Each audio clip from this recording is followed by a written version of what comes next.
Championship court for the Selkirk Red Rock Open. Women's singles starts our morning. I'm Cameron Irwin alongside Dave Fleming and Catherine Parenteau, the #1 seed, looks to get golden yet again. She has been deadly in 2023 on the Carvana PPA Tour, facing off against Salome Devidze, the #3 seed out of Georgia.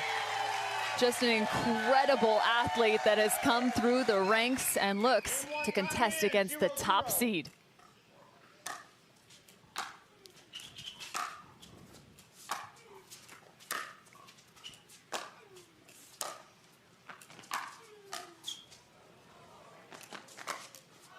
And that's a sharp angle. And I believe Salome Devidze may have accidentally hit somebody. She's very concerned. Making sure, checking in. We got a cameraman involved already here, Cam. Unbelievable stab by Catherine, and then you see the concern from Devidze there, but because that was hammered. So everyone's involved in the first rally here. We will play our singles competition today. Best 2 of 3 games are played to 11. Traditional scoring, so side-out scoring. Point. We talked to Catherine Parenteau just before this matchup. She gave me a little bit of the scouting report against Salome Devidze. She wanted to move her vertically, not just laterally. Yeah, and we've seen Anna Leigh Waters use that effectively against Salome Devidze as well. She has great ball striking ability when she gets there, but you can definitely win a foot speed battle, and you want to see how well can she swing the paddle when she's having to come to forward and is not set. Catherine Parenteau also discussing the fact she wants to mix up her serve, and everyone has been serving big here in St. George. Yeah, you almost have to. It's more than just a thing to do. It's an opportunity, especially in singles. The ball's playing a little faster here. We're at 2,700 feet up in these beautiful mountains you described, and you want to take that advantage to make your next ball that much easier. And another sharp angle as Salome Devidze finds herself at the kitchen line. Yeah, and that's the big thing. Devidze has been changing in her singles game. She loves to be at the baseline, but in pickleball singles, you want to take that net when you have the opportunity, and she's doing that now.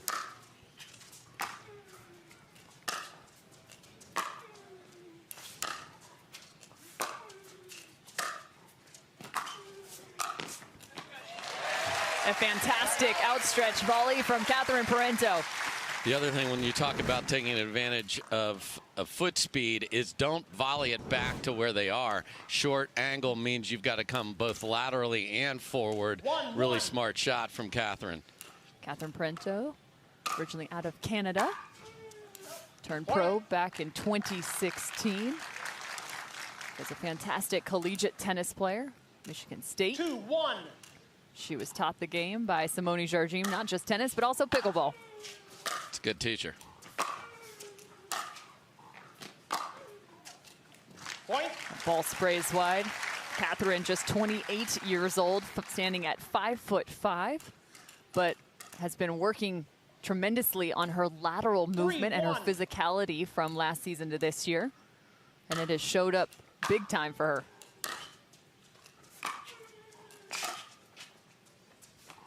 Side out. And there's that altitude playing a role. That's a ball that Parenteau just wants Devidze to have to hit a swinging backhand overhead, but stays up in the altitude and sails a bit deep.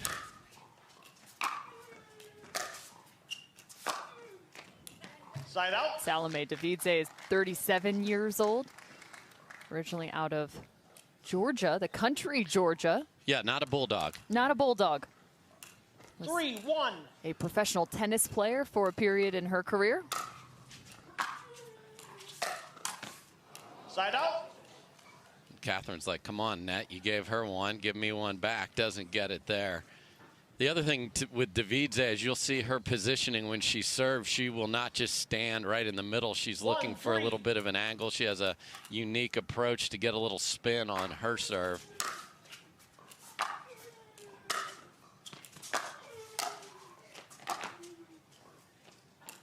Side out. The lob gone wrong.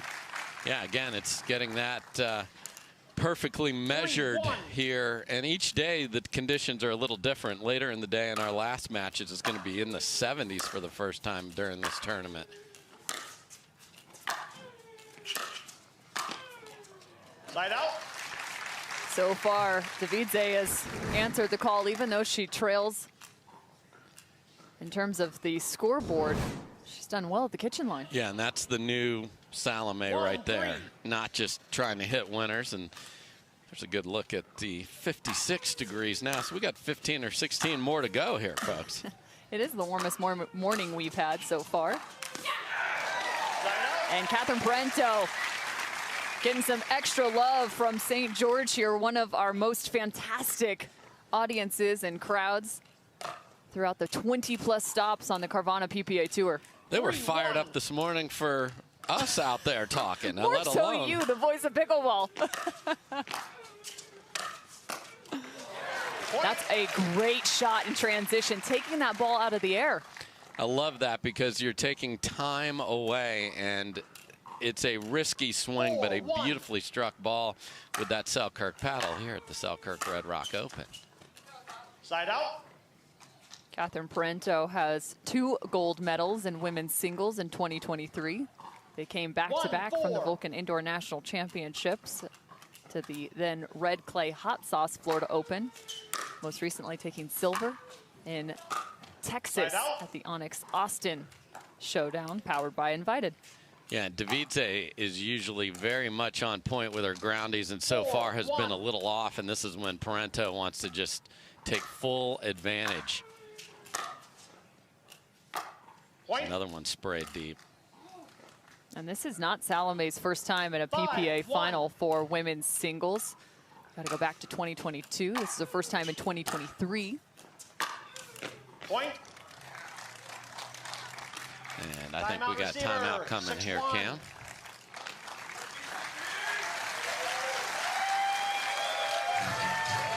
So a steady advantage for the #1 seed, Catherine Parenteau, on championship court.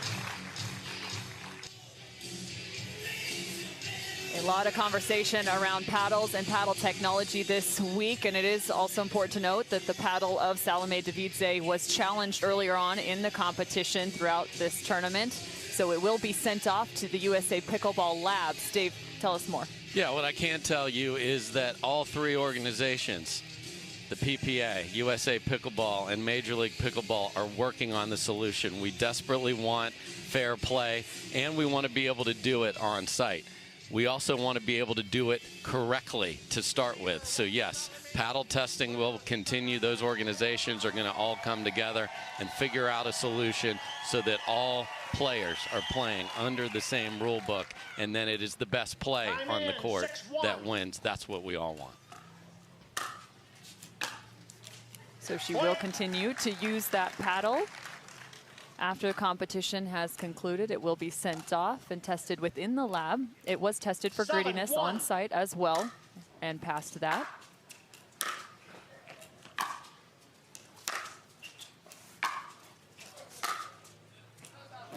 Yeah, just to finish that point, it's deflection that people are very interested in. It's the hot topic, means how does the ball repel off of that paddle face, and that will eventually be tested right on site. Right now it's being sent off, but it's all being looked at.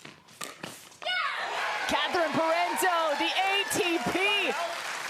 It should be worth 2 in singles. Really should, because it doesn't show up that often, and that's just great court coverage, and then it doesn't panic. Just took her time, hit it into the open court. Well done, Catherine.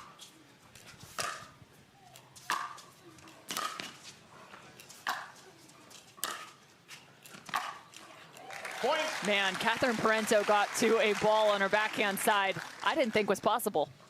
And then just not only got there, but then hammered it. She looked like she was behind in the rally and immediately flipped that switch. 8-1. Pinpoint accuracy for Catherine Parenteau.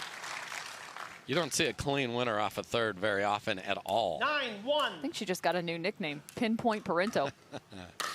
Alliteration is fun, Cam. Point. Yeah, Devidze is just out of sorts over here. She had that great first point, was so worried about the photographer that she hit, and it has not been good since then. It's all Catherine. Point. Game. Game number 1 to Catherine Parenteau. And rather with an emphatic first game as well.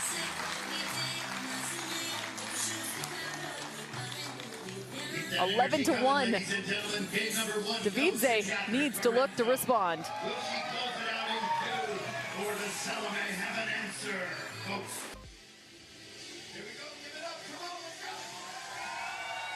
Catherine Parenteau and Salome Devidze face off at the Selkirk Red Rock Open. Game 2 about to get underway for the women's pro singles final.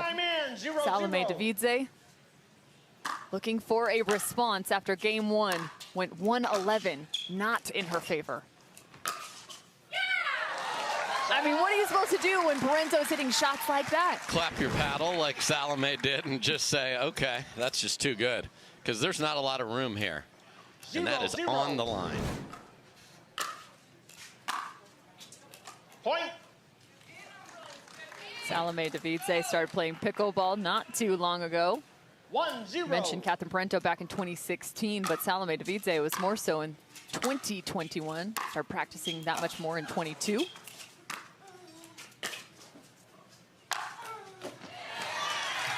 Fantastic overhead from Devidze. Yeah, there you see that high-level tennis background going for pace and angle because Parenteau read it, just couldn't get there.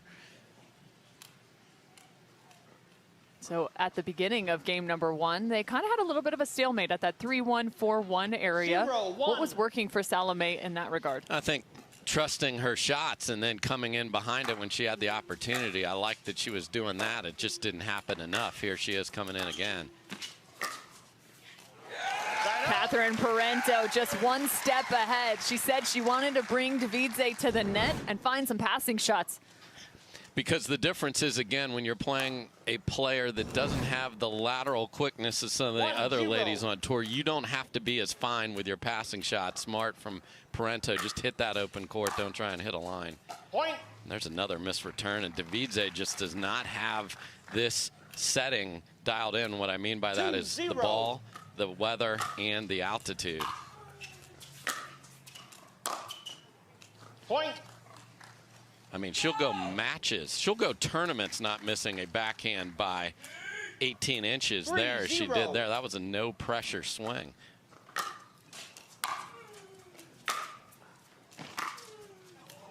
Point. 4-0 now for Catherine Parenteau. Looking to find her 3rd gold in 2023 in women's pro singles. 4-0. Allyce Waters, the GOAT of pickleball in terms of the women's game, has even been defeated by Catherine Parenteau this year.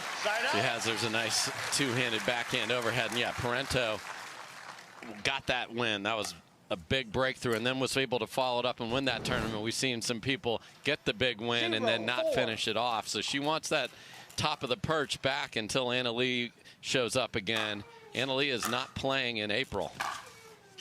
Side out.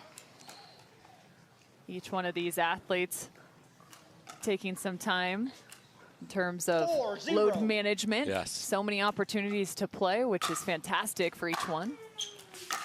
They have to take care of themselves as well.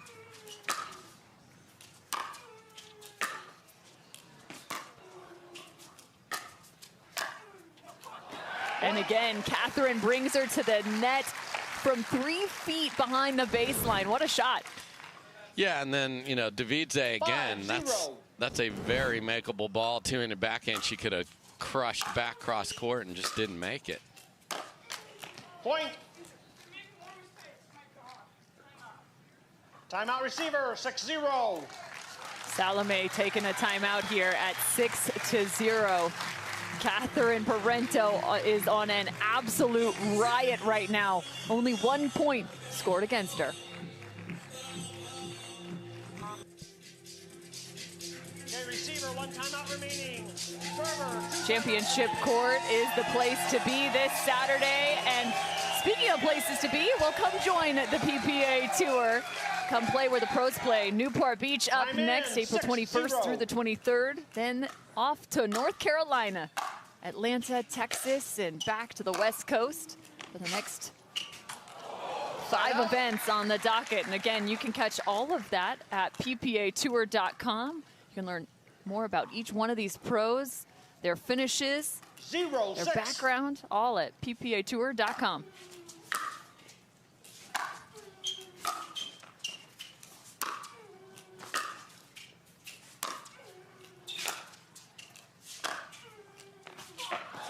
I don't know what Salome said to herself during that timeout, but that looks a lot more like the Salome we've seen all year, and literally just a couple days ago. She was fantastic in her march to the final.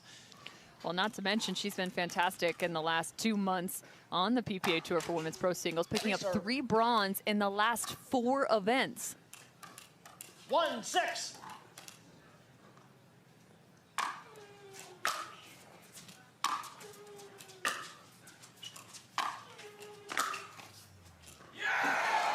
Catherine Parenteau has it dialed in. Even Devidze is smiling. She's like, I hit exactly what I wanted. There's no way with the altitude corner pocket winner.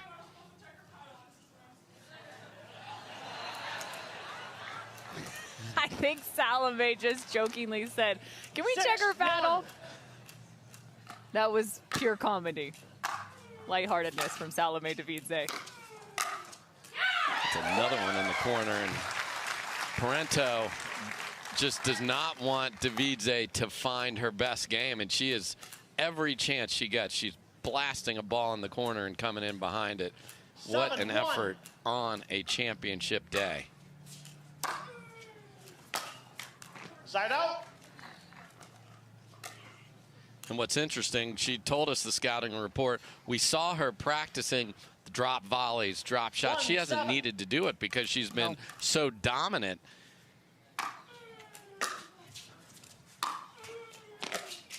Point. A little too much spin on that one for Catherine Parenteau. 2-7.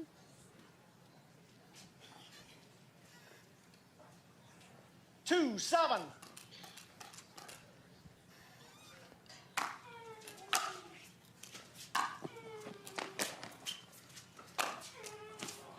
Point.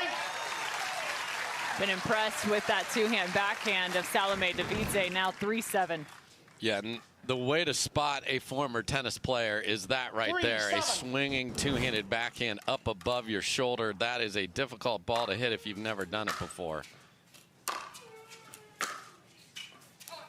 Point. And just like that, 4-7, so a run for Salome Devidze. Catherine Parenteau slowing things down, heading back to her bench with a little bit of love from St. George, Utah, who's now on their feet. So, Dave, I have to ask first and foremost, Salome Devidze, you talked about it, said something to herself in terms of that last time out taken at the Selkirk Red Rock Open. What have you seen in her game in the last 4 or 5 rallies? The consistent ball striking that she's known for. Gets her feet set, has figured out where the swing path needs to be in these conditions, and is now dictating play. You saw Parenteau having to scramble and play defense. And the big question here is, can she keep it going, or did she get there a little too late? That's the question. Is it a little too late for Salome Devidze after dropping game number 1, now down by 3?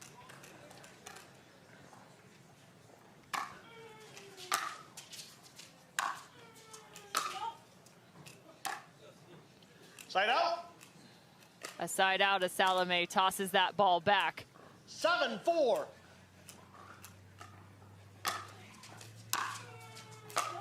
Point.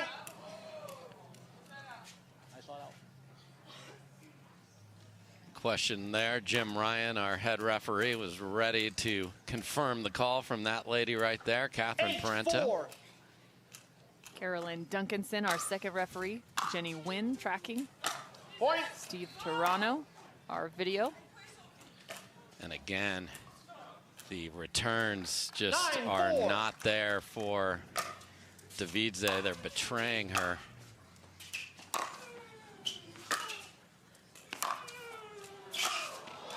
Sliding to her right, but can't get there quick enough. So how can she keep Catherine Parenteau from bringing her forward? Does she have a chance? Yeah, she certainly does with the depth of her own ball, because then if she does that, you will not have Catherine deciding how the point's going to be played out. A reactionary play from Parenteau off the net cord. And a beautiful one. You know, I've described her game before as balletic, and to be able to contort your body like that when you get that unexpected net cord and then do something with it, Cameron, very impressive.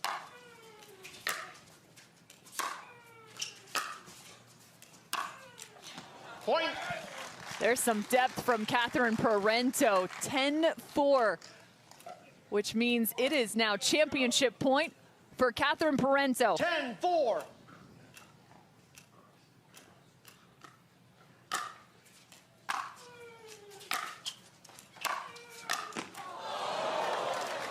On her paddle, flying in, but a side out.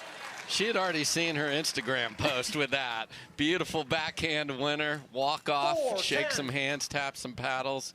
Couldn't make it. Point. Yeah, and the other big problem for Devidze throughout this match is she hasn't just been pushed back at the baseline. She's been hitting 2 or 3 steps into the green behind the court. That's just a tough place to live against Parenteau. Point. Parenteau finding a bit too much. 6-10. 6-10.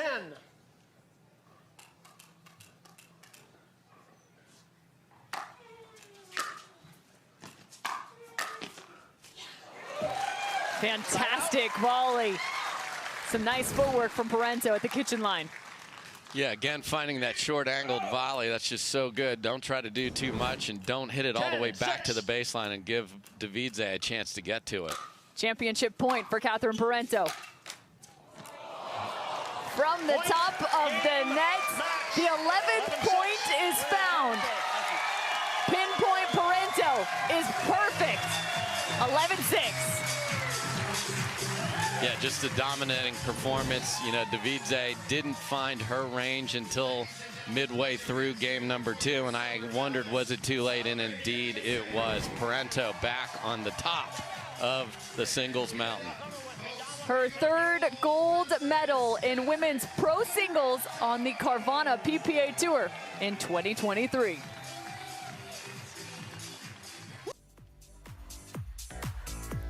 It's time to hand out the first piece of hardware. Catherine Parenteau victorious in women's pro singles. It's also time to introduce you to the 3rd member of our crew who will be standing courtside and chatting with all of our gold medalists.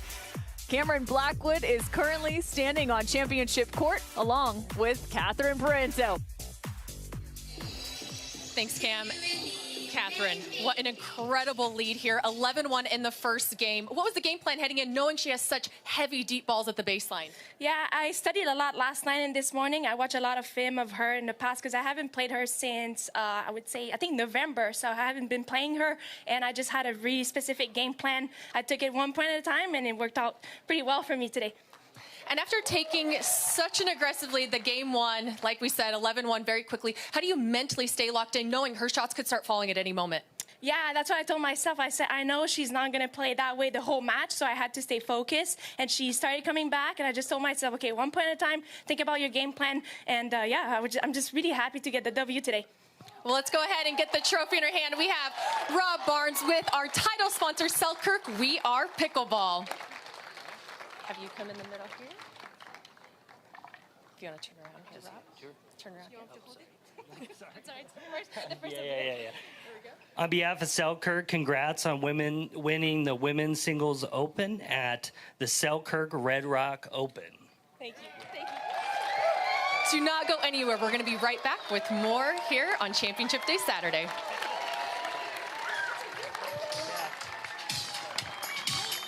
Come on, folks, let her hear ya. Come on, Catherine Parenteau, your women's single. Doubles competitions on this championship Saturday will be played best 3 of 5. So we change formats and challenge these players in a new way once they make it to the doubles finals. Point. You have to be consistent for 3 games. 1-0-2. So the first point to McGuffin and Long.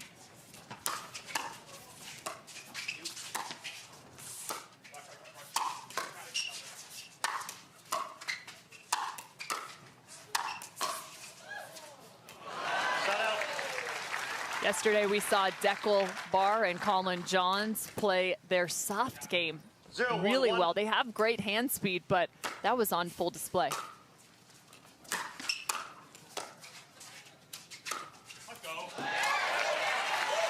And look at Brendon Long just coming out here flicking winners from the kitchen line. Really nicely done there. He's going to see a lot of action. Point. Our bronze medalists for men's pro doubles, Riley Newman and James Ignatowich. 1-1-2. James, the traditional partner of Tyson McGuffin. And there could be multiple competitions still in store for James Ignatowich and Tyson McGuffin. Without question. 1-1-1. There was a lot of conversation jokingly about dropping yesterday, but It was just for this one. we just want to clarify a bit. Absolutely, and that's a ball that Dekel usually makes. He takes that drop away and just tried inside out instead of just really pounding it. And the defensive prowess of McGuffin makes you try and be a little too fine sometimes.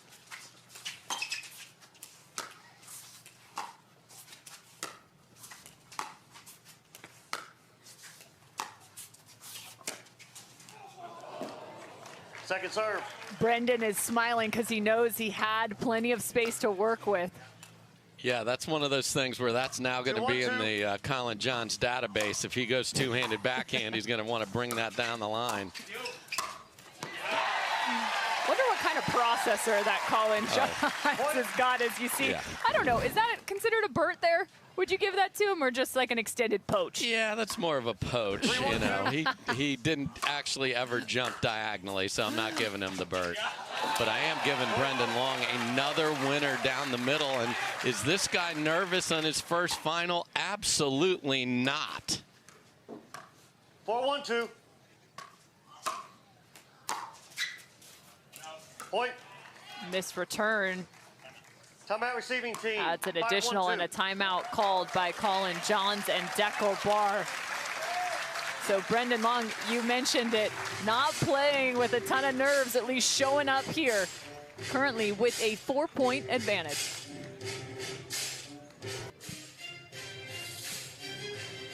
Well, as commentators, we love outstanding returns, and we've seen those today. And it turns out so does Vent. It's an investment platform working to provide returns through alternative assets. They make it possible for investors, big and small, to diversify their portfolio with fine wine and rare spirits. That's right, SEC qualified offerings that you can add to your investment portfolio. Learn more at vent.co. Time in. 5-1-2. Let's see if Collin Johns and Dekel Barr can find their return.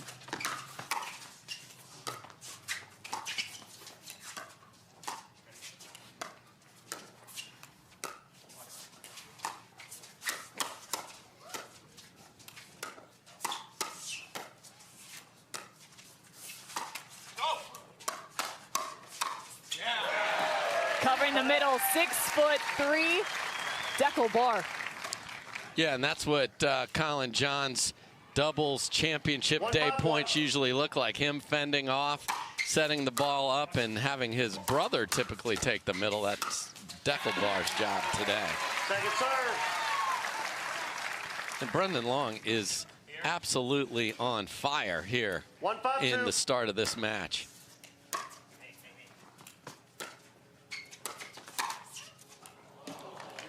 He gets away with one right there. Side out.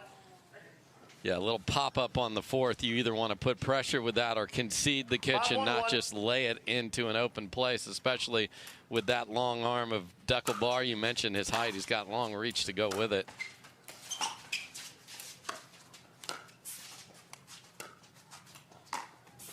Point.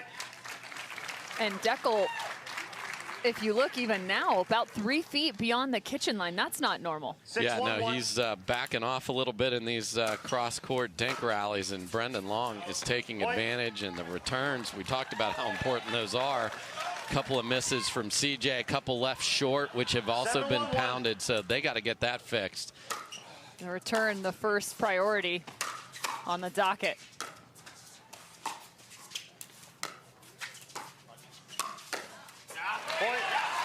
A massive swing from Tyson McGuffin cross court. It's rare that Collin Johns doesn't find a reset. Yeah, and Tyson is going to be in Brendon Long's personal space all day, getting him fired up. Second serve. Nearly a third winner. Clean. I mean, you want to think, is he confident at all? My goodness, he's going for this now?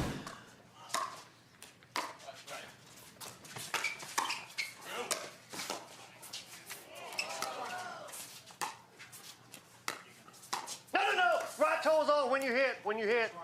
Right toe was on right when you hit. Yep. Right toe of Dekel. Yep. Foot fault. Yep. Kitchen line violation. Point. Yep, boy, right there. Great call, great alarm clock scream from our head referee, Don Stanley there. All over it. Onisha Smith, our second.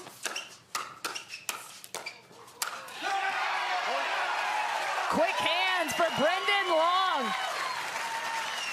He's going head-to-head with Collin Johns. 10-1-2.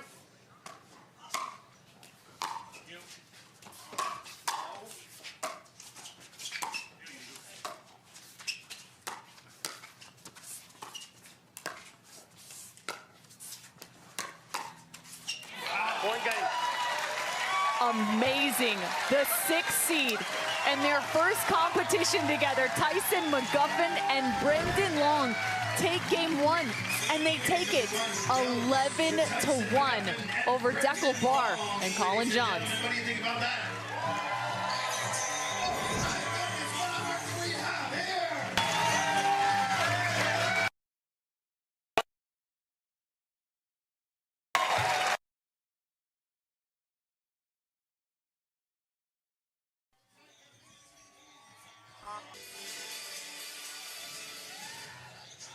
11-1.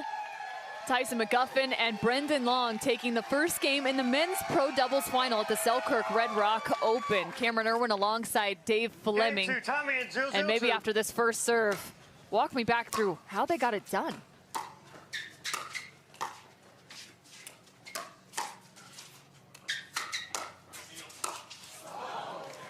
They got it done by being the aggressors like they were there. They were the ones hitting down. Long just made a mistake there. And what's up with 11-1 in game 1s here today, Cameron? Women's singles 11-1. Here we are 11-1 again. And again, as a reminder, the doubles competition will be played best 3 of 5. 2-0-2.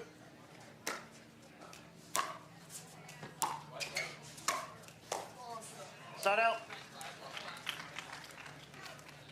Yeah, and the 3 out of 5 makes you feel a lot more comfortable with getting run over in game number 1 because you've got time to come back. It's not like we got to win 2 in a row and figure this out quickly. You still need to figure this out, but there isn't that same urgency that a best 2 out of 3 brings to the table. This game is so rhythmic, right? And I think it's interesting. You go from multiple days where you're playing competition after competition, match after match, to a final where it's just 1 and you're done. Or in the case of Tyson, potentially 2. Absolutely, and there's Tyson again. He was shoving Brendon Long the other day, chest bumps. I mean, this is a duo that looks incredibly comfortable, like they've been playing years together. Point. Another missed return from Johns. 2-2-2.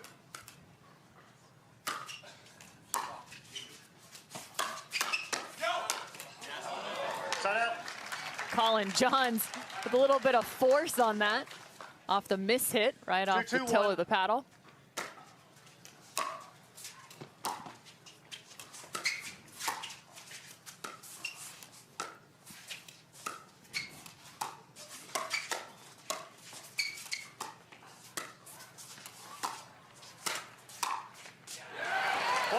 Looping that back in within the baseline. Dekel bar.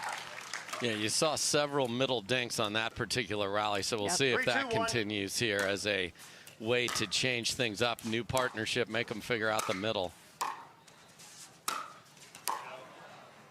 Point. Brendon long. Goes long. Timeout receiving team, 4-2-1. You mentioned the middle dink, now 4-2. And a timeout called, and we got all sorts of things happening in St. George. Dave, I don't know what that is, but I mean, come on now. I mean, Utah is bringing it. They've got the pickleball heads, they've got the paint on their bodies. It's arts and crafts and lots of fun in Utah.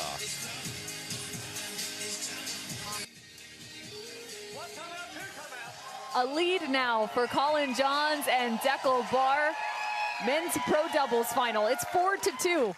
They found a little rhythm into game 2.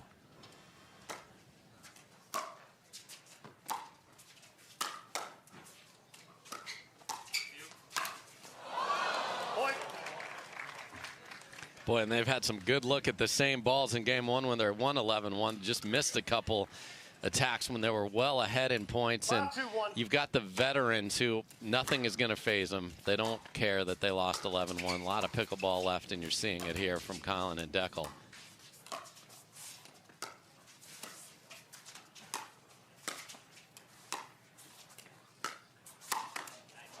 Point.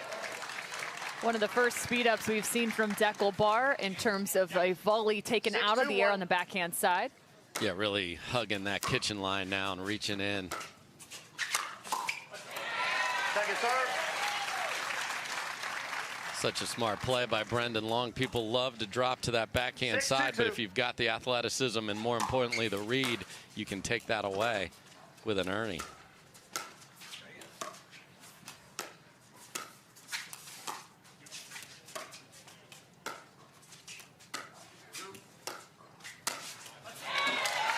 Popped up and put away for Brendon Long. It's interesting to watch the court position of Tyson McGuffin. He is squeezing middle. 2-6-1. They are, there's this image that you're supposed to be right in the middle of your half of the court. Well, folks, that couldn't be more wrong. And as this match progresses, watch how close Tyson and Brendon get to each other. And that's the position they desire.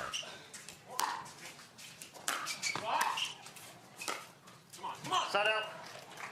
I like that contact from Dekel Bar, just changing that paddle face right on contact. 6-2-1.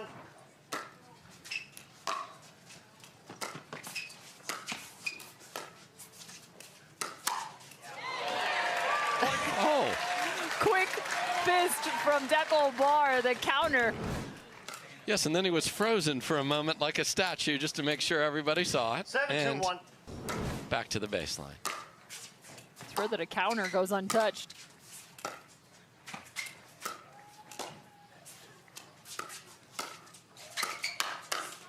Point. Collin choosing the right time to bring some pace. Timeout receiving team. Yeah, and the 8-2-1. reason that prior counter is because they're putting the ball in the same place. We talked about this yesterday, Cameron. Collin and Ben really know where the ball is going to go off each other's paddle, and that just makes you so much more dangerous. Collin and Dekel today in game 2 have said, we're going to funnel that ball into the middle. We see how close together they are standing. How are they going to deal with that? And if I go there, then Dekel knows I just got to sit middle with that paddle, and that's why he is able to hit a clean counter. So really nice recovery and a complete flip of the momentum here in game 2. A complete flip in the momentum. Booyah, baby.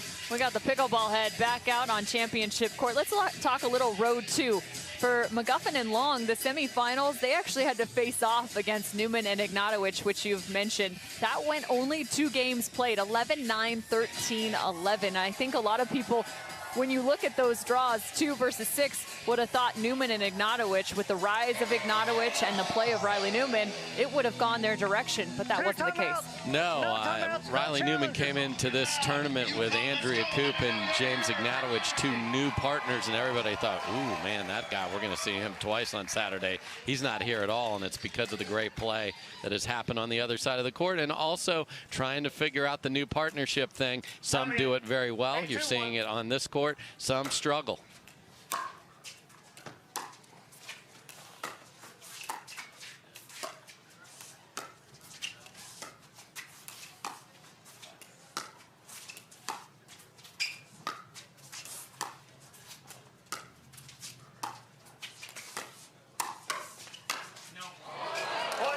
He just couldn't get out of the way. Nice job by our viewing deck as their hands were tested.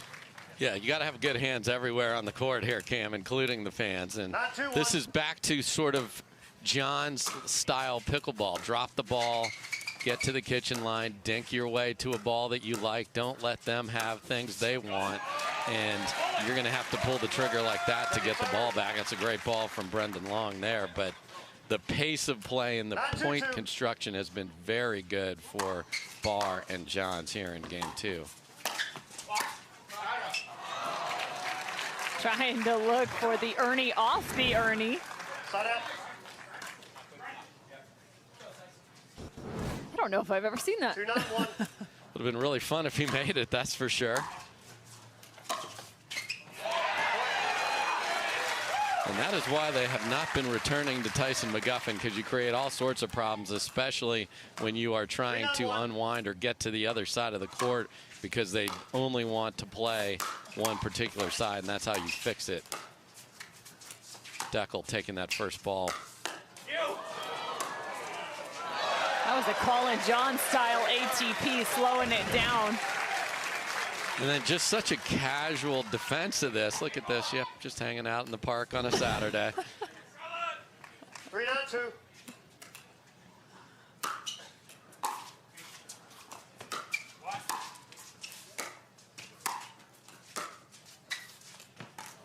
Set up. A third drop gone wide. Yeah, we talk about serve a lot. Watch Dekel ball really go, step into it, and go after it. And gets the result that he wants. One of the biggest serves in the game. Elevates, high contact point, right near the hip.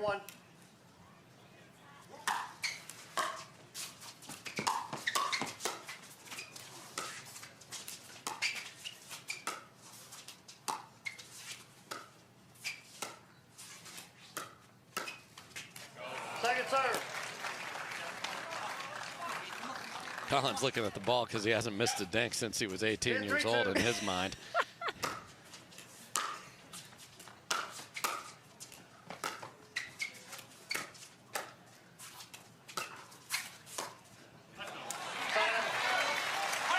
So a hold for McGuffin and Long. They trail by 7, but it still feels like they have some sort of rhythm on their side, momentum, especially late in game 2.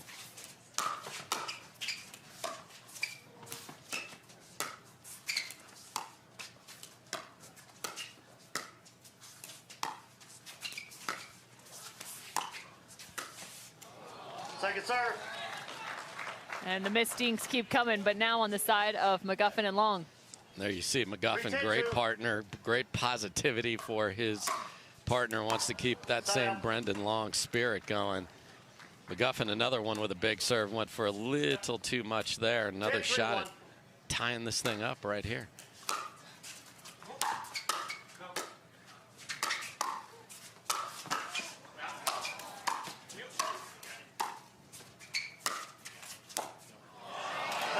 They almost did it with defense. I like the fight here from Long and McGuffin. Dekel Barr again looking to close out game number 2, and even the score at 1 apiece.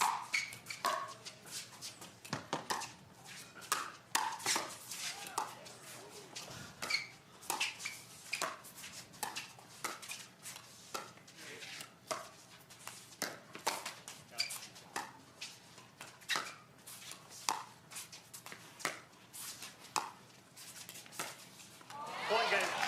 with a backhand slice. Dekel Bar cuts that ball through the air. 11-3 in game number 2.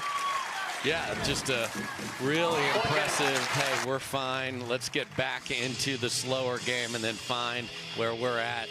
So, who's going to have the answer in game 3? Both sides have one in their pocket. We'll find out after this. Game apiece in this best 3 out of 5. You know what that means? Between anyone up there, please scoot in. Knotted at 1 apiece through the first 2 games of the men's pro doubles final. Collin Johns, Dekel Bar facing off against Brendon Long and Tyson McGuffin for the Selkirk Red Rock Open.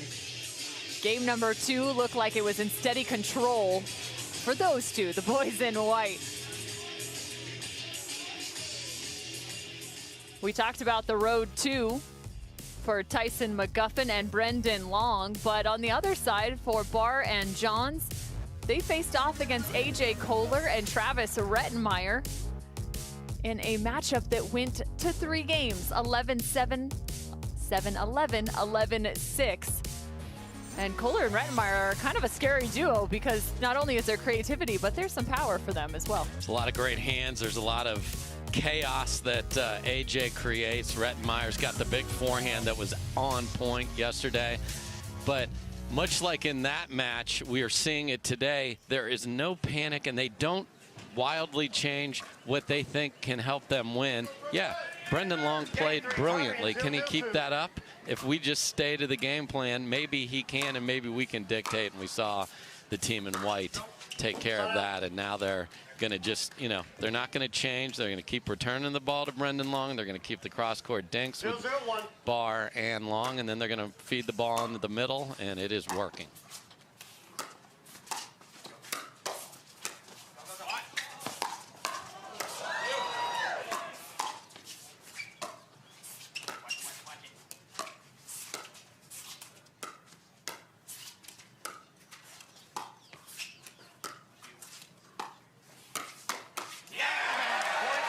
Ducking down Collin Johns. Again, well prepped for the speed up. Yeah, and he is so good at that scorpion move, which is when you bring the paddle up in front of your body to protect it like that scorpion sting, and he stung Brendon Long there. That's impressive. Missed return 2-0. At least 2 games still to be played in this final.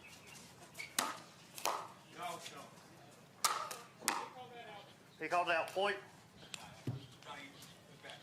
And we do have replay. We haven't needed it yet, luckily. So and by replay of video challenge, that's what you referred to. Yes. That's the ball that was called out of bounds, but not being contested here.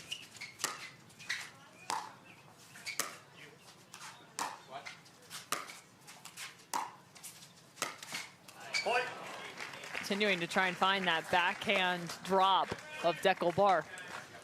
yeah, they're just, this is the game plan. We're not changing. We think we can win in this formation, and Long has had a couple errors creep into his game here.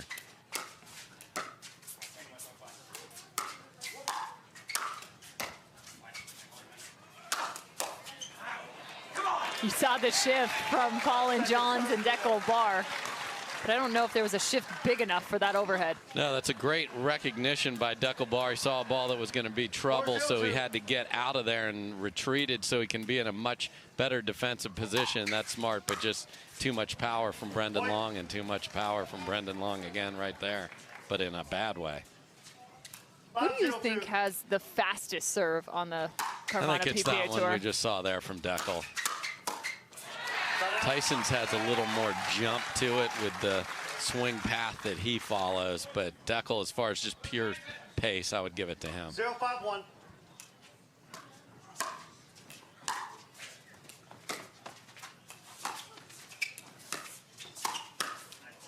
Second serve. Not doing too much. I love that shot from Dekel Bar. Yeah, and he's all over the kitchen line, winning that cross-court dink and making Long try and be a little too fine, and if he isn't, he's there with that reach.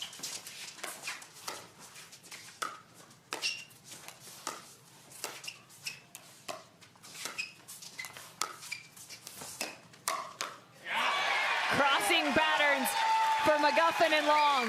You don't usually see a switch at a ball at the kitchen line there, but it worked out, and you know that's something for them to just put in the back of their mind if this score continues in that way, that maybe that's a way we'd like to try and play.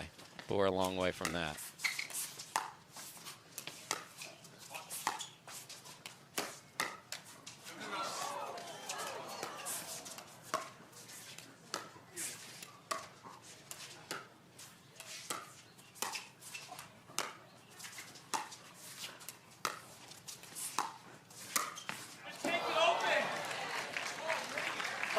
He's looking for the opening through the middle after the cross-court dinks with Barr. Yeah, and we saw Barr, and you called it so well, Cameron. Just the right pace on the shot. The very same ball that Dekel Barr did a little too much on that one from Brendon Long, and a little too much on that serve. But that's part of Dekel Barr. He knows he's going to miss a few serves, but he gets misses and short returns. It's worth it.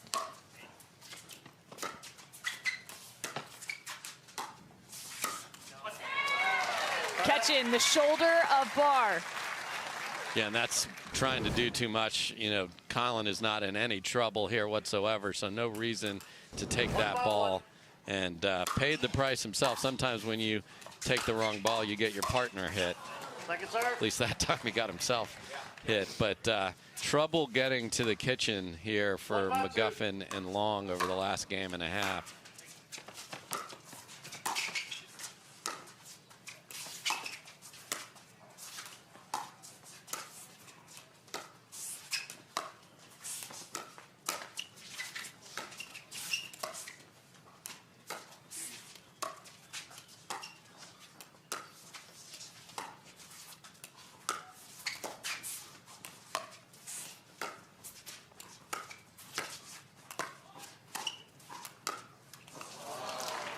I do like the change in pattern, though. You see Brendon Long going a little bit more line to line with Collin Johns, which feels like it's allowing Tyson McGuffin to get more involved. Get a couple more balls, but this is the Johns brothers pickleball with Dekel Barr playing the role of Ben Johns, and they're doing it perfectly.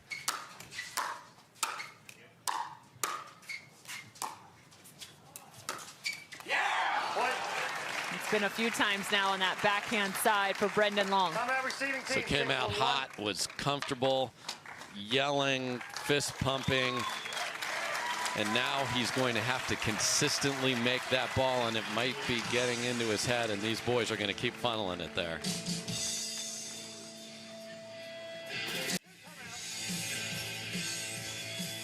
Game 3 looking in favor of Collin Johns and Dekel Barr playing a steady style of pickleball. But he's not the only Johns that's showing up on this championship Saturday. Yeah, no, yesterday Ben Johns was watching Brendon Long and was like, hey, I love to see B Long doing big things. He tweeted out there. Now, against his brother, probably a different rooting interest here today for Ben, who is taking this one off. This was the first tournament ever in pickleball that we'd had the double-triple with Ben and Annalie Waters winning all 3 of the medals, so we'll have no defending champions today.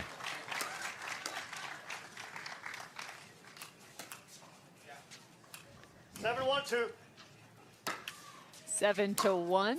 Again, Collin Johns ranked the #1 men's doubles player in the world because, well, he spends a little more time on the court just in terms of now being there with Dekel Barr. Exactly. Yeah. People always ask that. They're like, well, how'd that happen? And this is no joke amount of points, especially if they win this match. Collin Johns and Ben Johns have won every tournament that they have played in 2023. Collin's trying to keep that undefeated streak going.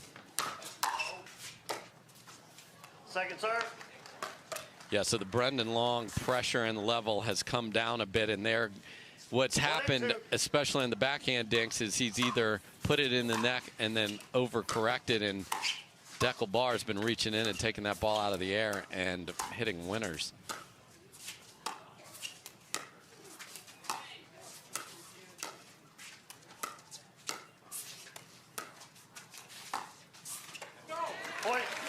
That's a good sign for Brendon Long, who earns one in the cross-court rally. Yeah, and a miss like that will give him confidence. Like, look, I can win this. He did in game number 1, he was terrific. Point. And that's the second time that exact same scenario has worked in the favor of the 6th seed. Yeah, and that's a great way with the movement and quickness that McGuffin possesses. Get yourself involved in this a little bit. They try to keep him honest there and go to the forehand side, but he's well prepared. Yeah, and off a great return to be able to get a drop and crash out of that is impressive. Big smiles from McGuffin when that flow is looking fantastic in Utah here today. McGuffin out of Coeur d'Alene, Idaho. The Great Pacific Northwest.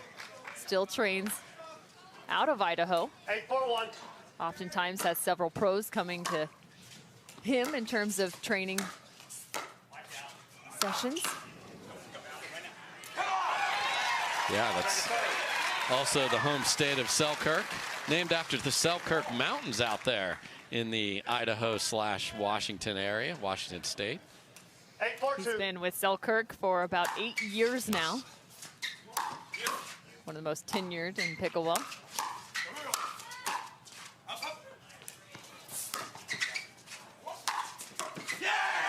Whoa, that thing had flames on it.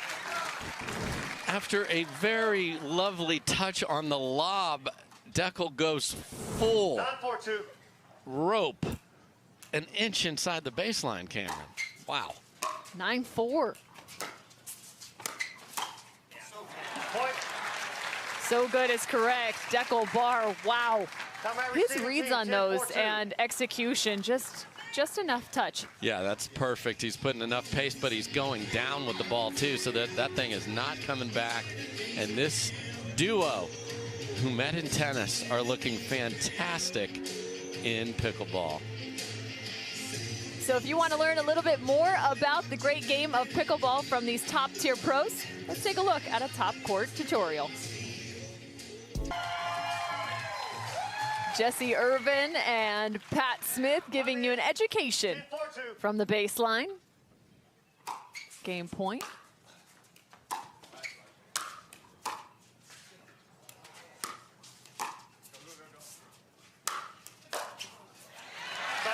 Taking a little pace off. And a side out for Long and McGuffin. And here's the side switch, Cameron. So McGuffin will be on the left. This is the time to try it.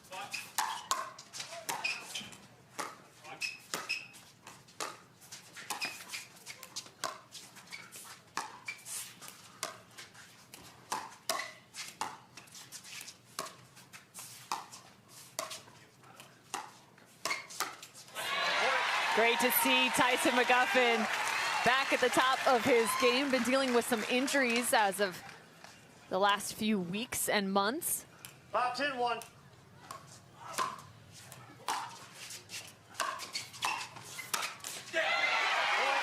There's the poach of Brendon Long.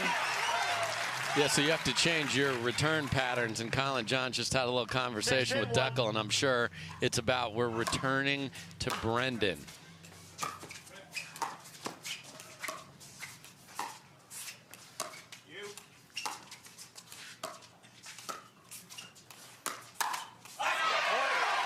Brendon off the bounce. So here we go. So you feel so good when you make a side switch as a team and things start working. You're like, look, we're so smart. Look at what we did. Now they got to see if they can finish it. Uh-oh!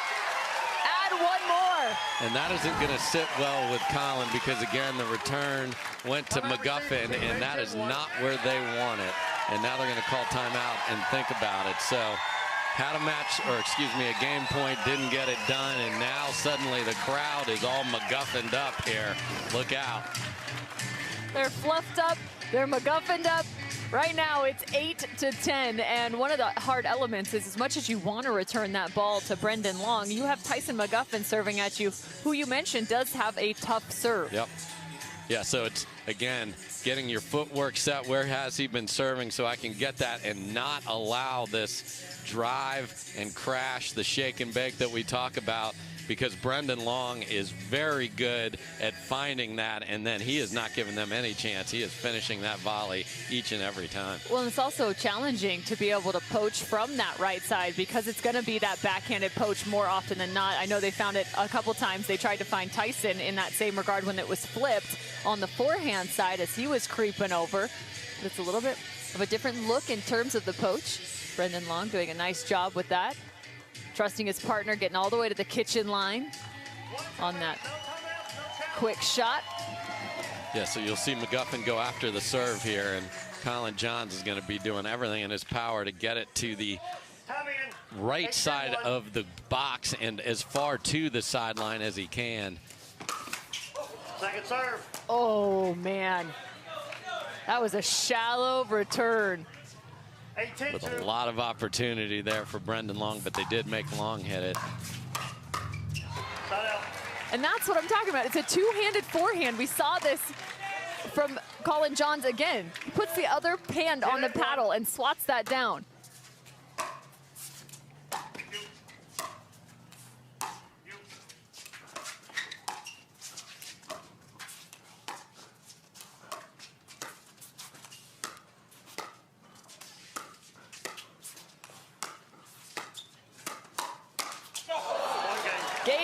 Number 3 to Dekel Bar and Collin Johns. They are one step closer to picking up a gold in St. George. Yeah, nice rally with the new court positioning from McGuffin and Long, but a little too late with that. We'll see if they come back with it. That'll be very interesting here, Cameron. 11-8 in game number 3. To game number 4 we go. Collin Johns and Dekel Bar just one game away from a gold medal at the Selkirk Red Rock Open, the 7th stop on the Carvana PPA Tour in 2023. Collin Johns and Dekel Bar, I mean, if they can get this done, that's screaming volumes for Collin in a new partnership. Yeah, so I think we have an interesting situation here. You can do this. They're changing sides to start the game. You can do that, your new first server. So on the far side of the court, you will see Brendon Long starting game number 4 here on the left side, or on the right side, excuse me. So they're going to start with that switch, like you mentioned. And that ball is gone. Yeah, there's just not enough room to track that down. You know, we talk about it a lot. Man, all these overheads come back. They don't in tennis. Much harder to put it away, so you have to find a nice angle. McGuffin did there.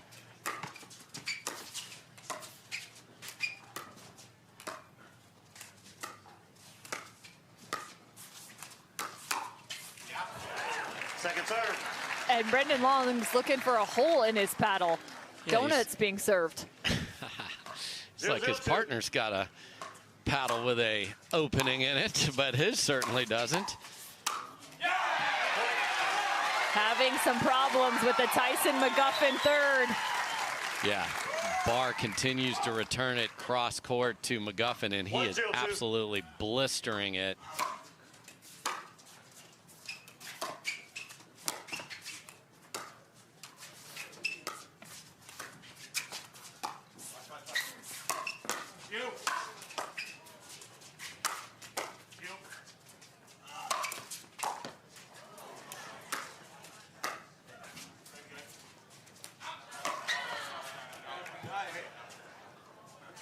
Questions as to the call on both sides. No. See it? Wait, so Point. I think they're calling the lob from Collin Johns out here. Yes, and the call, Don was asking Onisha, our second official, whether the call was made that it was out of bounds. She confirmed that, yes, the call had been made by Tyson and Brendon. Yeah, because he can't wait until Exactly. he sees that his shot missed to go, oh, wait, no, that other one was out. So here's a big start for this team in new positions, getting it going. And Dekel Bar's having a conversation about that. Tyson's working on his overhead serve. And the crowd is roaring because off camera, Tyson's playing the ball into the crowd. Dekel is questioning the very thing we were discussing right now with Don Stanley, which is, hey, he played the ball. How are we still going to that next shot? And that's why that clarification was necessary.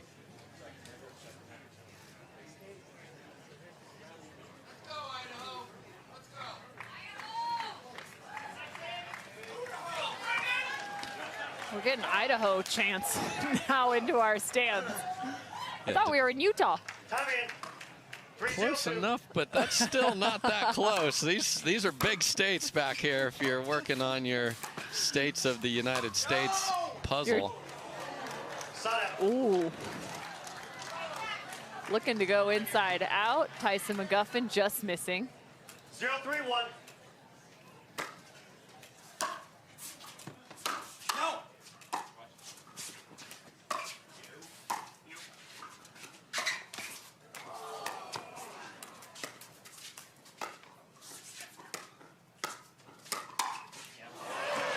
And that's the second time we've seen Dekel with a fantastic counter. Yeah, this time it's off Brendon Long's paddle right in front of him earlier in the day. 1-3-1. Brendon Long had to come over to the middle to hit that particular shot, and Barr's been up for the task.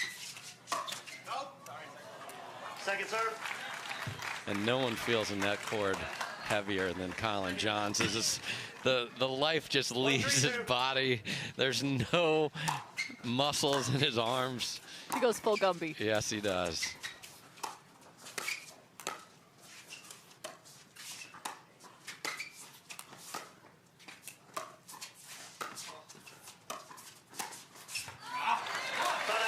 And the middle dink getting utilized again, even with the switch. Yeah, and that's what they want. Let them figure it out, especially now. They haven't played like this much at all throughout the tournament. So new partners in new positions. See if they can figure it out. Nice reset by Long.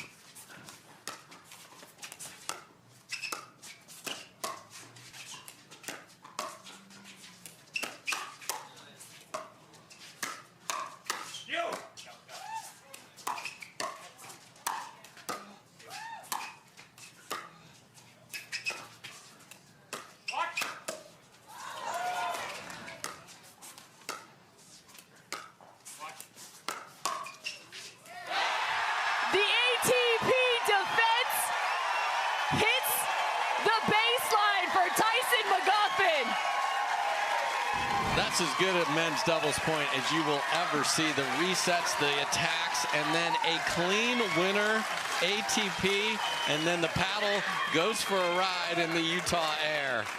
My goodness, McGuffin is, there we go. Again, we talked about it yesterday. You sign up to play with him, full contact pickleball. You need body armor to play with him. Dude, those hockey pads that AJ Koller has, he should share those out with whoever the partner is for the week.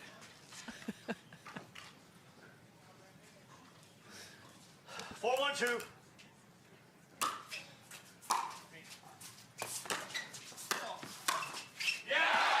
What a read again.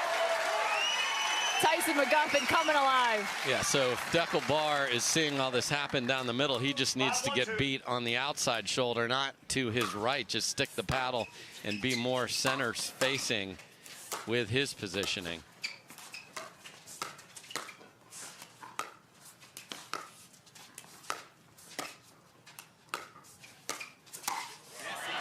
Beautiful from Barr right there.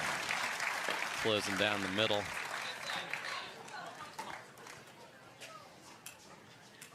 Side out now, Dekel Barr. Down by 4. And was it just a half step late? Yes. Yeah, the read is perfect, but it came after, and then the paddle's behind you, and the ball height is too low to pull that off. Oh my. The tweener defense.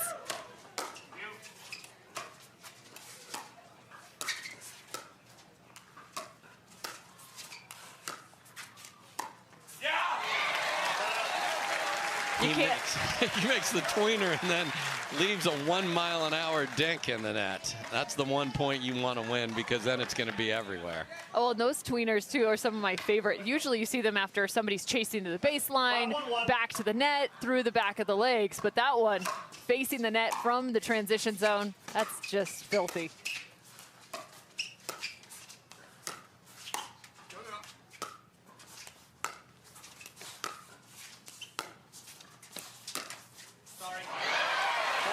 And we go full Gumby again. Yes. He can't believe it. Just flailing away, no musculature to his body whatsoever. I will say it's brutal when that happens. I mean, it just is deflating. I don't blame you, Collin. Especially when you have a perfect read on the ball that's coming. Yeah. You're ready to pound it, and then it goes off the tape and jumps over your paddle and stays in. He feels vindicated that the next third was missed. The other thing I want you guys to watch is the positioning of Don Stanley, our referee. We can show the full court view here coming up. He gets really low, checking that paddle contact point on the serve. And that may have been the conversation the Dekel bar had earlier too, about how the serves are being struck by the other side. Who knows? Second serve. As much as there's been conversation about paddle technology, there's also been plenty of conversation about legal versus illegal serves. No doubt about it. You got to strike it below the wrist, or excuse me, below the waist with the wrist down. The paddle position down below that, and we have a challenge here, Cameron, on that serve. Well, and I believe just a challenge, though, on the in-out call of that serve. Correct. You'll know that in the quarterfinals, the semifinals, and of course here in our... Again, Don Stanley, our lead official, second referee, Onisha Smith, Wendy Rass, our tracking referee, and our video referee, Charlotte Jorgensen. The ball will be reviewed in the truck and called into our referees.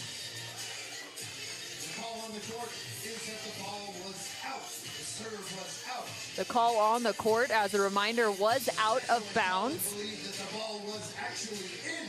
How many of y'all saw it in? Dekel and Collin thinking this ball is inbound. So again, we are in the midst of a video challenge. I wonder what Booyah thinks. In or out? I mean, he would know. He is a ball, technically. Collin and Dekel will lose the timeout and the challenge and the point. If the ball was in as challenged, they will keep their timeout and win the point. So again, taking a look at our video challenge, the Utah fans, standing room only on the edges of championship court. Everyone piled in. There's a good look as people are trying to get as tall as they can to see over the top of the fence. Yeah, this would not be good for little 5'8" me. I would not even be peering over to have to get on somebody's shoulders like that little youngster right there. I'm sorry, Dave, but I'm not putting you on my shoulders. And I am certainly not asking, although then I'd be able to be seen.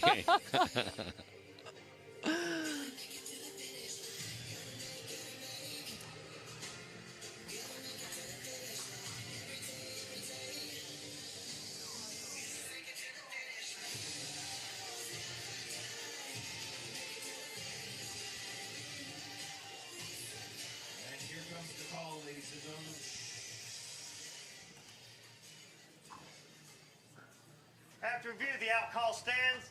The team is charged one timeout. The challenge is lost. The timeout is lost. We resume play at 1-7-2.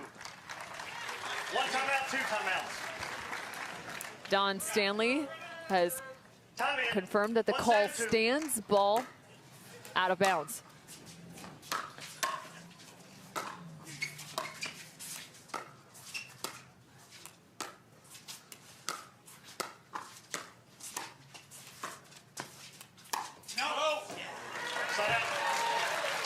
Just a slight shift to the right side gets Brendon Long out of the way.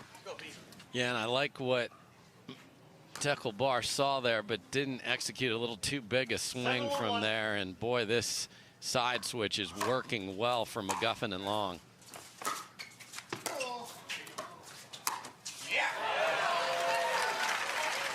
such a big man and so agile, too. I mean, look at him take a ball that is coming not to the edge of the court, but the middle, and jump through there and earn it perfectly.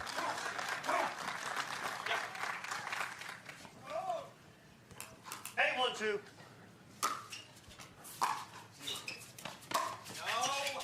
Sun out.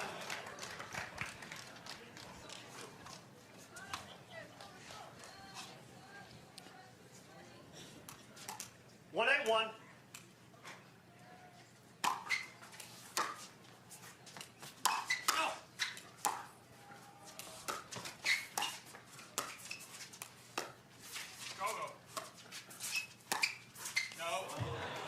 And that ball also lands out of bounds.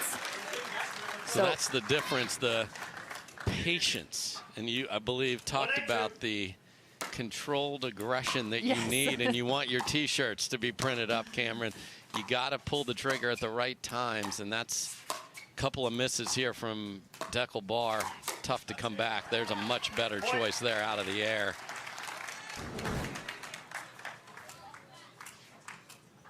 Two 8-2.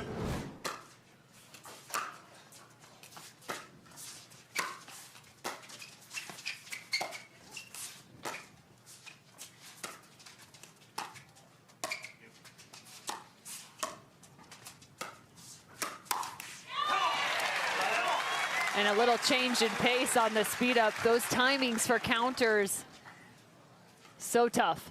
Yeah, if you don't have a good read on it, even though your paddle's there, it is not positioned to be able to handle it. And Collin Johns with another missed return, and we might be playing 5 here, Cam. 9-2-1.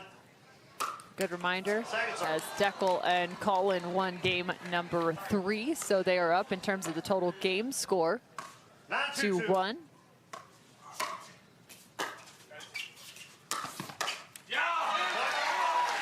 And one more for McGuffin and Long. 10-2-2. Game point.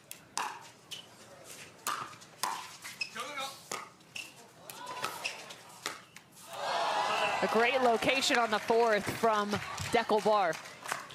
A really good handle of that ball. So big hole to climb out of, but it's been done before.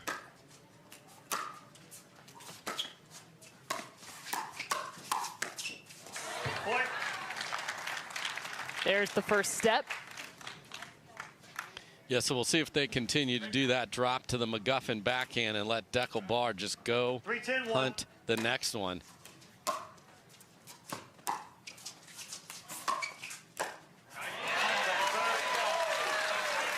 So 2 smart things from McGuffin there. Number 1, return to Dekel Bar, keep him the heck off the kitchen line. And then secondly, step back and pound that forehand instead of trying to reach in and take it out of the air.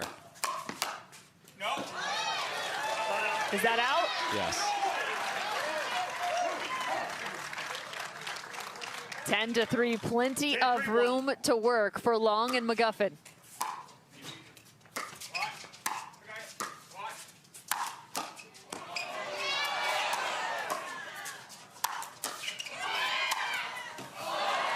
Two unbelievable saves from Brendon Long. He gets pushed wide, and Dekel Bar smartly finds the middle. Yeah, even though you don't get it on the angle, you get at least your opponent a bit out of position.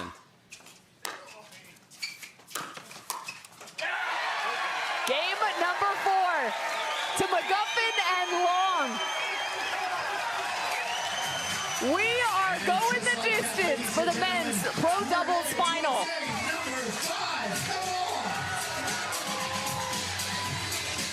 Game 5, 11 points to be played to determine our gold medalist. The highlights are plenty, especially in game 4 for McGuffin and Long. Flowing and vibing, the paddle has been tossed more times than not for Long and McGuffin. Game 5 after this.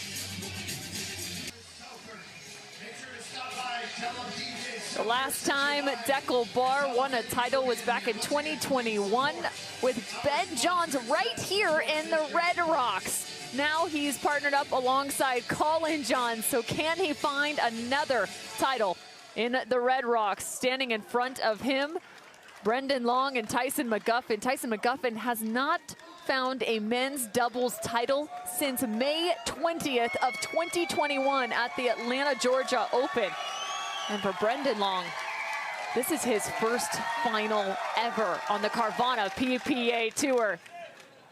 So much at stake for these four players here in St. George, Utah. Game 5 now.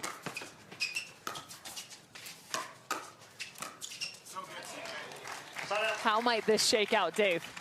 Well, I think Collin and Dekel have to find the patterns of where do we make Brendon Long uncomfortable. They did a great job in games 2 and 3 on the backhand. So now that he's over on the forehand side, let's see how well he forehand dinks. And if you leave it up, he's going to clobber it like he did there. And I am amiss because Dekel Bar did, in fact, earn one more title alongside Adam Stone in 2021 at the PPA Championships. Got to give Adam some time.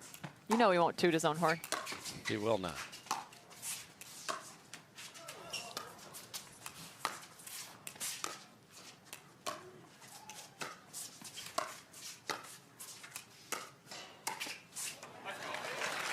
Yeah, and you mentioned that victory for Barr and Stone, and that was the only one without 0-0-1. Riley Newman and Ben Johns in the winner's circle forever until 2023. And here we could have two brand new people as well. So us calling Adam's name could be in the rear view for a long time here, unfortunately, for the podcast and broadcast and retired pickleball pro.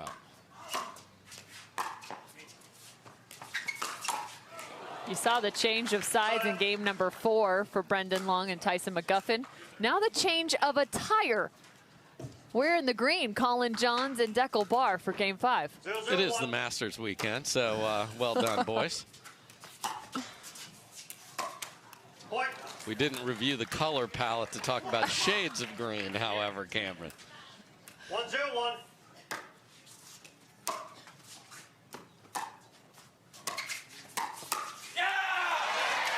And Dekel Bar loves to find the combination, the backhand to backhand combination, sliding to the middle, and that creates space. And that is a great job by Brendon Long of fading himself and having the paddle ready and just countering it into the open court, and does it again as Dekel Bar runs him out of position. Sometimes players try to do too much when they have this much court, but again, that's a problem for Bar. Just get back to that game 2 and game 3 when you didn't have to try to do too much.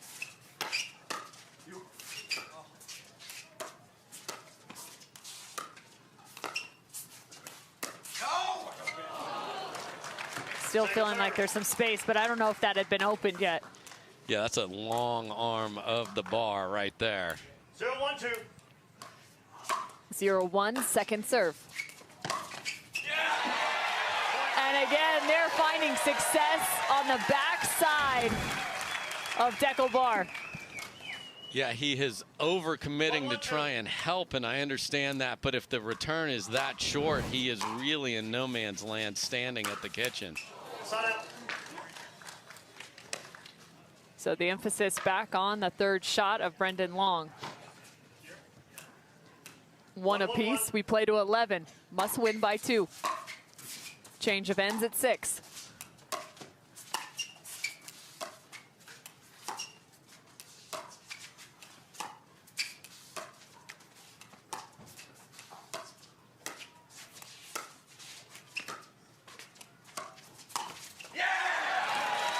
Ernie from the long arm of Bar.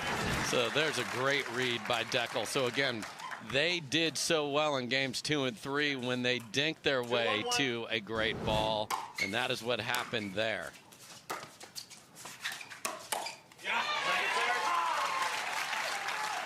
Again, McGuffin letting a higher arcing third come to the apex and then pounding it. Great choice from McGuffin.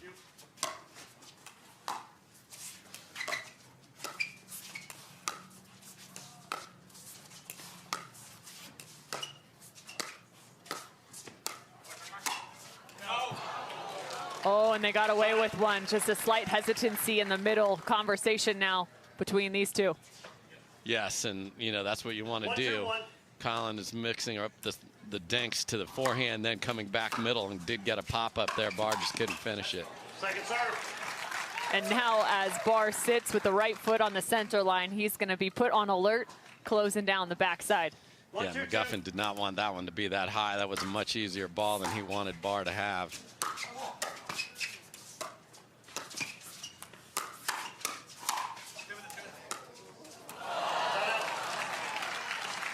So Barr had a ball that was going to hit 100 miles an hour and be a clean winner, and they got a second look at it, but Long couldn't put it in the court.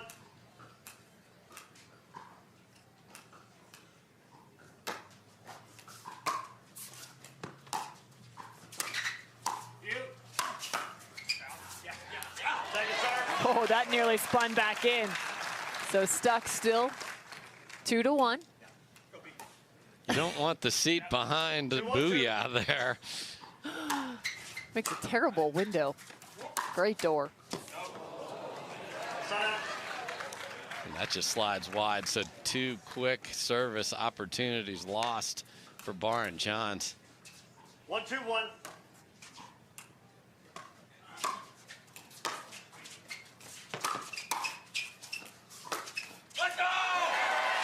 He finds the sideline.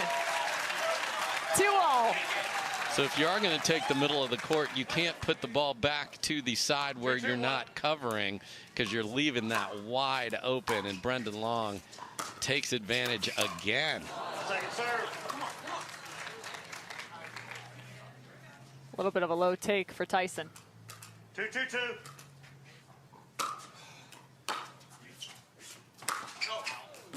Sign up.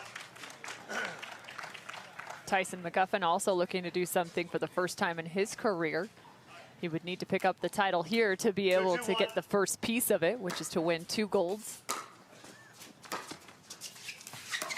in the same day.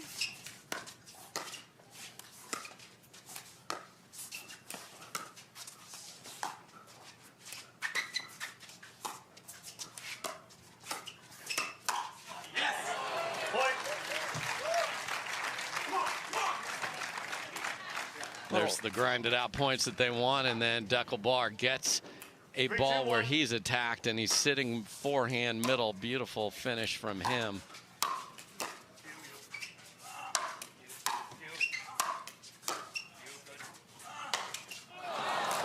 The third overhead into the top of the net. Yeah, and the sun is at their back, so that's not a sun issue on this swing. Just trying to find a little too much angle from that deep in the court.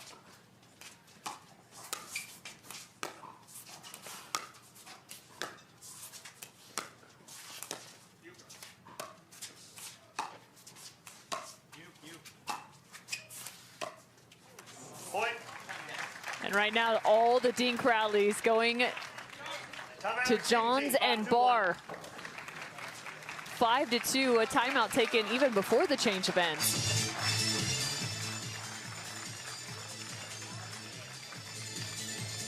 So the dink rallies working in favor of the #1 seed, Collin Johns and Dekel Barr. So often when things are going wrong, the strategy is patience and grinding out points, and that's come to fruition in game number 5. Yeah, and you wonder why the guy's undefeated this year. You don't panic.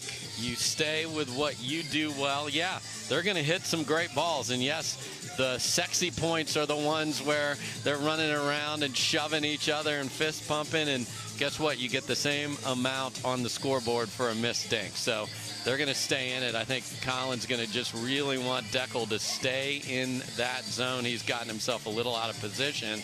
And the scoreboard, you felt like, man, I feel like Dekel's been beaten backside a lot. Like the score would be maybe the reverse of this. That has happened when they're serving, so it hasn't hurt them on the scoreboard. And now it's just stay in the dink. You know McGuffin wants one more crazy point where he can get this Utah crowd rallied back behind them.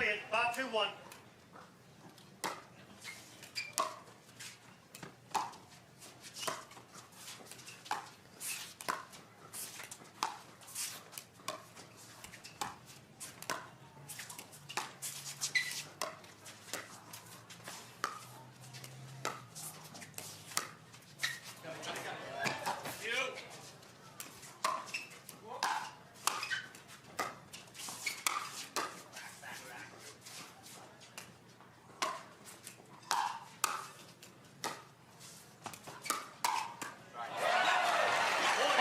the counter ability of Dekel Bar.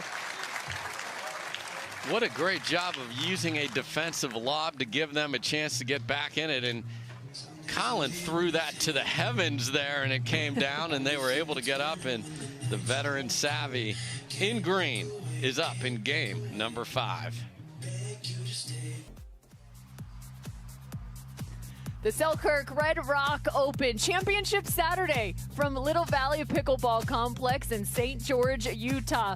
We are in game number 5 of the men's doubles final. I'm Cameron Irwin alongside senior pro Dave Fleming, the voice of pickleball.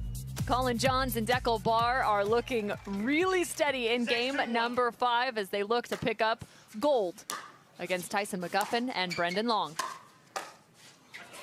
Second serve. So a second serve now for Bar and Johns. 6-2. 6-2-2.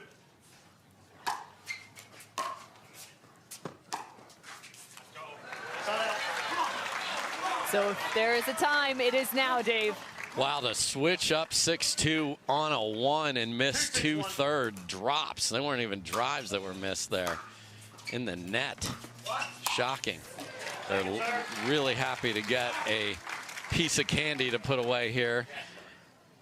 First chance at an Easter basket. I like that solid bunny more than the hollow one. I was supposed to get you peeps. I forgot.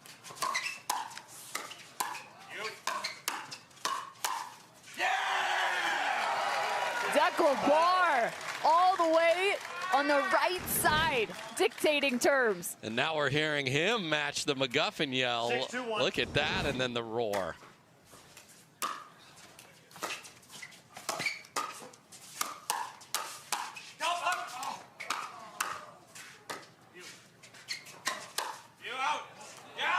Drop the paddle, Tyson. That ball's out of bounds. Here. 6-2-2.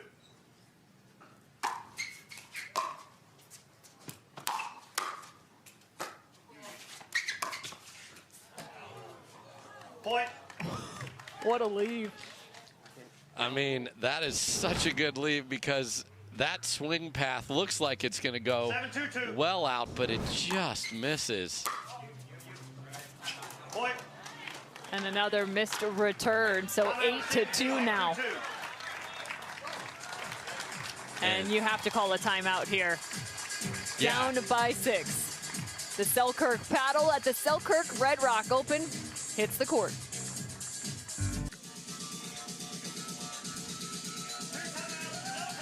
Tyson McGuffin and Brendon Long need to make moves. It's game 5 of the men's doubles final.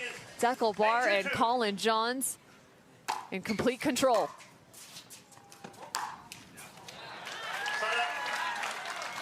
Second time after a timeout or a side switch, which works as a timeout, where the third was missed by Johns and Bar. That's 3 opportunities.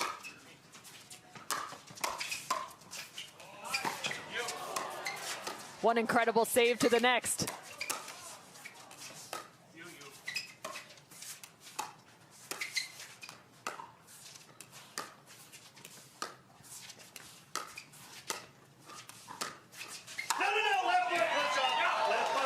Push off, kitchen violation. Unbelievable track down earlier in the rally there from Dekel.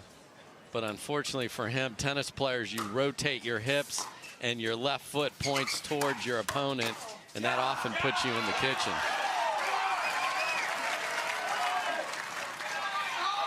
A little growl from McGuffin. I guess they call it more of a bark. Yeah.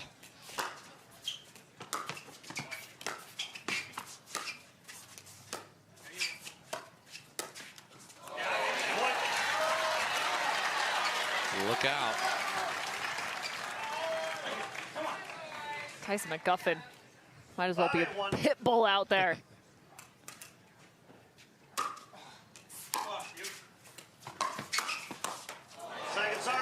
Oh no. That ball well into the air. Man, that was exact point construction that McGuffin and Long wanted.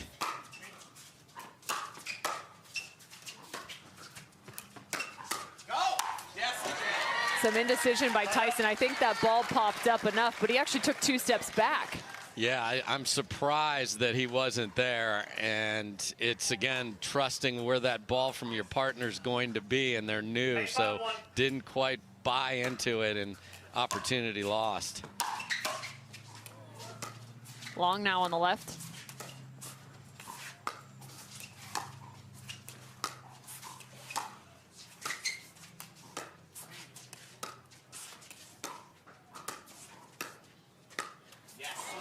And you see, immediately able to switch back to their technique from games 2 and 3. Ball on the ground in front of Brendon Long. They want to put him over there. There is a huge target. I know you can't see it at home, but I guarantee you it's there.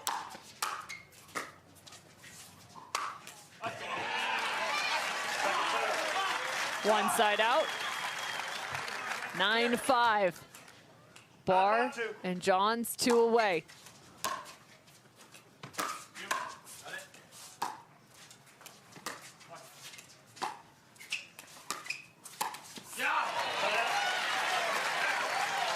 And that's where I'd love to see Dekel stay in that for a minute, be set, and then get one that's maybe a little more up. You'd seen him miss over there, put that pressure on Brendon Long. 5-9-1.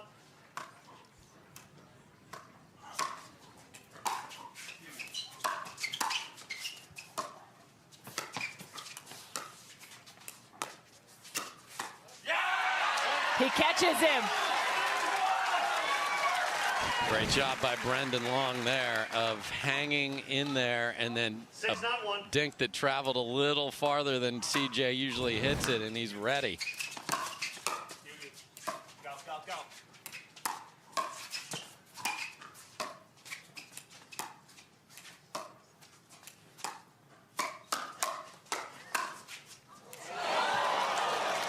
Going head-to-head with Collin. Johns thought that could land. Boy, and Barr was a human shield that CJ's trying to find the ball through him and hung in there with it. Boy, there was an opportunity for McGuffin and Long there.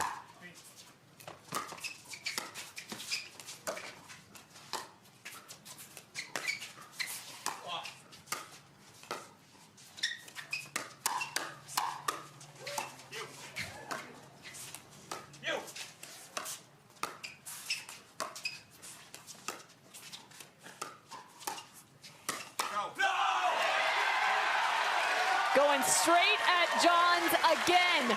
This time, it goes in favor of Brendon Long. Yeah, and they got on that other side just through a switch that wasn't intentional. Oh, and Tyson McGuffin, one of the best from the baseline. And look at Collin Johns calling timeout here on offense to go sit down and make sure they are set to try and finish this off. 5 games is a lot. You want to have everything ready. We'll see what they do when we come back. My name. Just 2 points of separation in this best of 5 men's doubles final at the Selkirk Red Rock Open.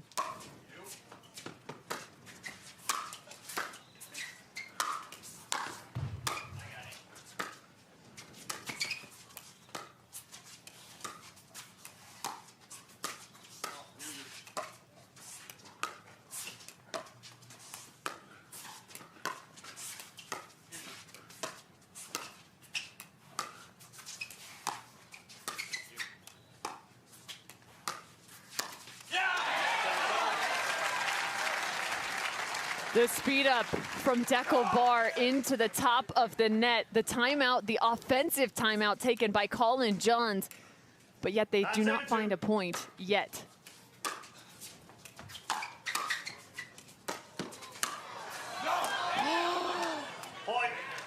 Collin Johns with a outrageous save behind him. And then the ball out of bounds. He thinks Dekel's taking that for sure.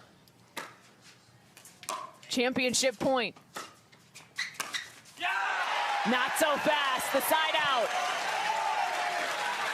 Dekel's expecting that ball to be on the ground from Collin Johns, and it travels too far. And Brendon Long, clutch, finds the open court and get the ball back. Tyson back on the left.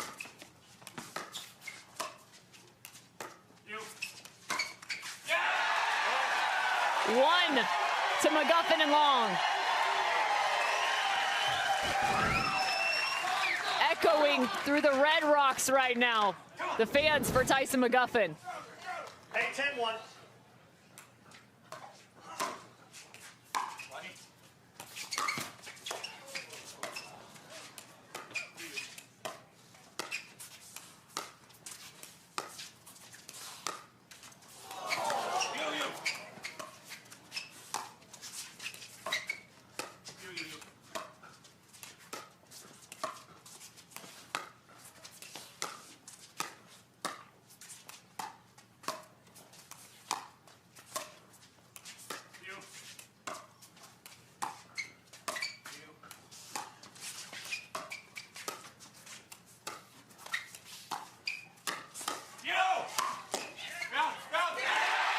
The right time to get aggressive. McGuffin and Long. And there was some absolute craziness off the net court in that. Collin Johns had to make a left-handed save, and it is Brendon Long having the nerves to pull the trigger there, and it's 9-10. First serve.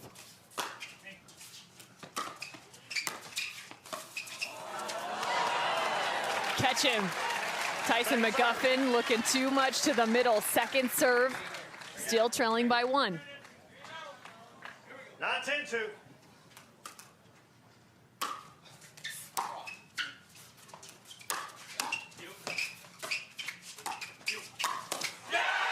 The switch and the tie.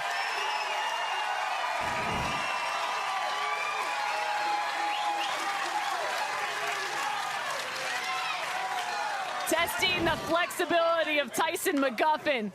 Must win by 2. 10-10-2.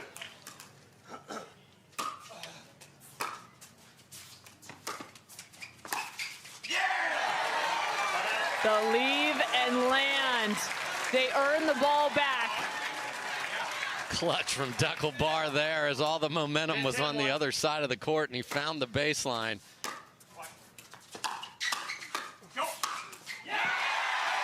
One side out. Yeah, and Collin and Dekel cannot get the ball on the ground. They're fine once they get to the kitchen, but they haven't been able to get there at crunch time here.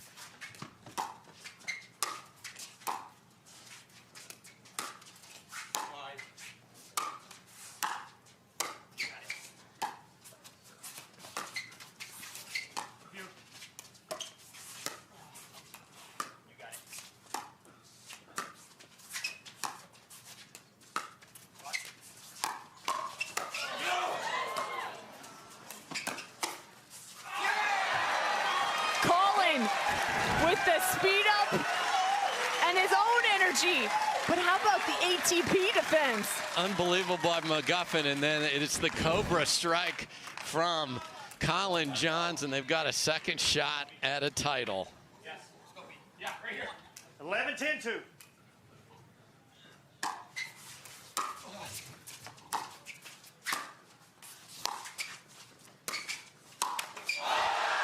He laid it up for Dekel Bar to come crashing in.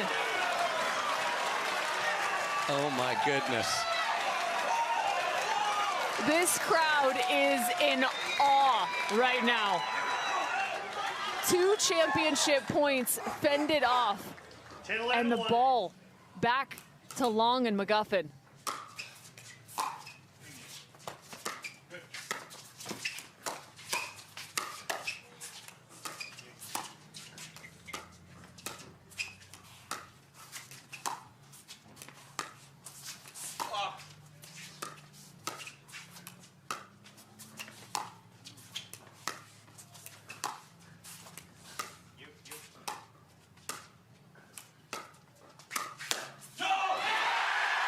Right shoulder spinning out of the way. French fries on the board.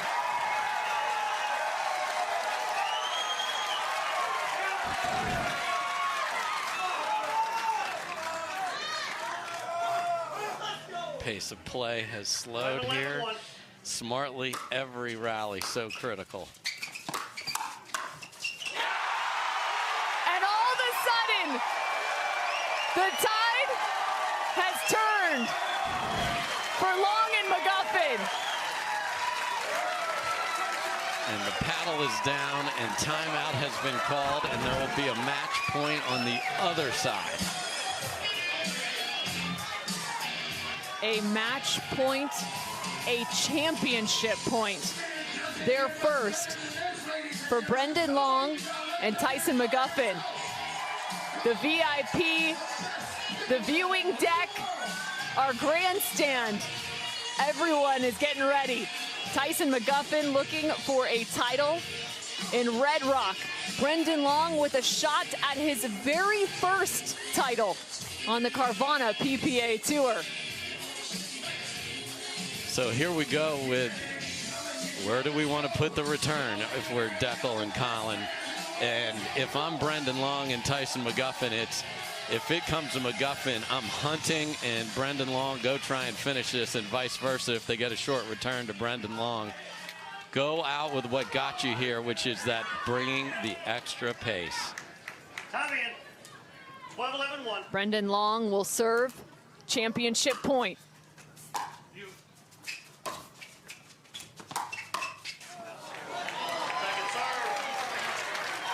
A second shot and a second serve. Unwinding the stack are Barr and Johns.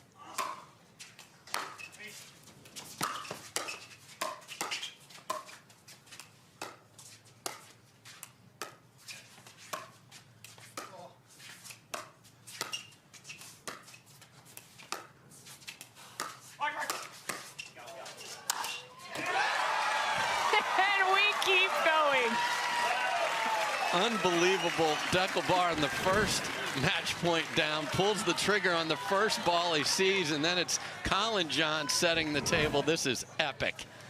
11-12. One of the best finals we have seen in 2023.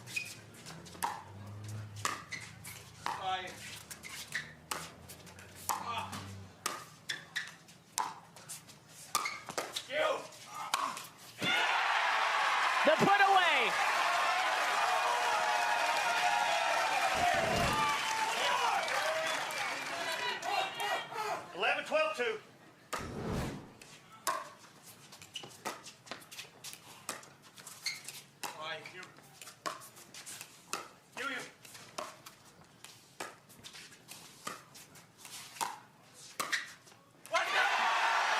Perfectly placed for Brendon Long.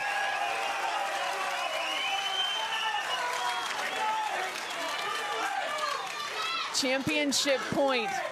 2 more shots at it for Long and McGuffin.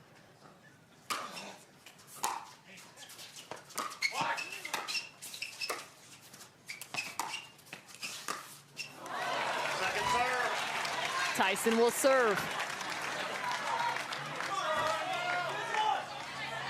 12-11. 12-11-2.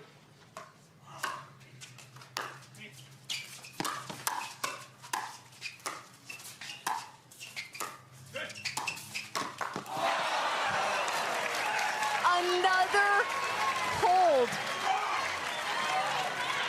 And McGuffin trying to do just a little too much to close it out there, gets out of position. And Barr and Johns get it back. They've saved 4. They've had 2 of their own.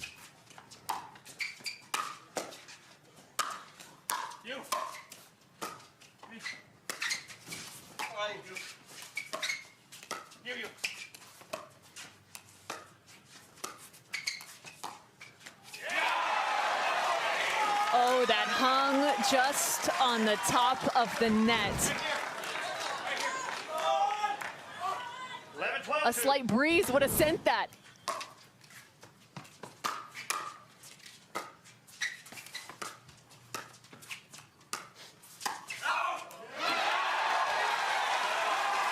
All right, Keanu. A little matrix action from Tyson McGuffin. Yeah, another early trigger pull from Barr doesn't work out. Number 5 here. Over an hour and 40 minutes in this match.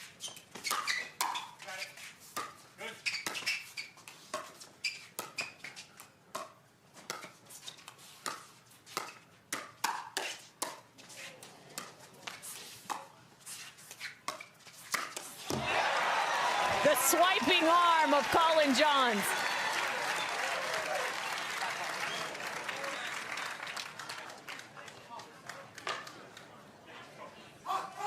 Paddle taps. 12-11-2. Championship point.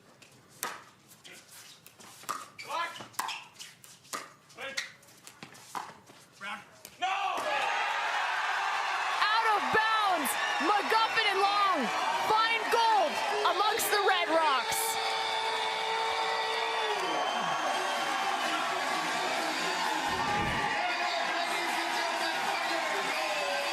The first title for Brendon Long. And Tyson McGuffin finds his first since 2021.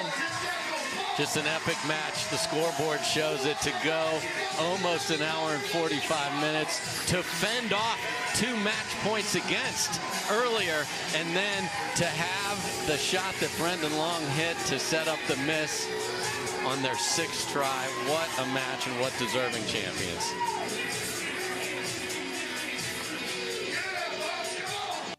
What a fun match that was for the men's pro doubles final. Tyson McGuffin and Brendon Long victorious. I told you, he may not need to make any more graphics, but I can tell you one graphic needs to be made, and that's him with a title next to his name. Standing courtside now with Cameron Blackwood. Over an hour and 40 minutes. That match was right there. They had match point over there. Dekel misses the sitter. What are you telling Brendon here to win his first PPA title? Are you not entertained? So I've been losing to BJ and CJ, it feels like, since I've been in diapers, if you know what I mean. Kind of a low-key fun fact, I haven't lost to CJ when he plays with somebody other than Ben. So I came to take what was ours. There you have it. You guys took the first game 11-1. Looks like they were taking it, but you made that switch late in game 3. What were you liking on that? Well, a couple of things happened. One, Dekel's kind of killed me on the cross-court dig pretty bad, so that's one reason. Another reason is on one of the overheads, my shoulder actually popped, and it started hurting pretty bad, and I couldn't hit it very hard after that. So that was one reason we decided to switch. I also kind of just like to prove to people that I can play on the right as well, because a lot of people don't believe that. So I thought that was a good move. And then in that 5th game there, they just kept dropping to Tyson's backhand, so we decided to switch it back when we were the one returning so that we could stop them from coming in. And we loved your stickman graphic. Are you sticking with that? Looked like it proved well out here. Yeah, you know, that kind of got me a lot of Instagram followers, and as you'll notice, I don't really have a sponsor here, and I kind of learned that being good at pickleball doesn't get you a sponsor. It's kind of about your brand and your Instagram there, so kind of want to ask a favor all the people here and all the people watching to go follow me on Instagram at Brendon H. Long, so that hopefully I can get a sponsor. There you have it. We're going to get Rob Barnes out here with Selkirk, our title sponsor. We are Pickleball. On behalf of Selkirk, want to congratulate you on winning the men's open doubles at the Selkirk Red Rock Open. You guys don't want to go anywhere. We're going to have women's doubles coming up right after this.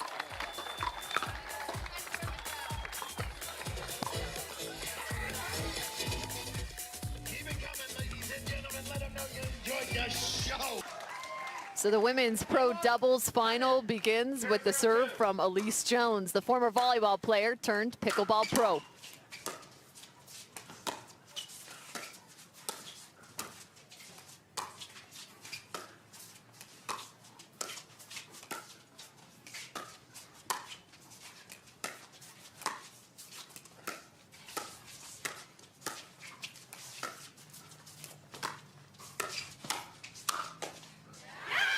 Etta trying to cover middle for Meghan Dizon.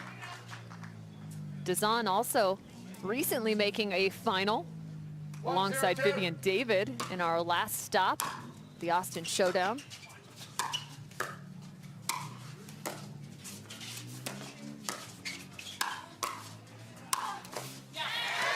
And so much power off that ace of spades. It's incredible how much touch she displays, though, with a 13mm paddle. Yeah, again, it's that work off the court. We see all the power and the finesse here, but to be able to have both of those at her disposal took a lot of work. Leah Jansen, the enforcer, coming in. The enforcer and Mighty Mouse. It's quite the duo. 0-1-2. You need all sizes of superheroes, Cameron. Almost like Batman and Robin over there.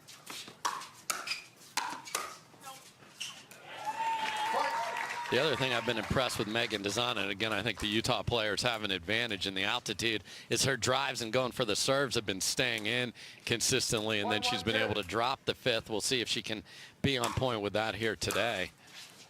Make a great point. Etta Wright out of American Fork, Utah. Just north of Provo. Meghan Dizon out of Salt Lake City. A couple of moms on the court here as well. Allyce Jones and Etta Wright.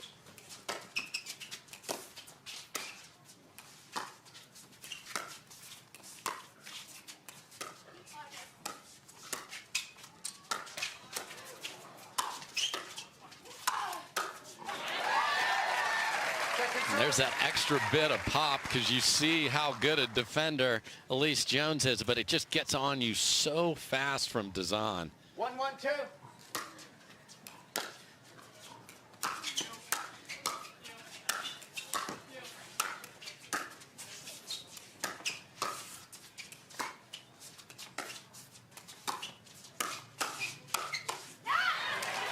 And again, Leah Jansen, that forehand side, a fantastic athlete, just 30 years old.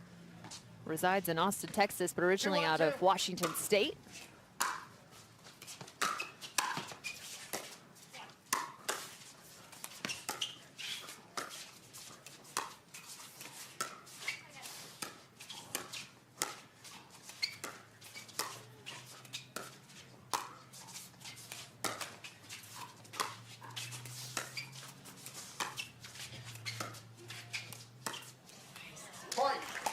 One of the more underrated qualities probably in Allyce's game is her ability to move the dink around. Yes, for sure. Can do it out of the air or off the bounce and has worked really hard. You want to talk about somebody that puts in the hours off court. She does two-a-days, Cam, of drilling.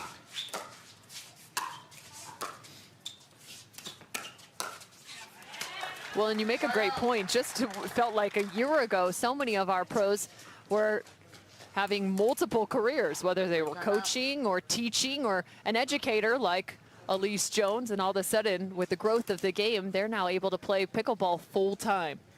Which is great, and you know that's what you want. You want your sport to have that be a vocational choice. Then your talents and your effort and your dedication will enable you to either keep that or not. 1-3-1.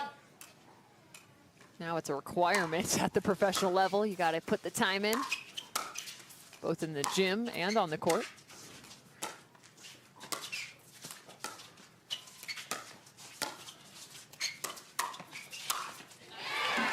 Smashed from Mighty Mouse. And I like the little step back inside out attack at Meghan Dizon on the shot before that to set it up. And that's the big difference with Allyce Jones. She's brought offense to her game, that not just be this complimentary defensive player.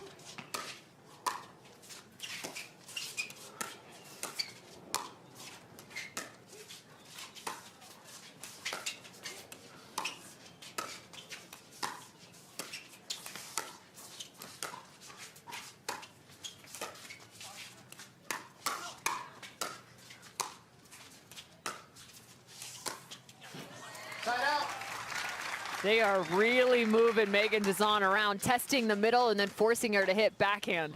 Yeah, and Leah Jansen, we talked about it in their semifinal, is so good and so comfortable also putting in the work so that she's got that two-handed roll that can be a problem for her opponent at the kitchen line.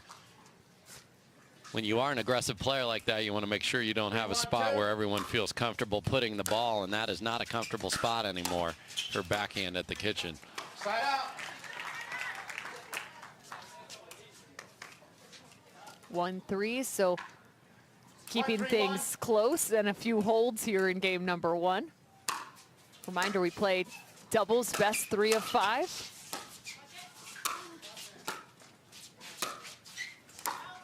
Point. And looping that a bit too far is Leah Jansen. So 2-3. 2-3-1.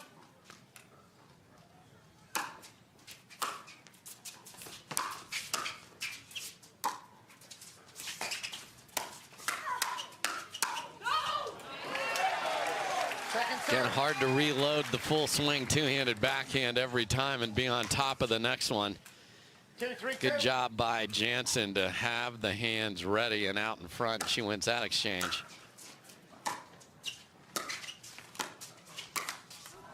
Point. Ooh, it was the right time as Meghan Dizon was off balance. Yeah, she was in big trouble there, but got the miss from Jones.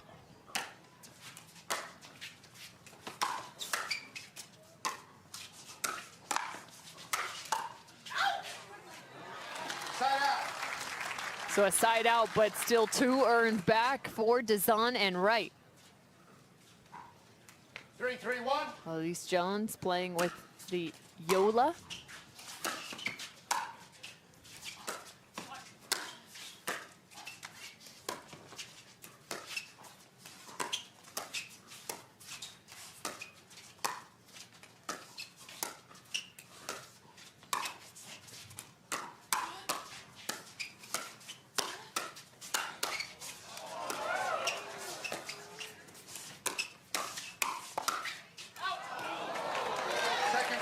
After a fantastic firefight, the easier ball is sent out of bounds. Yeah, that's why we love women's doubles on the PPA Tour. Just tremendous defense, counters, resets, and then a big swing from Jansen just goes deep.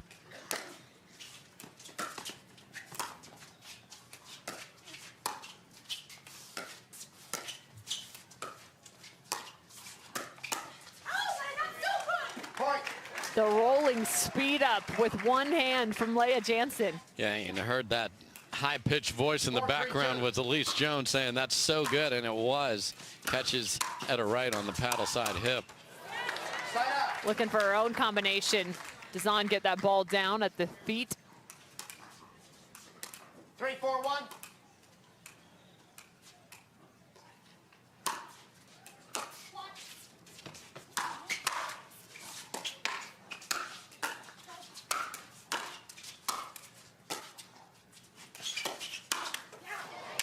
Second serve.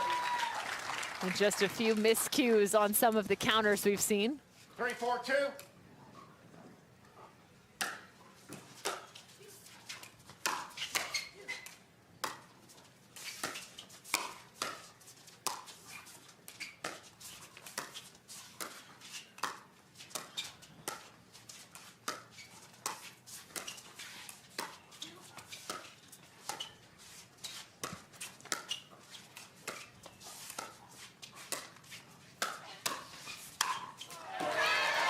Stuck on her knees, Allyce Jones sends the lob up.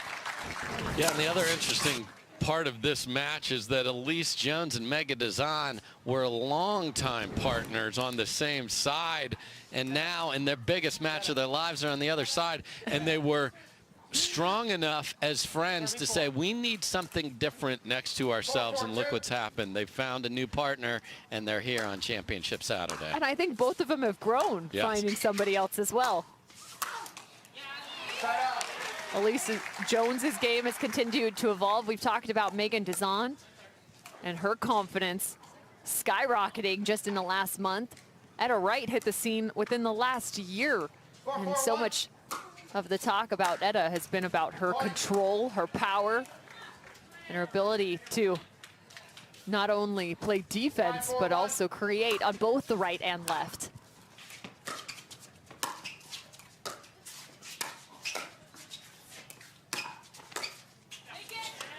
Yeah, the one thing that this formation for Dizon and Wright does is you take some of those offensive weapons out of Etta Wright's hand, and she becomes more of the setup. You have plenty of power with Dizon, but you won't see all of the tricks of Etta Wright on the right side. That's a little trick right there. That was about the shortest and most compact two-handed backhand you'll see. Yeah, and got it down. That's the key to that swing from Dizon.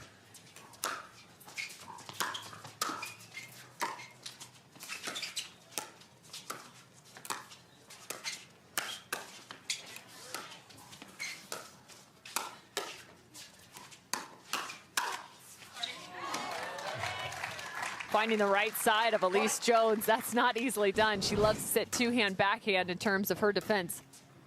Yeah, and there's just that little bit of extra pace and a little bit of tape to help.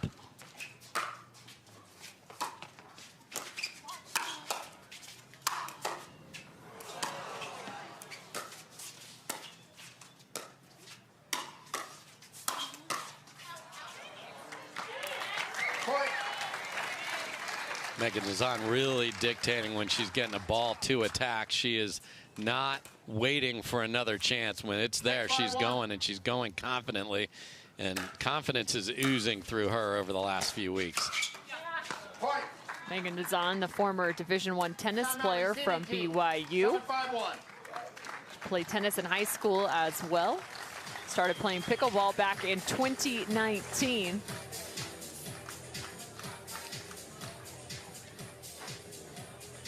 So a timeout called here on Championship Court. 7-5 for the number 6 seed. Meghan Dizon and Etta Wright in a best-of-5 competition for women's pro doubles at the Selkirk Red Rock Open. The Utah crowd thrilled with the competition they've seen to this point. We've already crowned Parenteau our champion for pro women's singles, Tyson McGuffin and Brendon Long for pro men's doubles. Mixed doubles will be coming up next as we'll close out our day with men's singles action.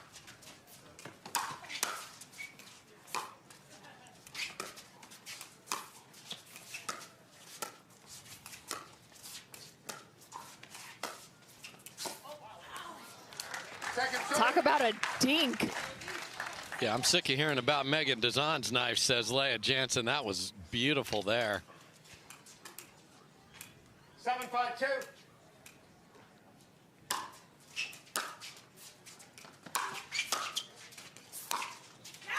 Side out.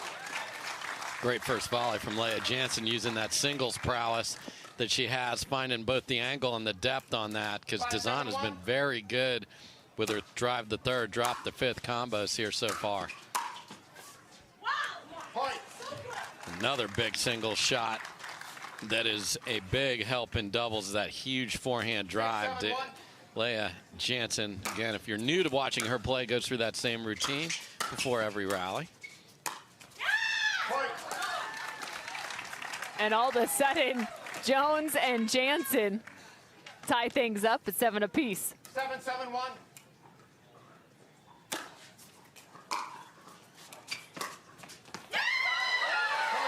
Take the lead. Allyce Jones looks to the fifth player on the court and says, "Are you with me?" Oh, they're with her, and what a nice inside-out clean winner with not a lot of pace, just placement over power. I would never want to take that ball out of play after that was just hit, but it must have just a little crack in it.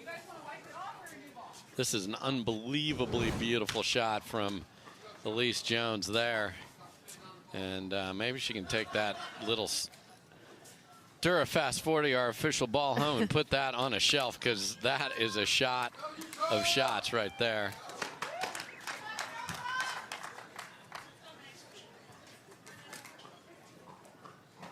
Hitting the reset. 8-7-1. 8-7. Second serve. Yeah, and sometimes you switch out the ball and the one you get is newer and it's a little livelier off your paddle. 8-7-2. And it sails just a bit deep for Leah Jansen there. And so does that. So it's wild how one little thing can stop momentum. I mean, you have this amazing shot, everyone's fired up, and then there's a slight delay, and the ball is gone instantly. 7-8-1. So it's been a run of points for both of these teams, trading the advantage. And the shallow return, Etta Wright on the left. Right on the left.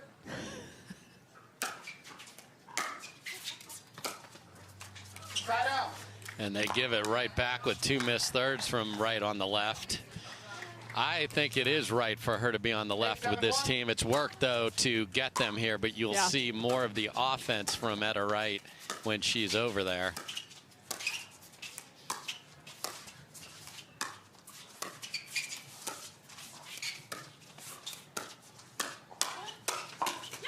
And they still test that middle in terms of the dink.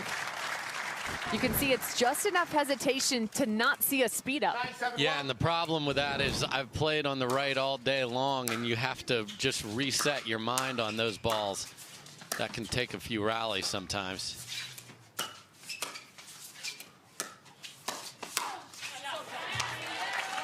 A great read from Meghan Dizon. Yeah, just a little fade to the right, sets up the two-handed backhand, and got some dancing going on after that. 9-7-2.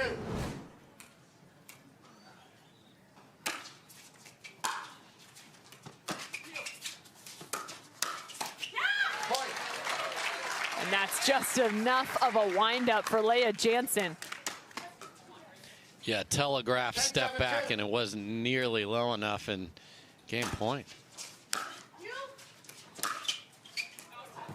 Side out. Oh, she nearly had the clean look. So they'll have a little discussion where we're going to play, and at a right back to the right side of the court. Easier for us announcers.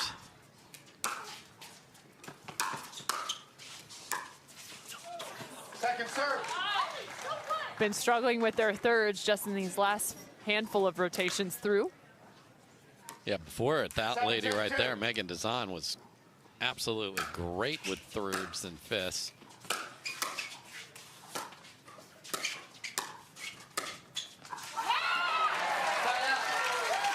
Leah Jansen has found some success in game number 1 up the line.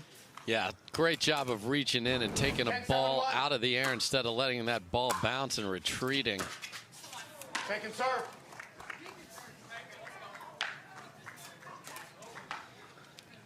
Another look at game point for Jansen and Jones. Their third.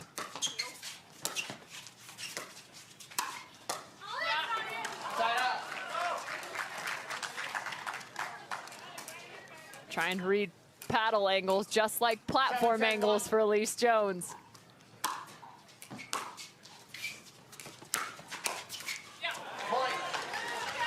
There's the drive. If you can't find the third, go to the drive. Yeah, and that stops a run of 5 points for Jones and Jansen, who called timeout down 7-5.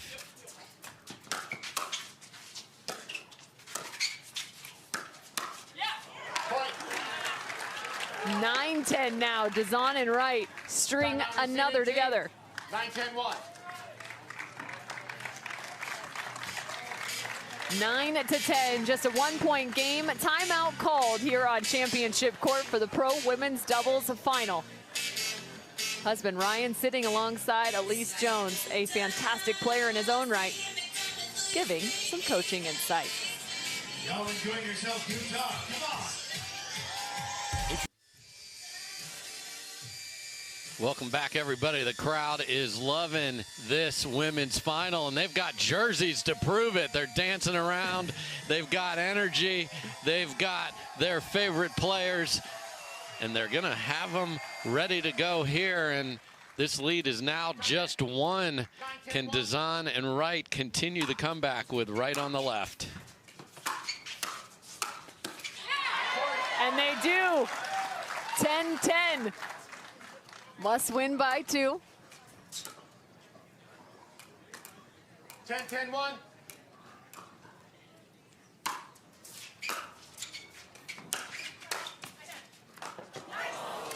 Second serve. And the bottom just fell out of that.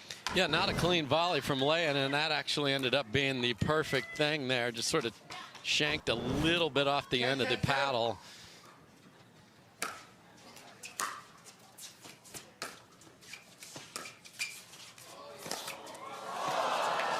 Oh, and Etta had potentially, room for the ATP.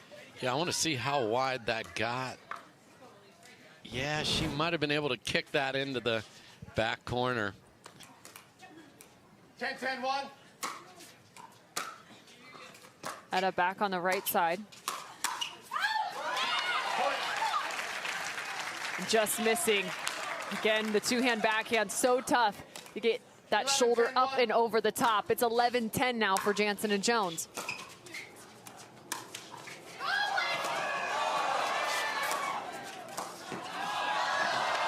Leia Jansen with one heck of a save.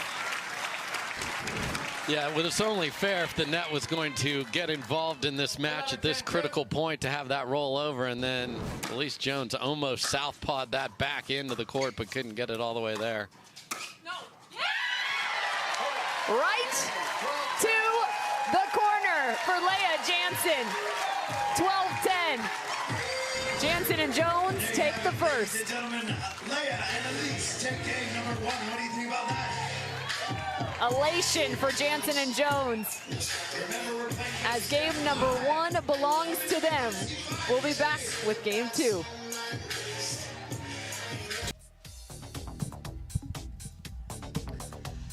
Utah, a great place to play pickleball for the Selkirk Red Rock Open Little Valley Pickleball Complex. Championship court is absolutely packed. Cameron Irwin alongside Dave Fleming. And we are in the third final of our Championship Saturday, Easter Sunday, Game 2, 0-0-2. just around the corner. So we're playing one day early. So these fantastic pros can all go hang out with their families.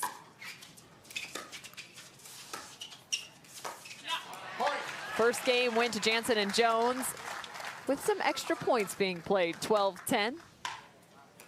2 games in a row went bonus pickleball, Cam. Game 5 of the men's, and then that one here in the ladies.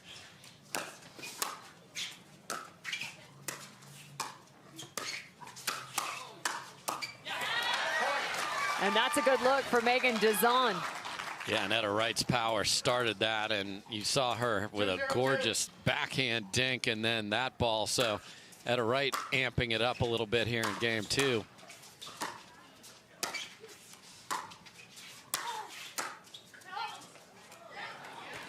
There's also been a bit of a resurgence of Leia Jansen in 2023, and I talked to her before the beginning of this season, and she talked about regaining her confidence. We mentioned it with Meghan Dizon, but that's also the case for Leia Jansen. She had some tough times just in terms of finding the right partners to play alongside, and she finds Allyce Jones, and their chemistries just match perfectly. Yeah, she needed some positivity on the court with her. She knows she rides an emotional roller coaster with not just her emotions, but her health is a diabetic, and that's hard enough to play on, but not hard when you're Leia Jansen smoking overheads like that. But all of the things that she needs are in the package that is Allyce Jones. 1-2-2. Yeah, and we talked about mentality. She said, you know, I actually feel like I'm a really tough competitor in terms of being mentally strong. She just loves to show her emotions. It's almost like a little bit of a superhero mentality in terms of showing those emotions. So she misses that ball just wide. She's also highly educated, has a degree in accounting as well as psychology. 2-1-1. Double major. A lot of smart cookies playing pickleball out here. Second serve. Lacey Schneeman, the Boeing engineer out there, many others. 2-1-2.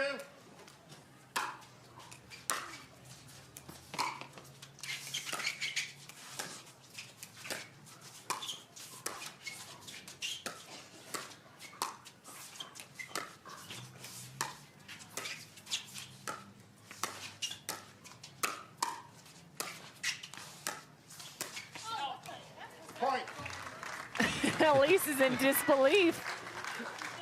Yeah, what the heck? I mean, she's so good at taking a cross-court ball and redirecting. It's not easy to do. I don't recommend that for a amateur that is just learning the game, but she's so good at it. Couldn't believe she missed that one. And there's the big swinging two-handed backhand of Dizon. 4-1-2. Jansen getting on herself, and again, she looks to Jones to pick her back up. A little bit of positivity. I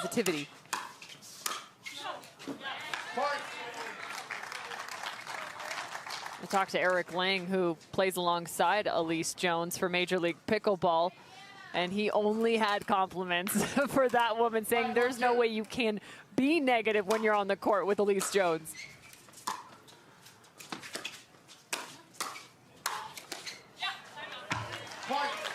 Timeout receiving team.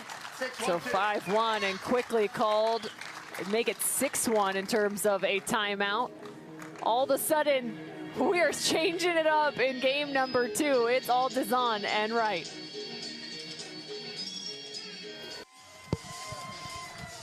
Meghan Dizon and Etta Wright up 6-1 in game 2 at the Selkirk Red Rock Open.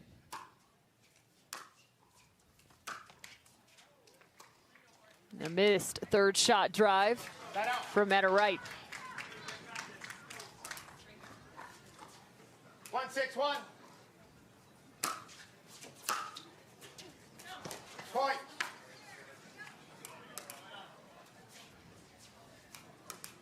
2-6-1.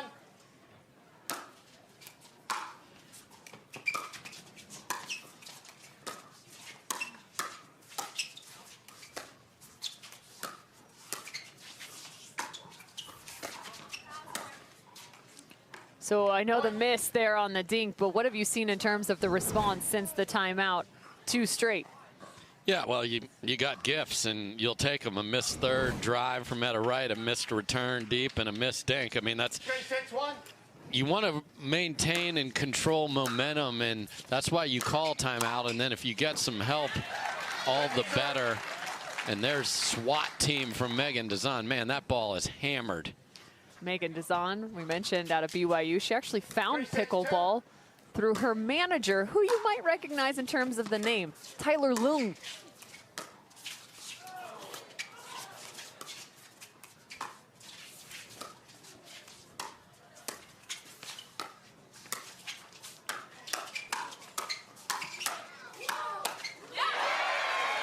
Taking over not just the middle, but also the right. Love that once you're engaged, stay engaged. You know where you're hitting the ball. You know where it's expected to come back. Etta Wright, just go have a seat at the baseline. I'm good.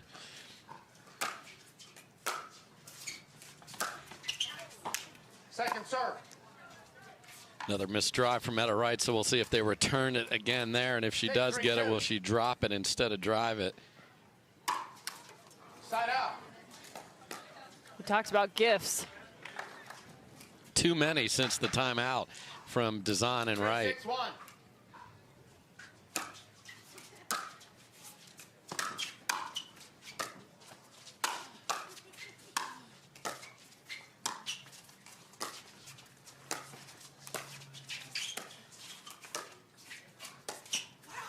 Point. Wow, Leah Jansen just put some magic on that dink. Slicing that from her midline.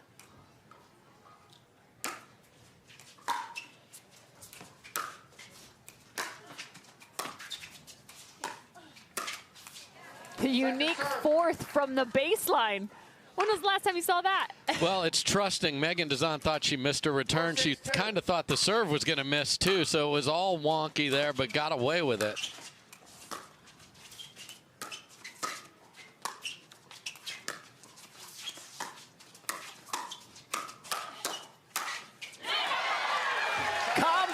For Etta Wright.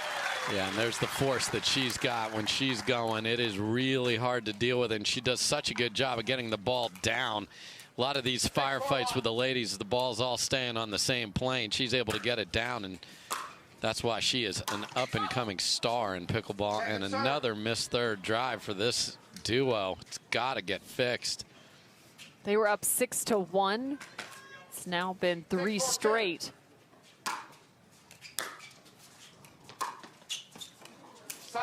And I know they had the conversation, let's drop it, but now that's in your head. So you go with a cut, drop, don't find the range, and if they don't win this game, this little chunk of time they're going to look back on, and so many opportunities lost. And opportunities gained for Jansen and Jones, 5-6. Now you're giving gifts by letting balls you think are going out land in the court.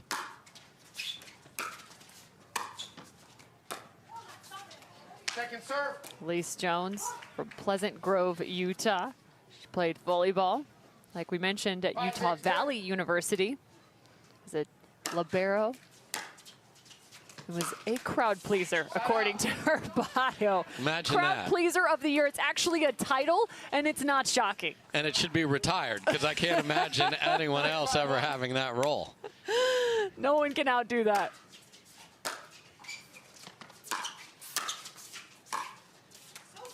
Second serve.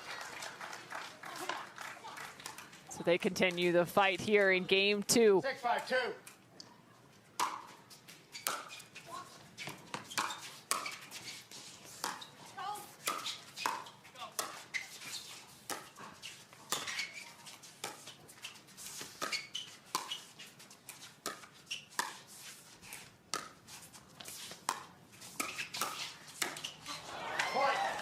Just enough of a redirect out of the outstretched arm of Leah Jansen.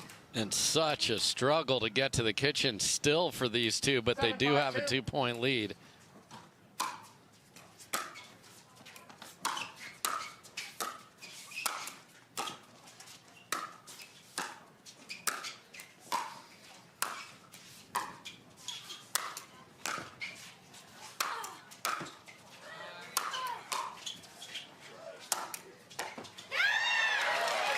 And finally, it's Jansen after the overhead.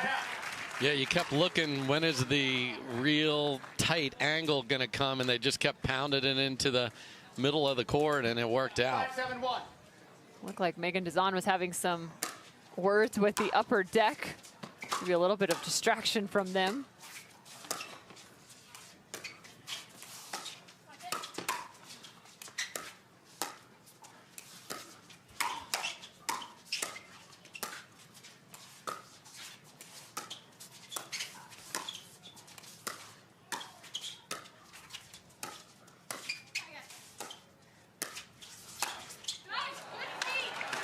You have a one-hand backhand? Well, so do I. And mine might be the best in the business at a right, and she's able to take that down the line or back cross court and tags Leah Jansen with that one.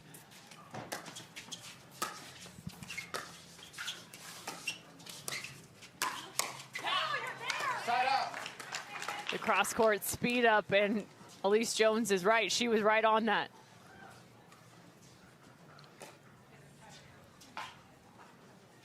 Keep talking about who will play the left, who will play the right. 7-5-1. Still 2 points in their direction.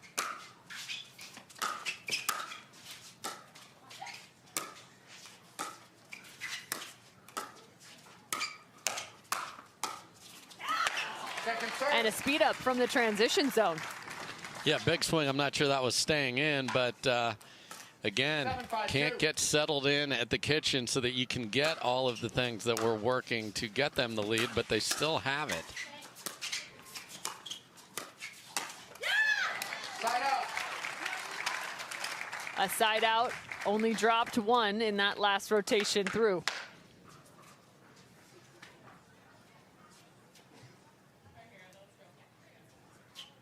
Five, 7-1.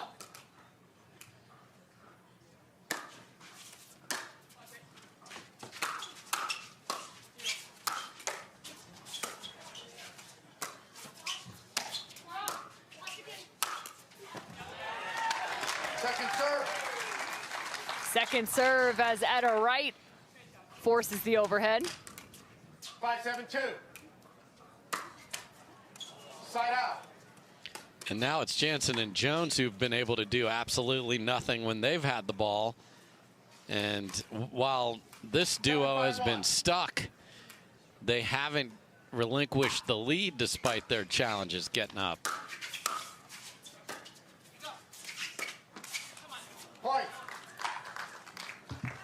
So again, both teams trying to find a little bit more in game number 2. 8-5 now for Dizon and Wright.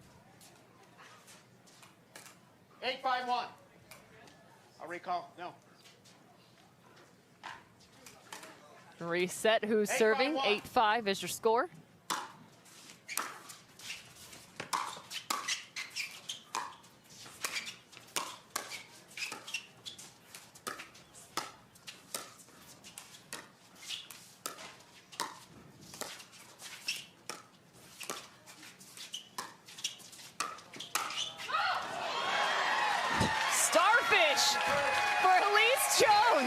Had to get everything out of the way there and able to do it.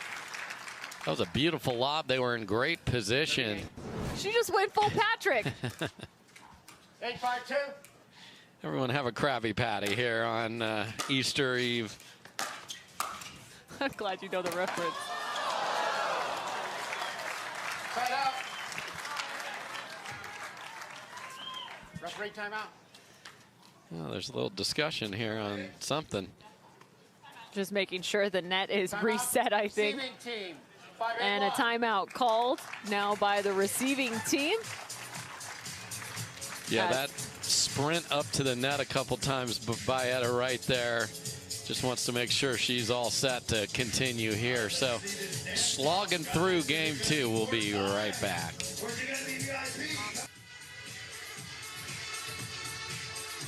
The signs have been showing up. Nothing can stop Mighty Mouse. Reads that one as the fans are in full force for Allyce Jones here in her home state of Utah. Yeah, shout out to Utah and the arts and crafts and the markers. They've even used their own bodies here for their messaging. And we had Booyah the pickleball head. I mean, this is a festival today here, Cam. 5-8-2. I mean, Coachella is this week. Good point.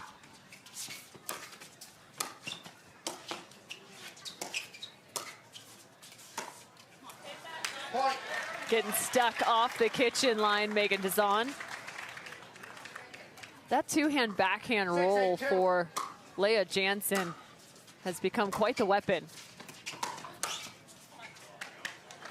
And the two-hand power of Meghan Dizon, equally a weapon. Yeah, I think Leah Jansen saw players like Annalie Waters, Anna Bright bringing these two-handed heavy rolls. Lauren Stratman certainly has it. She had to find something to match it, and she certainly has done that. Pops it up there. And this is really, I know it's a best of 5, but this is a must-win game for Dizon and Wright. Had the lead in game 1, didn't get it done. Have led throughout game 2.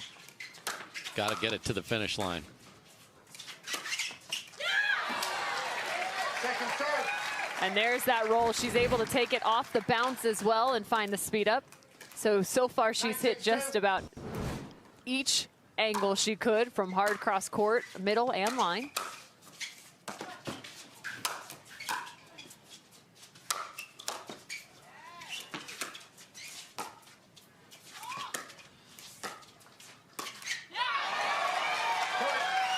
Chop wood. Etta Wright with a beautiful drop. I mean, insane defense of absolute pummeling balls coming at her, and she's able to keep them in the green in the kitchen.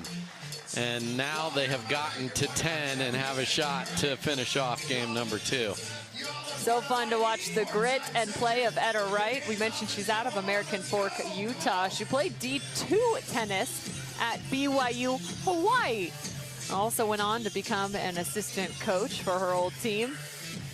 She has an incredible background in paddle and racket sports, from badminton, tennis, ping pong, racquetball, and pretty much everything besides pickleball until she finally decided to take the turn. Yeah, and that little combination of background is huge. You know, there's a lot of talk about what table tennis does for your pickleball, and it is significant getting used to the roles. The folks that are just tennis players that come over to this game don't have that to go with it, so that's why you see her so good with that one-handed backhand out of the air, because she's been doing it in all these other sports. And that's the scary part for the rest of the women, is these ladies are bringing different talents to the table, and now you got to figure out how to adjust your game to match it.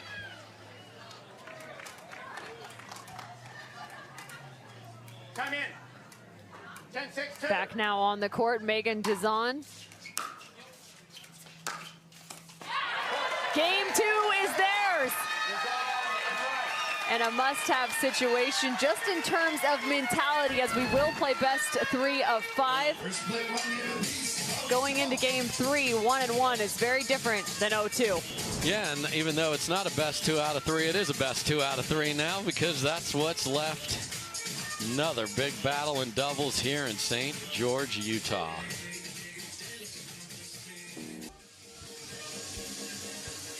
Yeah, definitely a party here in the VIP section. St. George, well, they like to party too. Why not on a Saturday? Come on.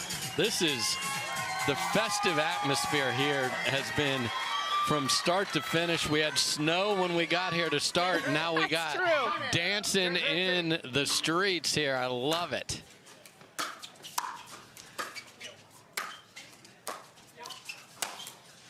And here's what Etta Wright can do when she is on the left side of the court. You start to feel the presence, and it makes your shot selection feel a little too fine. And it's interesting, instead of just switching who the first server is, they're going to actually stack to start out. Had that option, didn't choose it. And then Meghan again sliding more middle. And the reason I like this duo in this formation is Meghan with that two-handed backhand in the middle can go hunt and put balls away.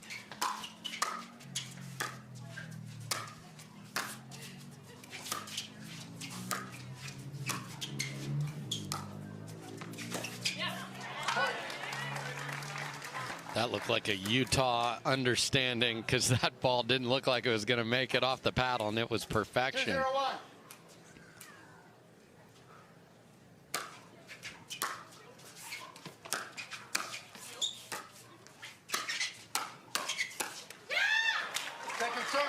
Catching her just on the opposite side of her body.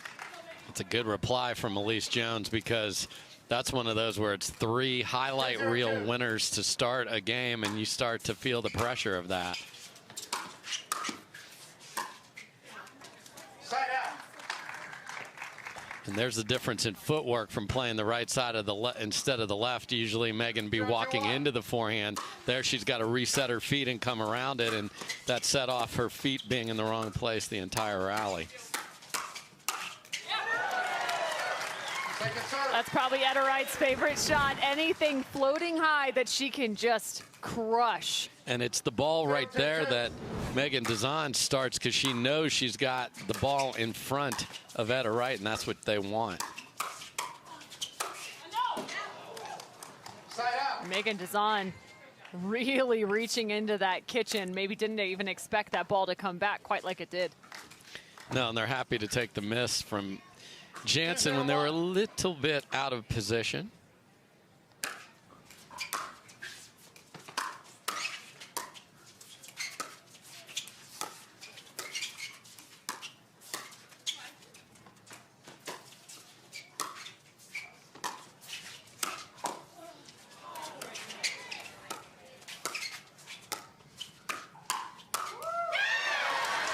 Right shoulder causes some problems. I mean, unbelievable defense from Dizon, and such a nice approach to this lob over her head.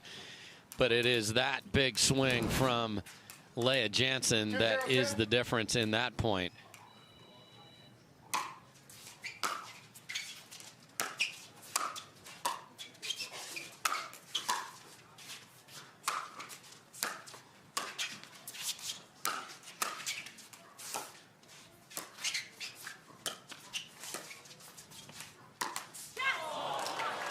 Side out. That was a master class in getting to the kitchen, though, from Etta Wright. Perfect, and I like the trigger pull from Meghan Dizon there. She's saw a ball that was bouncing up to the height of the tape. That's been working for them all day. Just got to make it.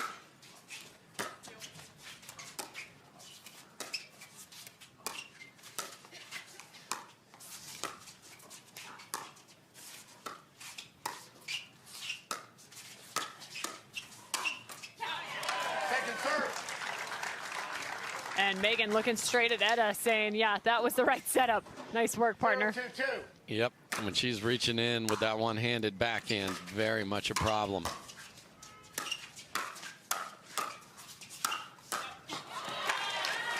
And this is awesome, watching just the left-sider for both Etta Wright and Meghan Dizon. Whoever's over there is just sliding out of the way, letting the right take over. Yeah, and what having Etta play some on the left is it just hits this ignition of her being more aggressive no matter where she is on the court.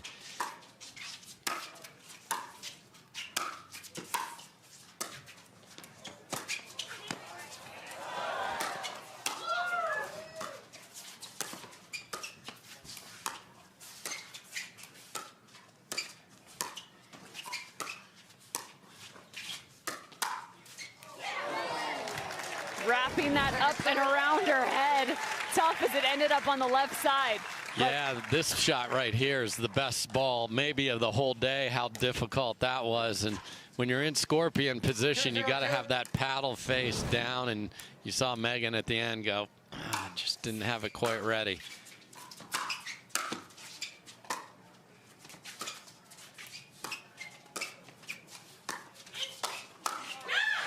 I'm still thinking back to that last rally and how Etta was trying to avoid the kitchen, but she could have fallen in. The ball bounced, but it just becomes so nuanced in your brain. Stay out of the kitchen, stay out of the kitchen. 0-2-1.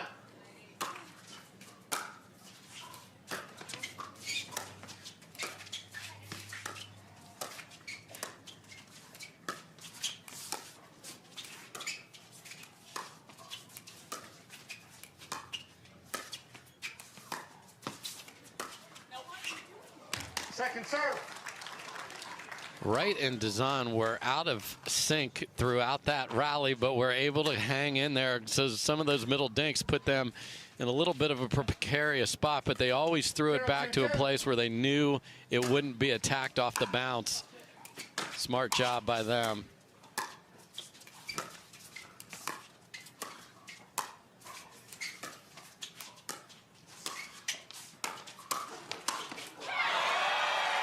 Meghan Dizon with a huge pickup. Her partner got pushed off the line. Yeah, this backhand overhead is a really difficult ball to hit. And look at Dizon. No, man, they're probably going back to her, so I'm going to fill in the gap.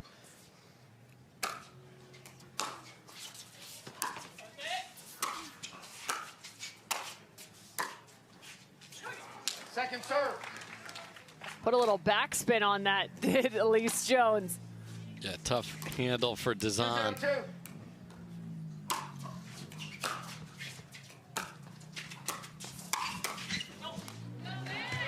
And watch out, you have Meghan Dizon patrolling the kitchen line right now.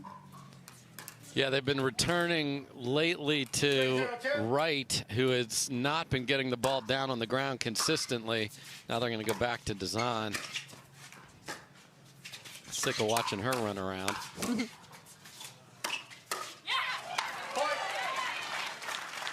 And that's what the pace of Wright and Dizon can do for you. You feel the pressure just to keep the ball on the ground because you feel like you're defending all day long, and that is not a fun feeling on the pickleball court.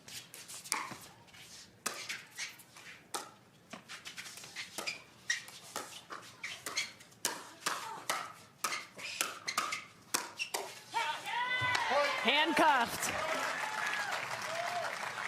And firing away, and Wright and Dizon led in game one, let it slip away, way ahead throughout game two, and here they go again in game number three, and they've been comfortable doing it no matter who's on either side of the court. So there they go. We'll see if they can keep it going.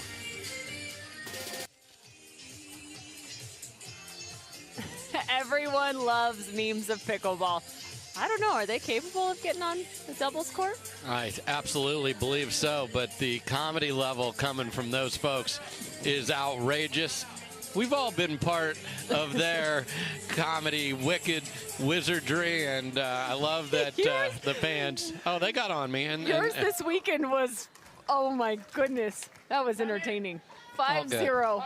It happens. Love to everybody.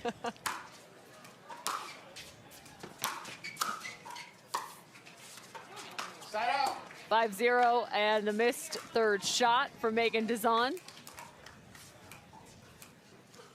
0-5-1.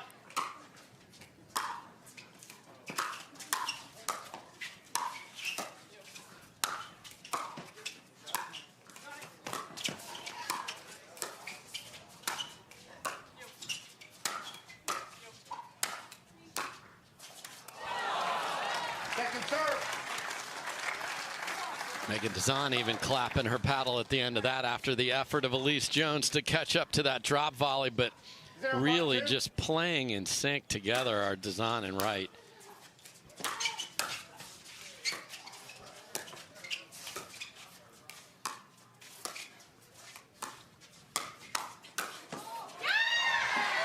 It was amazing. She even got the first one as she had to have a self-defense maneuver there. Yeah, there was nothing she could do to get her body reset for the reply after she just fended that off. Finally on the board are Jansen and Jones.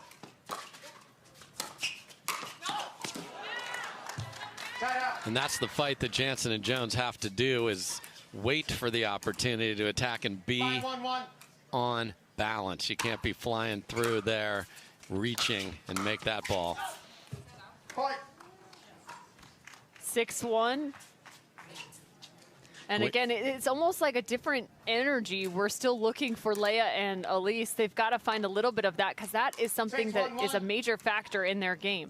Yeah, and kudos to Wright and Dizon for not letting this crowd get into all of that madness.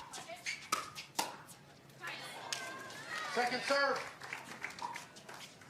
Second serve. 6-1-2.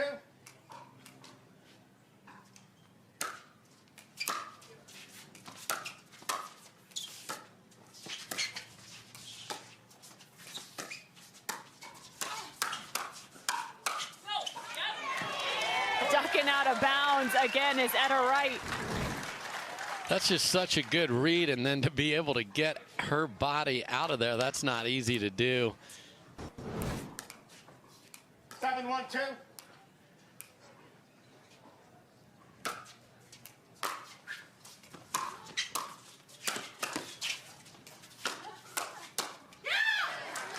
Looking for the shake and bake, and even then, we haven't seen that many hands battles. No. It's been maybe 1, 2, 3 shot combos, but these two teams have definitely been sitting a little bit heavier into some dink rallies.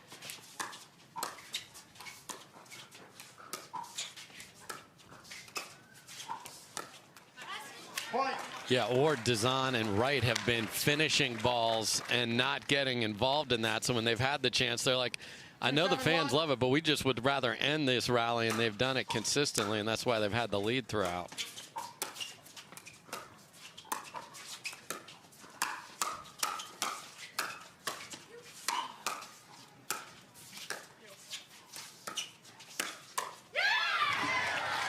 And they changed locations.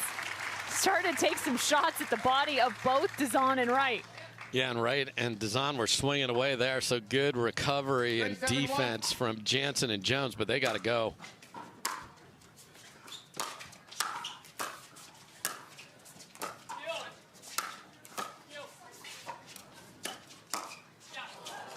Second serve.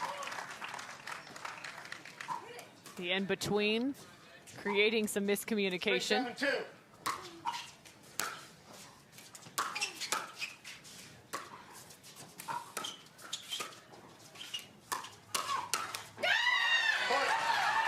And that's what I was waiting for. Allyce Jones, make a play and look to the crowd. Yeah, she hasn't been yelling to all those packed Utah fans to get behind them. Oh, no. A little too amped up and misses the serve wide. 7-4-1.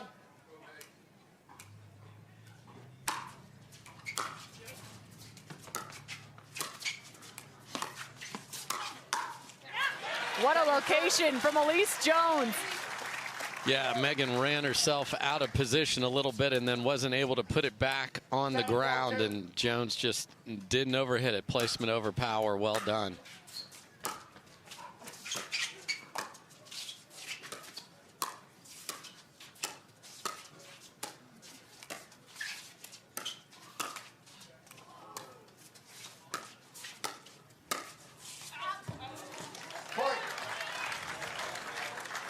And more often than not, in game 3, those have been going wide or out.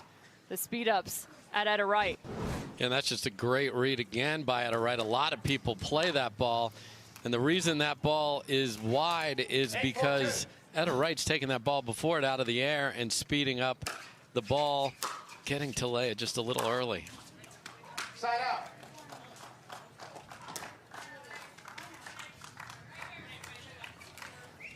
You're right.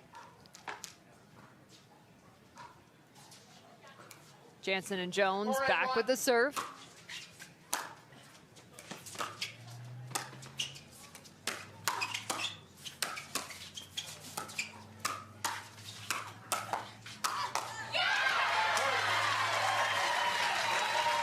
It's so wild to me to watch them be able to reset the ball cross court when the attack's coming up the line.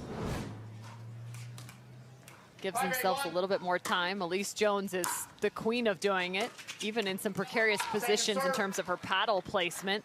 Yeah, the key is if you get low and have the paddle in the right spot, you can deflect that to the right place, and you want to put it where there's the least offensive player on the other side, and that is a very offensive rollover if you're Jansen and Jones. So the ability to defend is one thing. The ability to defend and direct the ball is a whole nother skill that just got to be hours of court time practicing that. Second serve. Pickleball gods even things out there.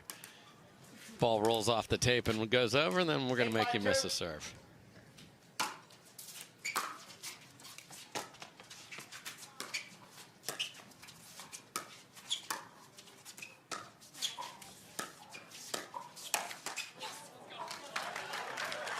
And that's what I was talking about, the two-hand backhand of Allyce Jones. She sits so heavily, as many do, on that right side with their two-hand backhand, and rightly so. It makes it a little easier in terms of knowing what you're going to end up defending with.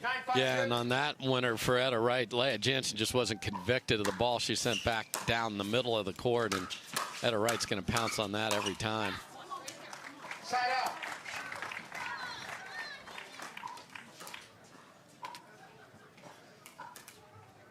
Five, 9-1.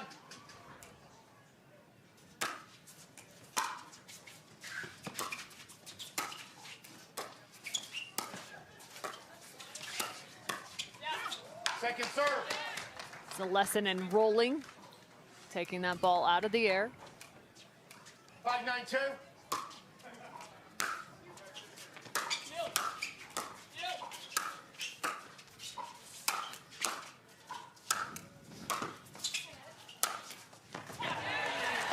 Etta Wright, I love it, the aggressive move. Yes, and that's why when you start her on the right, she's just not quite wired to just go until she's over there. But once she starts going, it's incredible. Meghan, get out of my way. I got an angle I love here. Beautiful job by Etta. Speaking of angles they love,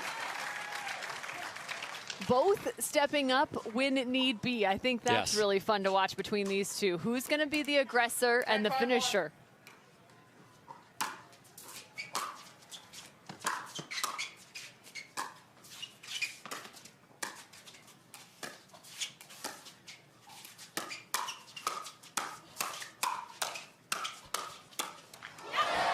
One of the first real firefights we have had, and it's late in game 3.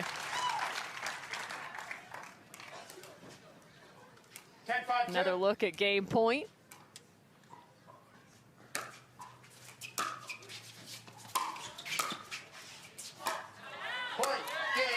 out of bounds. Game 3 to Dizon and Wright. They now lead 2-1. Just one game away from the title here at the Selkirk Red Rock Open.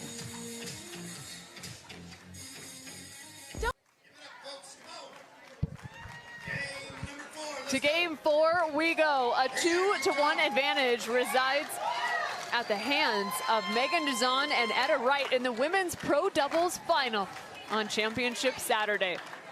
Pickleball about to be served as Allyce Jones and Jansen are still looking for gold in their partnership together.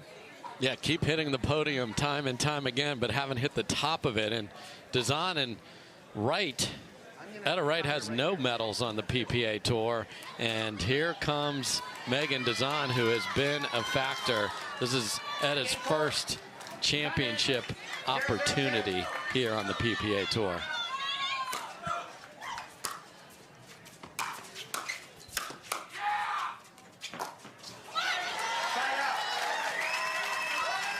So what Jansen and Jones want to get going here is the energy, the crowd, everything that they do with some scrambly points, and then make this team on the other side of the court dink the ball.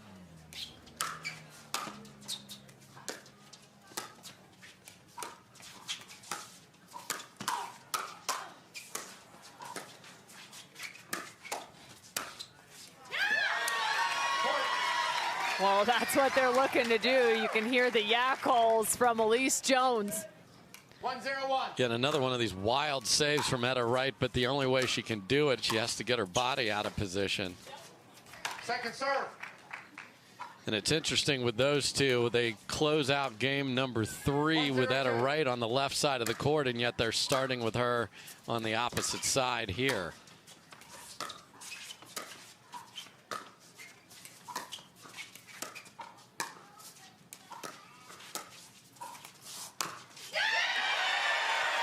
Allyce Jones finds the ATP.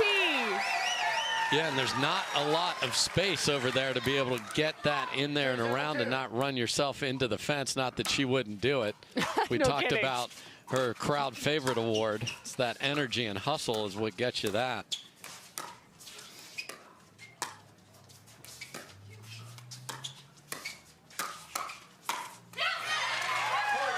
I'm still waiting to see the replay of Allyce Jones' full layout winner Yes. from yesterday.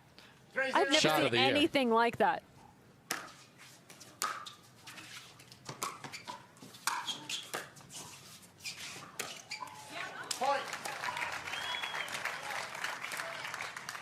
Couple errors creeping in on return here, and the scoreboard is 4-zip very quickly.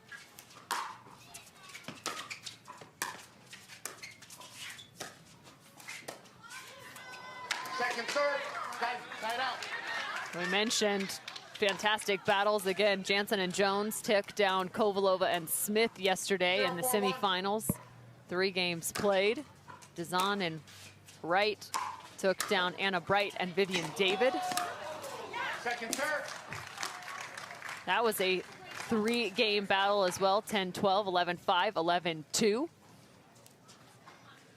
Yeah, that third game was as dominant as a team can be against 2 really good players.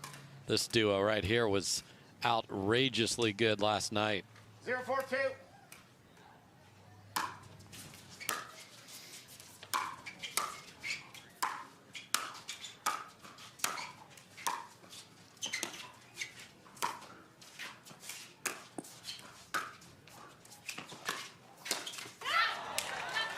Well, and this women's draw has looked a little different with no Annalie Waters in the draw. Catherine Parenteau played alongside Andrea Koop. Which we thought was a team we could easily see on Saturday with the talent of those two.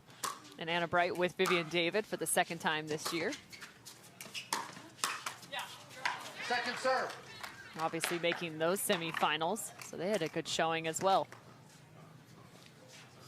And then Kovalova and Smith did take a very lengthy bronze medal match last night to head out of here with a medal.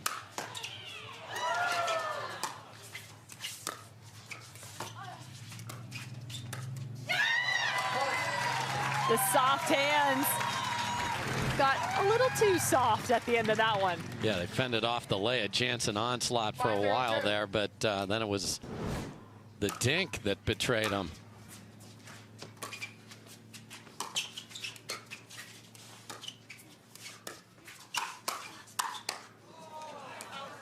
Yikes. This game can be dangerous. It can, and she's used to that volleyball background of getting low to defend a ball coming at 100 miles an hour at your body. Tried to do it again there, but too much pace from Dizon. I'll say when you're playing line-to-line defense, those hands are definitely up in the game of volleyball.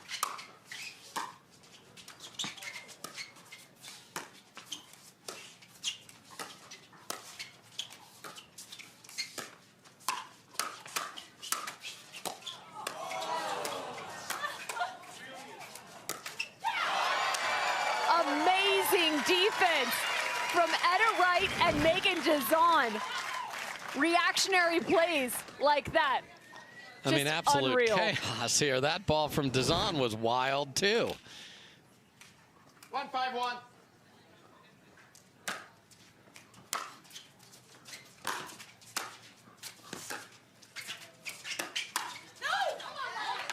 Second serve.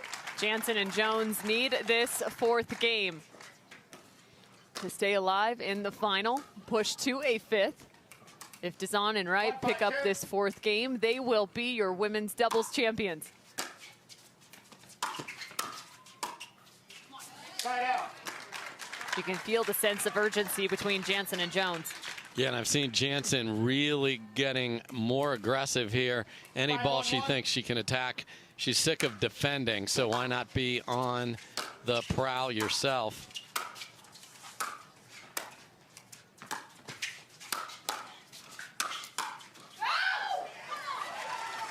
2-5, the big out call.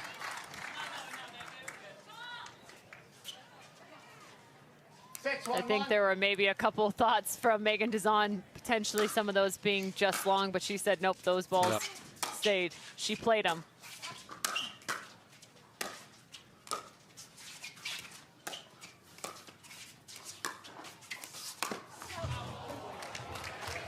That ball is just too quick for the ATP. Yeah, just ran out of real estate over there. And finally, Dizon and Wright have gotten Etta Wright over to the left side. Very interesting with all the momentum and with that formation. What's the background on why that wasn't the way they started game 4?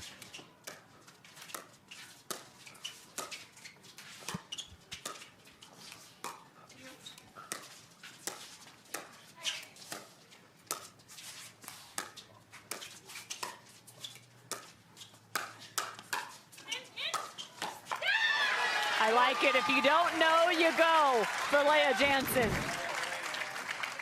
Couple balls that could have been out, but she don't care. That's a great backhand overhead there with two hands. Hard to hit that. We've seen Etta Wright with the one-handed backhand, but to get the left hand in the right position and then get the ball down, well done.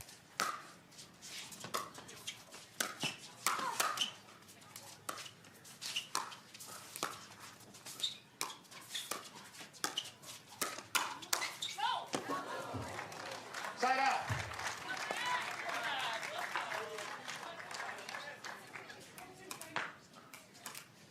One, 7-1.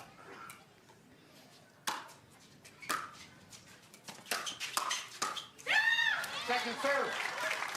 Second serve now.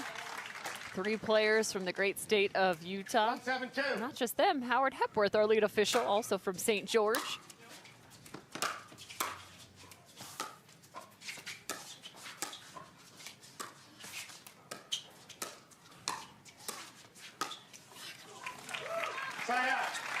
And it's just one after another right now for Jansen and Jones.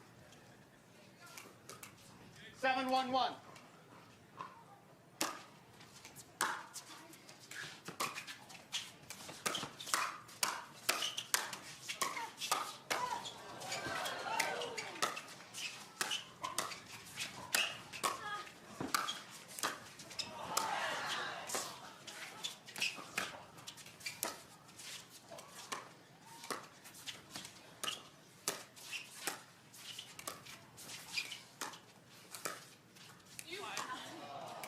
that point actually looked like pinball. It looked like pinball where you had like 5 balls in play at once and all the bumpers are going bananas. The defense. Lights are going on. Yes. Flippers flying everywhere. And then we missed Dink to end it. Right down the middle. Wah, wah.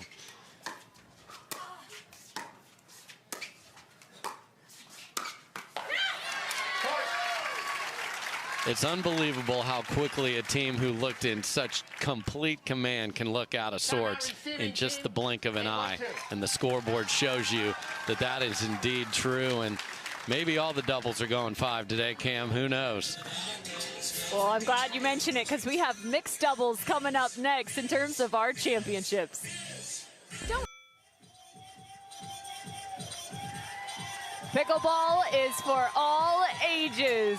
One of the great elements of this game, you can pick up a paddle, find a court near you. They're popping up everywhere. They're all over St. George. 8-1 now for Jansen and Jones. In game 4, a game they must have at the Selkirk Red Rock Open on the Carvana PPA Tour. Yeah, this beautiful complex is a public facility right here. You know, when the PPA Tour comes in, it's so great to be here. And then these beautiful courts are here for the residents and anyone visiting. Punishing that ball, Etta Wright. Took the timeout, tried to find everything she needs to be ready to go, and that was a beautiful start.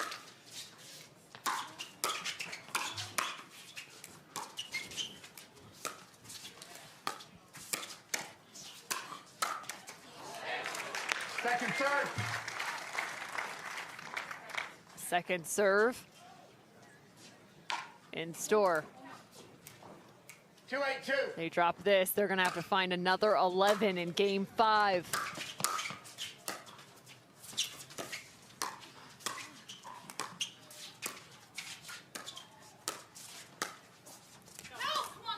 Side out.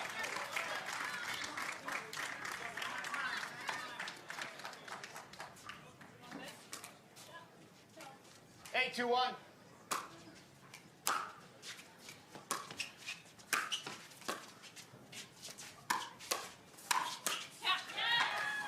Dizon on the left. It's time for her to take a step.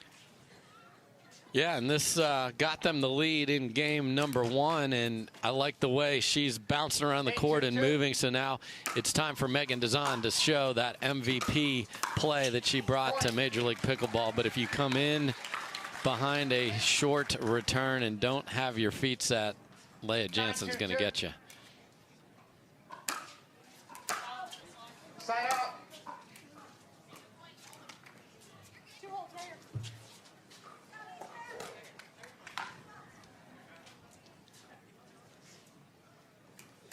Two, 9-1.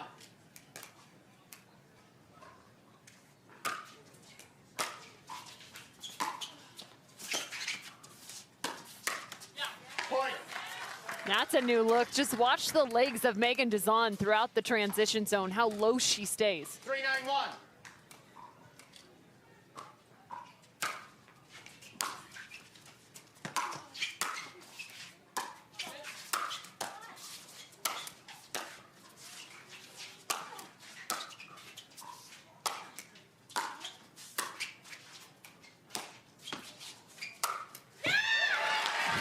Enough of this. Enough. Okay, keep throwing it up in the air. Now go chase this one out of the VIP section.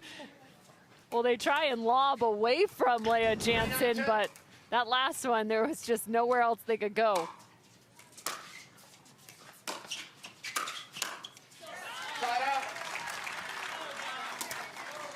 Jansen and Jones, 2 away. Way too high for Meghan Dizon there with the roll, and then they get, you know, switching back and forth can be hard to figure out what I'm supposed to do in the middle.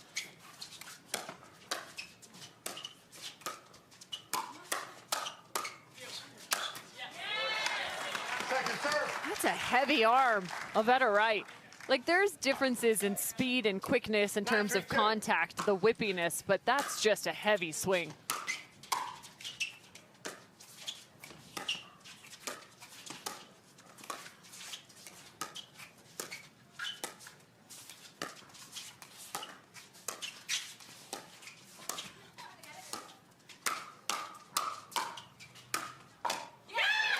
like they saw the same thing, trouble in the middle. Yeah, and they're going to stay with it. You know, Etta Wright's played all those other racket-type sports, and that gives her the understanding of how do I need to fly both my shoulder, elbow, and wrist at given times. Really helps her here in pickleball. To game 5 we go. Our men's double went the distance, and now our women's double is going to a 5th. Yeah, nice job by Jansen and Jones of staring down an 11-5 loss and saying we're fine. And their experience this year enables them to do that. Maybe in their first tournament they wouldn't be able to. Who's going to take it? We'll find out. What everyone is fighting for, the chance to hold the hardware above their head. The Selkirk Red Rock Open Women's Doubles Final. 1 game left between Meghan, Dizon, Etta Wright, Allyce Jones, and Leah Jansen.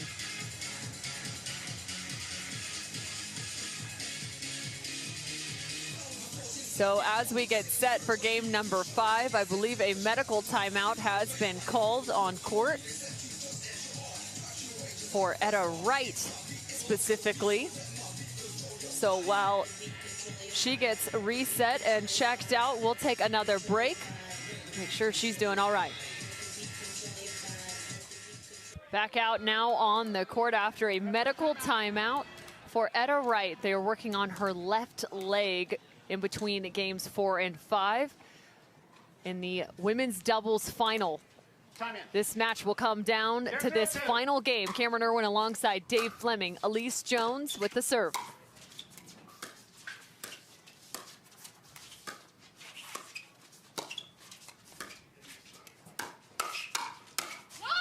Etta Wright back on the right side. Yeah, and that little bit of information helps tell a lot of the story. 0-0-1. Etta Wright's body is probably not capable of playing the left side the whole time because of the demand of filling in the middle, the movement, and so forth. So she's going to play that setup role in the right as she nurses whatever that injury is on her lower left leg that we saw during the timeout. And now it's a matter of gutting it out. We saw her just doing anything she can during that time off to just get through one more game.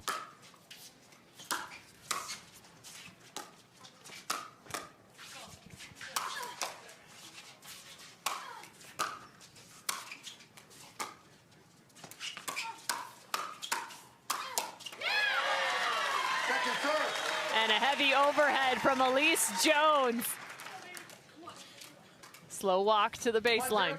Yeah, and Meghan Dizon's got to just go, okay, I just got to play like I did in game number 1. Don't try and do too much knowing that your partner is not at 100%.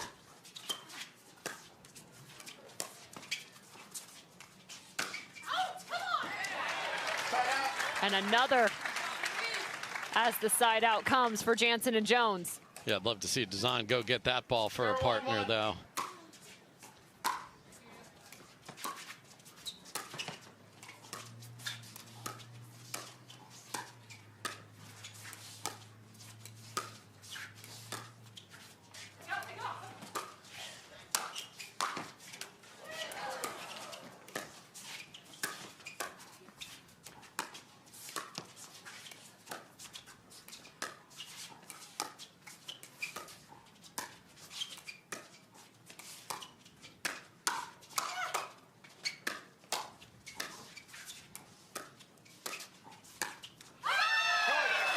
An incredibly deceptive lob fended off beautifully.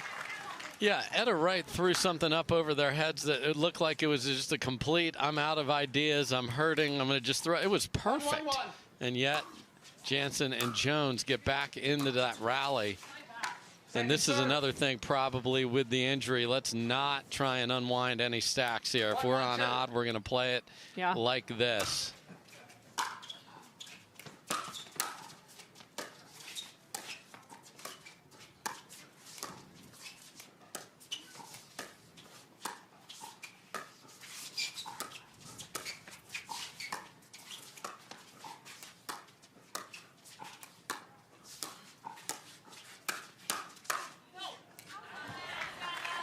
got away with one after the pop-up from Etta Wright. Again, checking out that left leg. 1-1-1. Between games 4 and 5.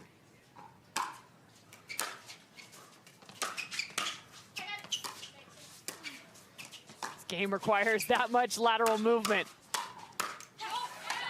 Meghan Dizon covering the court. Yeah, came flying over there to help, and I understand she's going to want to do that, but was able to, with her athleticism, get back into that rally, and they've got the early 2-1 lead.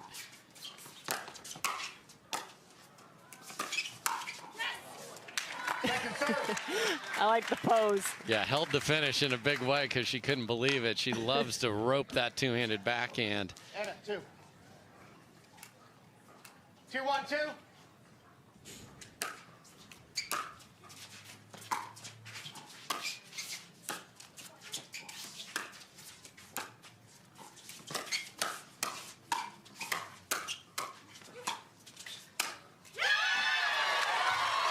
There's almost no way you can get that ball back when Leah Jansen winds up like that. Yeah, no, they had a couple of good swings earlier, and you can see we talk about the way Allyce Jones redirects balls from her body. It's really impressive, and I think that volleyball background, again, you're used to balls around your body being able to pass them to different places. Platform angles. The angle does all the work. Set it early. Second serve.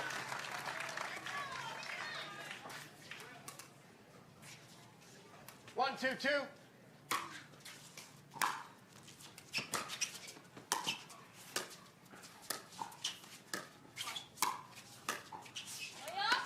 Side out. And some smiles on the side of Meghan and Etta. Yeah, because she did a one-handed flick, which is not her shot. She doesn't have that yet, and she kind of half hit it, and it threw off Leah's timing, so it worked out perfectly. Second serve. So that's a ball, if you're going to feed it down the middle, chase it down the middle, give room on your left side. Dizon came more to the middle of her box, and that left that open, and especially with a wounded teammate, you want to fill in and ease your way over closer to her.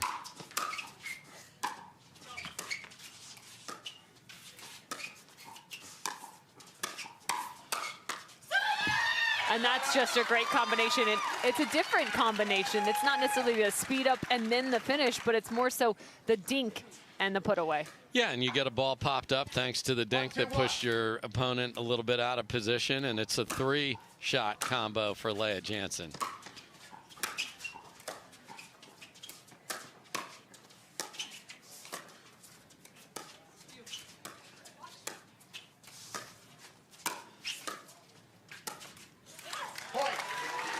Beautiful half volley in transition from Leah. Yeah, and you saw Etta look down at her left leg. It is important to get low when those balls are down at your feet, and can she do that without thinking about whatever is bothering her? That's what she's going to have to fight through. And that'll be interesting for Jones and Jansen. Do you give more balls to Etta knowing that she's fighting something over there, or do you just play the way you wanted to? Every ounce of Allyce Jones's body was into that forehand. 3-2-2. Side out. Yeah, and right now you just do not want to miss thirds. You want Etta Wright having to play as many points as possible. Even if she's not getting the ball, there's still movement required.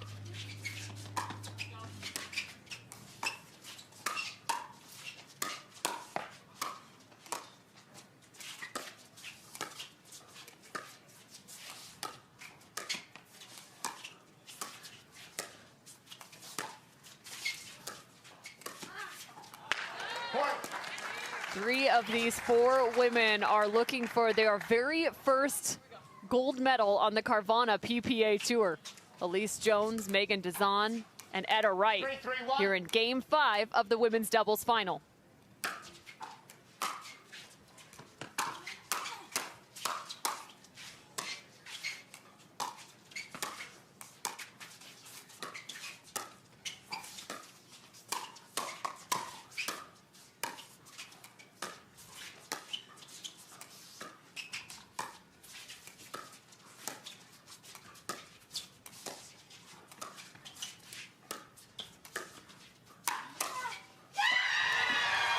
This time it's redirected as a counter.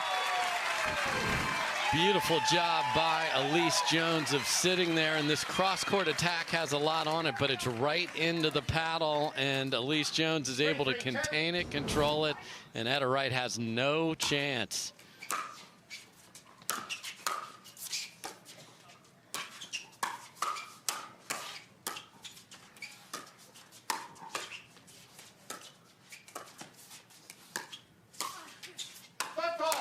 Right foot push. A foot fault, but pushed off nonetheless. And a great lob. We haven't seen it as often. No, last night it was Lob Fest 2023. And they weren't missing. No. 3-3-1. Point. You can't let that carry over. It may have there with the football call. You just got to throw it away, move on. 4-3-1.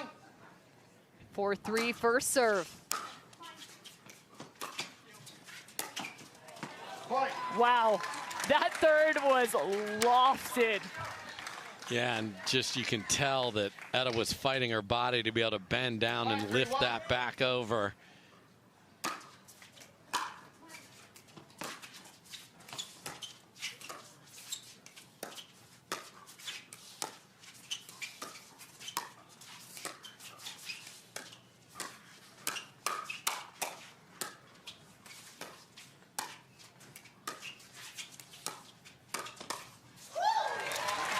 The ability to recognize which balls to counter and which to reset and become neutral again in 0.3 of a second is astonishing. Yeah, and I think what folks at home don't realize is these players are watching their opponents.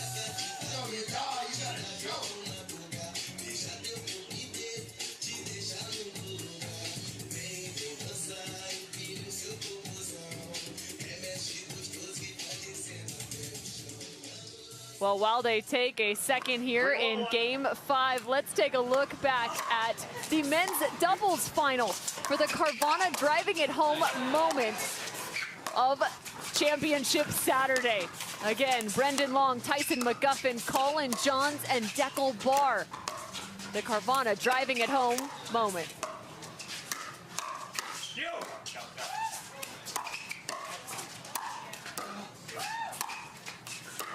One of the longest rallies they had had. Great offense and defense on display. The ATP defense and winner. You knew it had to be that one. And then it is time for aerospace from Tyson McGuffin, and this guy is fired up, and he's still got a chance at another gold today in the singles. You think he's going to be confident going into that? He's not sad that this match is going long to give him a little extra time, and there's still the mixed match in between as well. And Pablo Tellez is like, when do I freaking get to play? I want to win my first gold medal here. Again, that was the Carvana driving it home moment. Change of ends now at 6-3 in Game 5.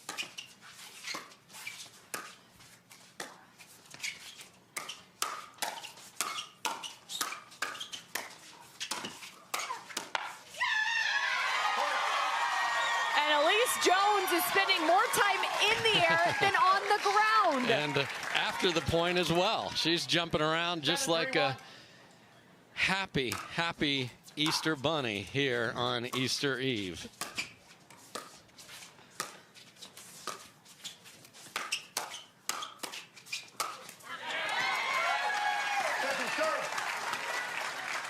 Etta Wright just put some extra something on that. Yeah. I want the ball back is what that was.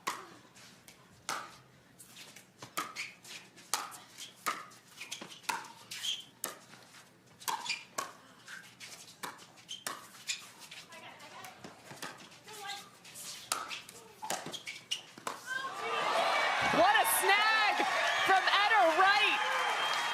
I mean, it's unbelievable. I mean, again, I'd love to see Meghan running those down due to what we think is going on with Etta, and yet she's there and then hits an absolute knife defense under the net, and what a winner.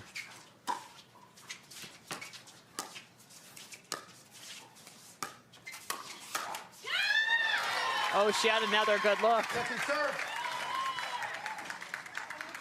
So it's second serve after 2 of those great plays, neither of which were on their serve, so no points scored.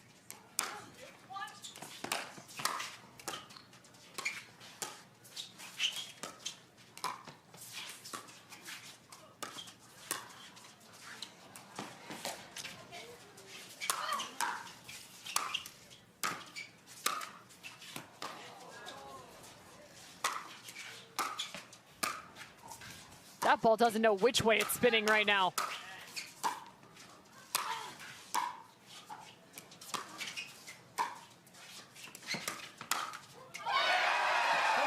Etta Wright deserved that one. She's been lobbed time and time again on a bum leg, and she comes away with a point. I mean, this is just an absolute gutty performance by Etta Wright, and she doesn't care that that skidded off the top of the tape after all the work she'd put in before that. 4-7-2.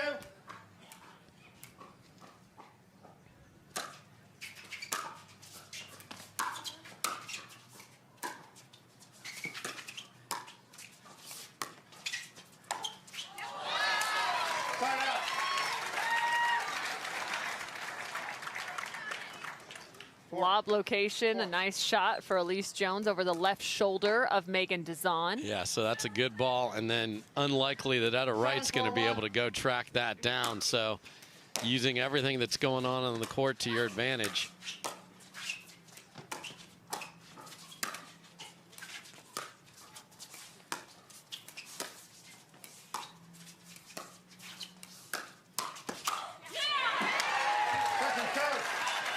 There have been some very pointed finishes here over the last few swings from Etta Wright.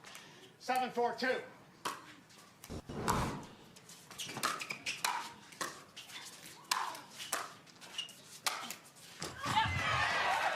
There's another gear as Allyce Jones finds herself flying into the fence. Yeah, on a wider court, she can cover that, but there's just no room. Smart shot from Etta Wright. A fantastic third shot drive for Meghan Dizon. Just 2 away from a tie. You see Allyce Jones go right over to Leah Jansen. This is why this team does so well. We are not wallowing in a missed third or a missed fourth. We're going to keep playing.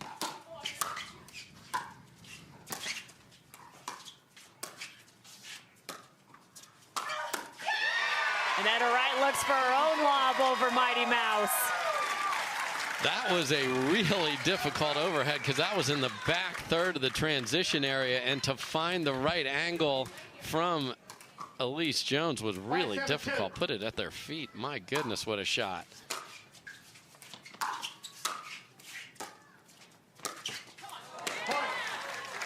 Meghan Dizon finding her shots right now at a critical juncture. Yeah, she looked great in game 1 with the drive of the third, and then she or Etta making the 5th. Let's see if they return it somewhere else. No, she's going to get another crack at it. A side out, but 2 points earned back. 2.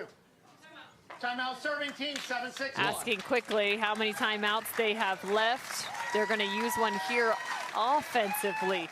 Just a 1-point advantage in game number 5. It doesn't get much better than this on the Carvana PPA Tour. My name is 7-6. St. George, Utah is on their feet. Game 5 for the Selkirk Red Rock Open women's doubles final. Leah Jansen and Allyce Jones just took an offensive timeout with a 1-point lead.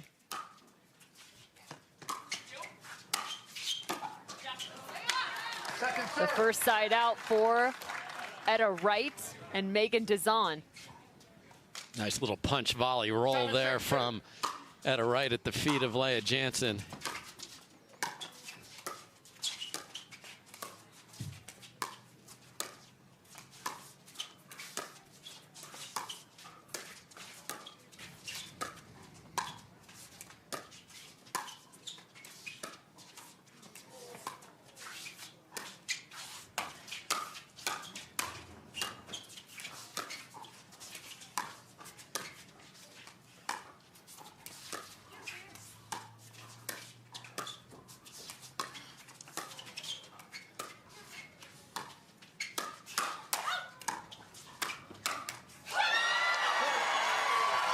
What a hands battle. Unreal as Allyce Jones pushes Leah Jansen back. Couple great defensive plays, but that step and a half from the kitchen line not helping Etta Wright. Yeah, and she was actually in front of that ball and pulled it just a little bit.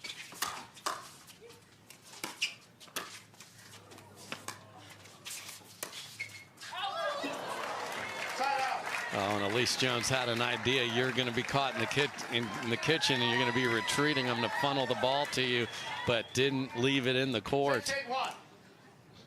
Gutsy effort from this woman right here.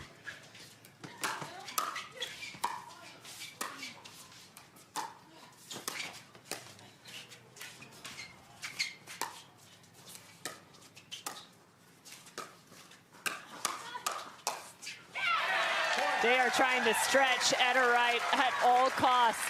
Currently dealing with a bit of a left leg issue. They earn one.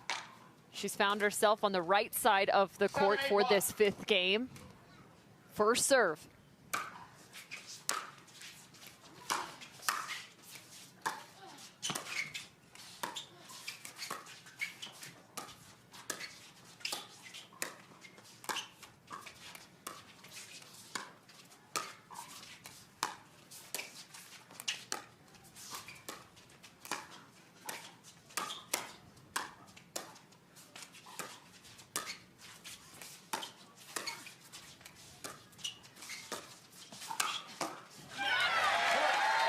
Patience, patience, patience.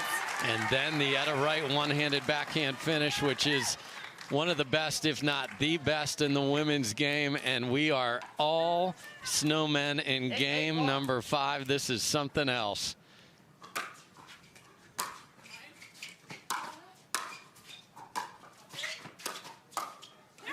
Second serve. That's just the first serve fended off, though. Score still tied up. Dizon and Wright with a shot to take the advantage.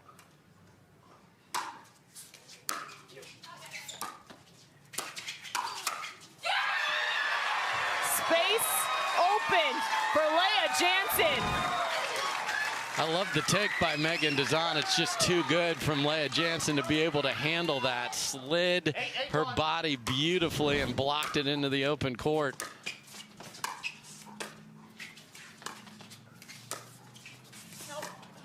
Second serve. Ball out of bounds off the slicing backhand of Leah Jansen. No argument there. Score remains 8-8.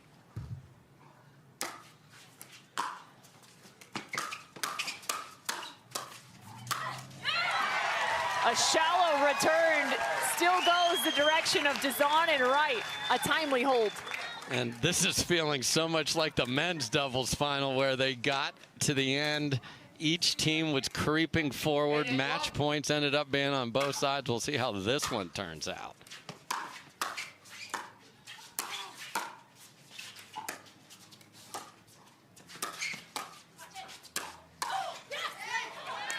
Second serve. Second serve, Dizon and Wright.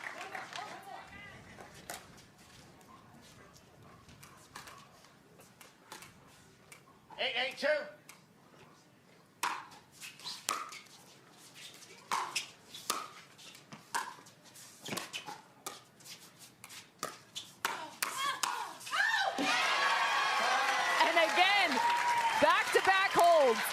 And Meghan Dizon did a great job of setting herself up. All she has to do is punch this second one into the open court, but didn't get on top of it.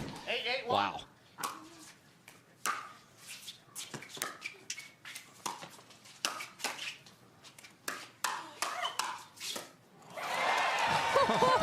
Just stick the paddle up there, Meghan Dizon. Oh my goodness, that's how much pop that paddle has, and she's able to just literally not even swing at this next one. That's beautiful.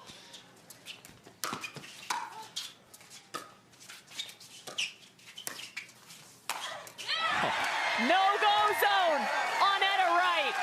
I mean, you know that hurt, but she found it inside and then snaps a winner cross court on that. That is unbelievable, and her foot was in inch from pushing off on that line. The referees were all over it, though. Still 8-all.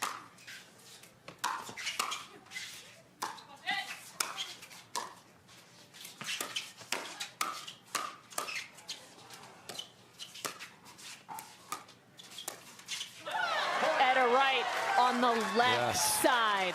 See if that's the closer roll. Just enough maybe in her body to be able to push off on that left leg on that side and fill the middle. That's the challenge over there, because that's where you've got to explode back to the middle. This is awesome. Who's going to take the title?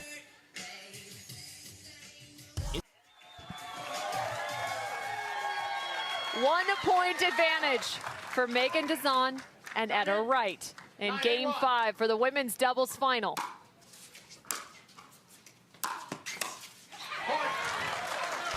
Make it 2 points.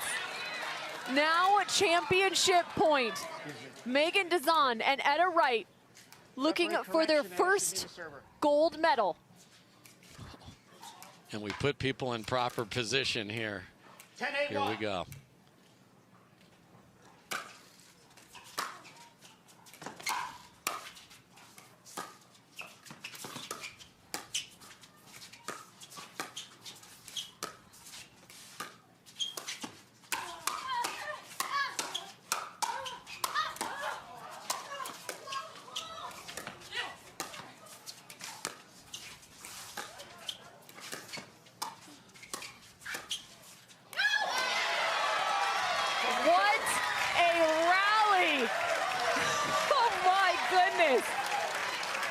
What incredible defense from Meghan Dizon and Etta Wright, even though that dink is just sent wide.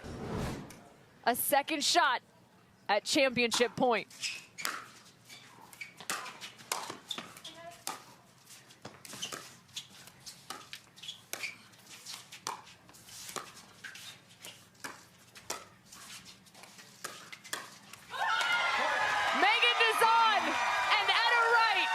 Champions in Red Rock. Ladies and gentlemen, put your hands together. Let's hear it for your silver medals. Allyce, Jansen, and your gold medals. A hard-fought battle. And on a tough leg for Etta Wright. Switching from right to left to right to left, dropping games, coming back. A massive congratulations to Meghan Dizon and Etta Wright. First time gold medalists. Yeah, just as gutty an effort as you will ever see, and just to fight through the pain and fight to the top of the podium. Beautiful job from these two ladies, and congratulations.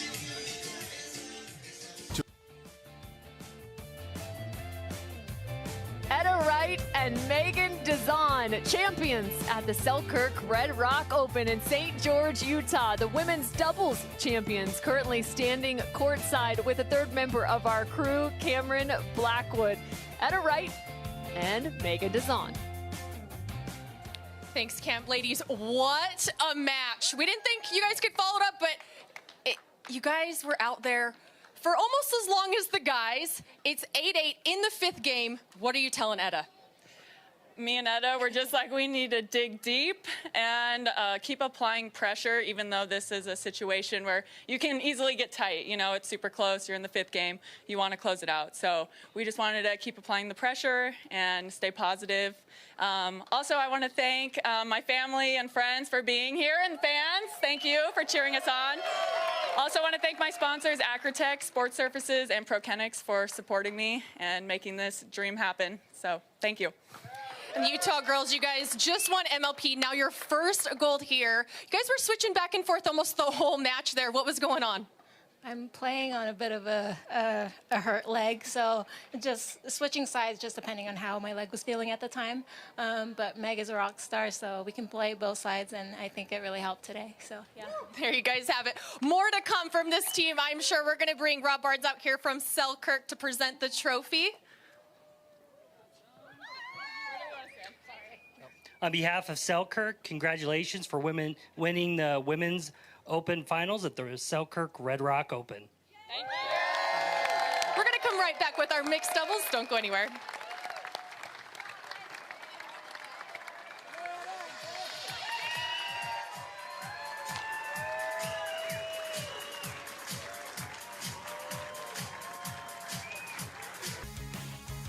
Back-to-back finals going the distance at the Little Valley Pickleball Complex in St. George, Utah on the Carvana PPA Tour. I'm Cameron Irvine alongside Dave Fleming as we now set the scene.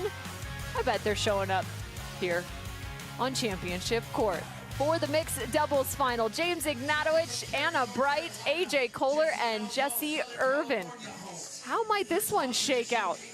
Well, this is going to be very interesting. We'll start with the team that has to find their middle ground because they're on both ends of the spectrum. Jessie Irvine is a by-the-book player, plays a very strategic game, has a game plan, wants it executed, and she is paired up with AJ Koller, who is going to be anything but structured. He's going to be crab walking across that kitchen line. His hands are going to be crazy, and he is going to want to dictate terms.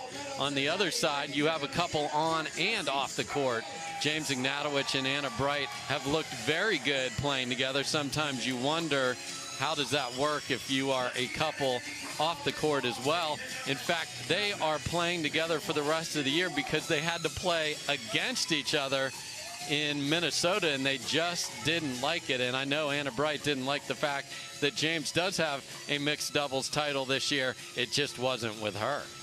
That is absolutely correct. That was alongside Catherine Parenteau at the Vulcan Indoor National Championships. Jessie and AJ, well, this isn't the first time they played together. They actually played together way back in 2021 at the PPA Las Vegas Open, and I believe they went the distance there. They did. They won it. All the way, trying to pick up partners when Jessie Irvine was telling the story.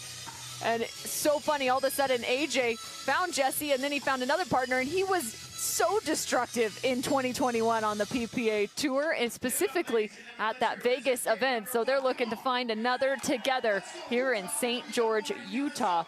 And Ignatowich is a fantastic mixed doubles partner alongside Anna Wright. Yeah, so what you've got is really long couple of guys here who are going to want to take over this court. Then you're going to have cross-court dinking. You're going to see that big looping forehand dink roll from Anna Wright, and then the very calculated putting the ball in a good spot every time from Jessie Irvine. Now, when they were marching their way through a couple days ago, we saw Jessie crank up the offense, and it made a difference. So we'll see if she brings that to the court here in the final. But my goodness, these matches before this, the crowd, and I hope everyone at home is enjoying this as much as we are. These are battles. Without a doubt, over 2 hours and 5 minutes played in that last final for the women's doubles championship. Over an hour and probably 50 minutes for the men's doubles final. More pickleball than ever before in 2023. This match will also be played best 3 of 5. Games to 11.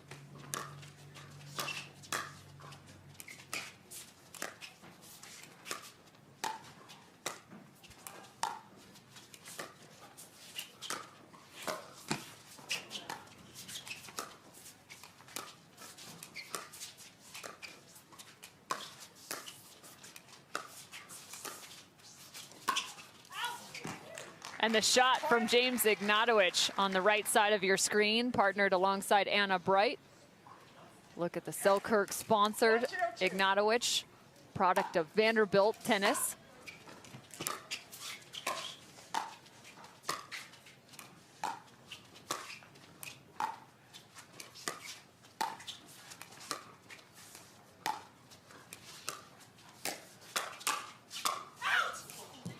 And a big two-handed backhand soars long.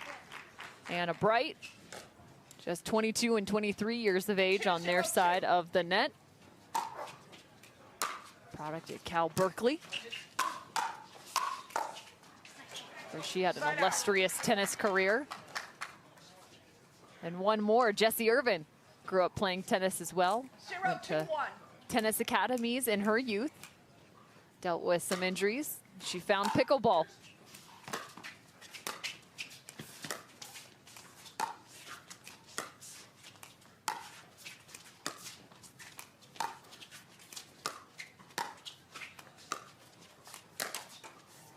Speaking of injuries, it's great to see her out there in their mixed doubles semifinal. She turned her ankle, and it was scary on tape. We didn't even want to show it again. It was a significant roll, and here she is out here playing. So that's great news for all of us who love watching her play.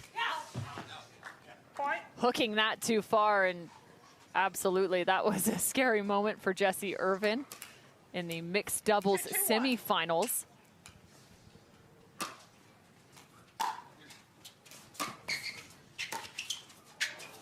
Point.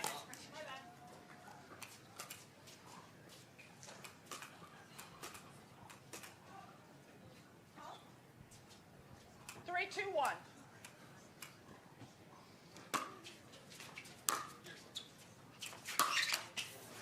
Second serve. Missed on the third shot drive. Big congratulations to Susanna Barr and Zane Navratil as well. The 17 seed walking away with the bronze medal for pro mixed doubles. Tremendous run for those two.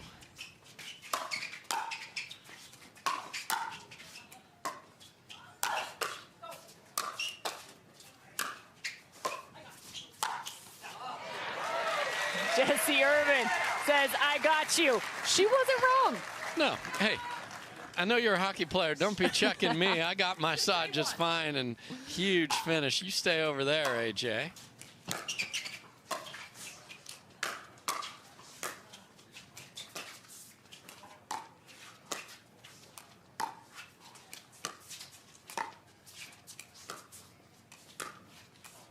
Second serve. So far, settling into some dink rallies between these two teams. The missed return from Anna Bright. Yeah, and it's going to be a patience game, and then it's going to be how frisky does AJ Koller get with the balls coming his way. Point. I think that was the adjective he used in his post-match interview. Those two picking up the win over Andrea Koop and Riley Newman in the semifinal. I just saw the active feet of Ignatowich get called for a foot fault, and then a gorgeous drop there to back that up from AJ Koller. 5-3-2.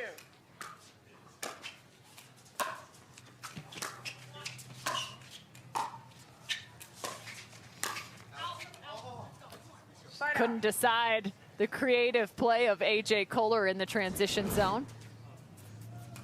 Played alongside Travis Rettenmeyer for men's doubles, and talking to Travis, he said it's maybe just a little 25% less of that creativity is why you're seeing so much skill from AJ Koller this weekend. Second serve. Yeah, and I talked to him as well, and he's like, I need to start putting results on the board. He has not had a AJ Koller-like start to the year compared to last year, so he's thrilled to be playing in a final here today.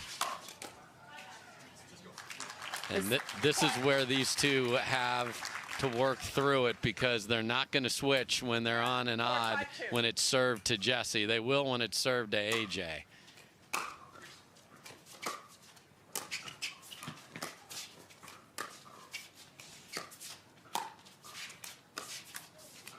Side out.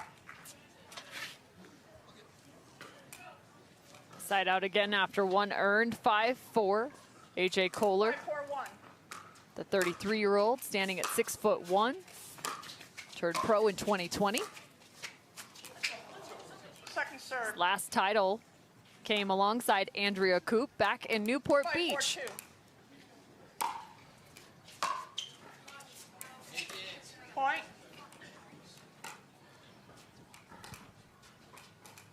6-4-2.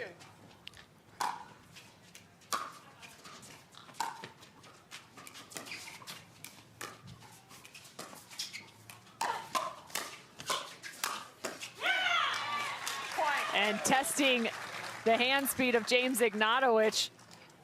Ball placed just low enough. Yeah, and that's what we said. Is Jessie going to bring some of those offensive attacks into the game here? And that helps set up AJ. Does so there and catches Ignatowich off guard.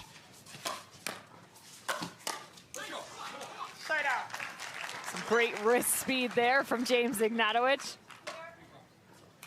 Now residing in Delray Beach, Florida. Turned pro just a year ago. Second serve. Grew up in Connecticut. Started playing tennis at the age of 6. 4-7-2.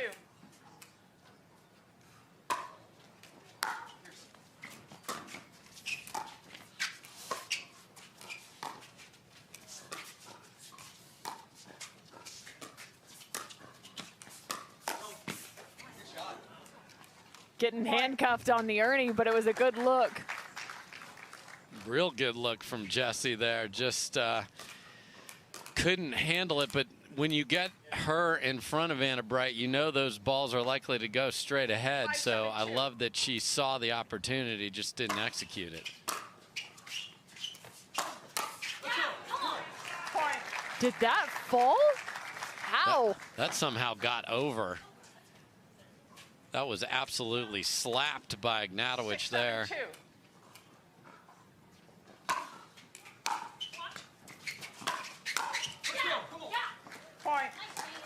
A wicked forehand again from James Ignatowich.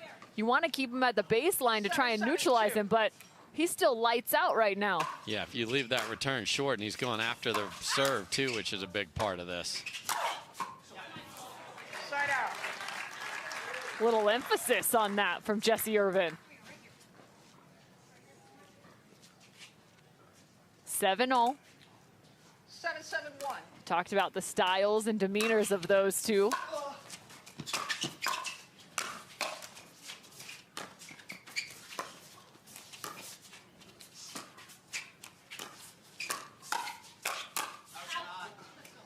Partnerships being tested. Not to mention the couple on the other side, James Ignatowich and Anna Bright. 7-7-2. They did not start the season together playing mixed doubles, but yet they found themselves wanting to play alongside one another. A great reactionary play from James Ignatowich. Seen that all week from him. He has been under fire in some cases, and when he is, his hands are more than up to it, and he doesn't try to do too much, gets the paddle, 7-7-1. blocks it into the open court. Well done.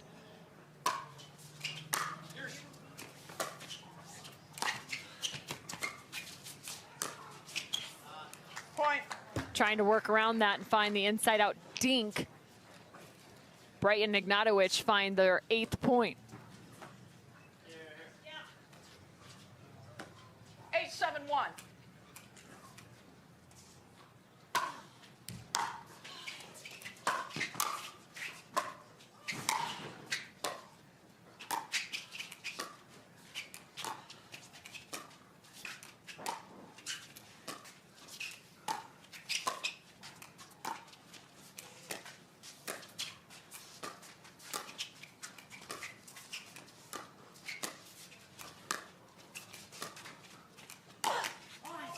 Point.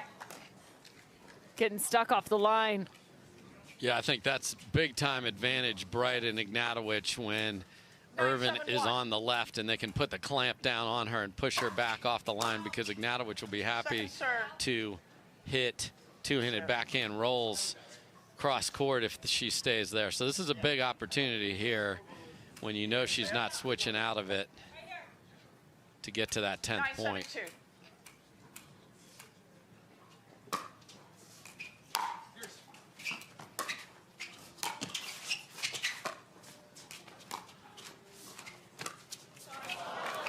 That ball took an odd turn after the bounce. Yeah, bad luck there. It's a ball that wasn't hit cleanly from Jessie, but she'll tell you she meant to do it, and everything's just fine. Thank you.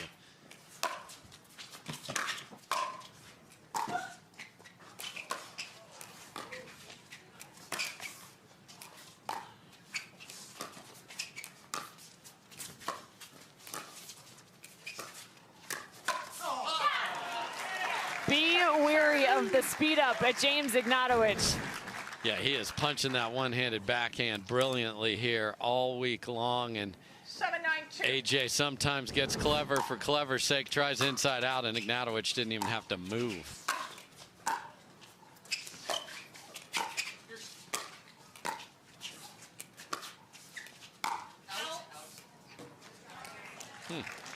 Try to slice through the middle. That's a really tough ball to execute.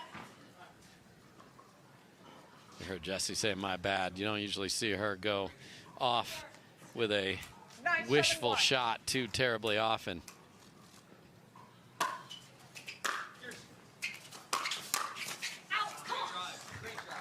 And a great drive from Wright and Ignatowich for their 10th point.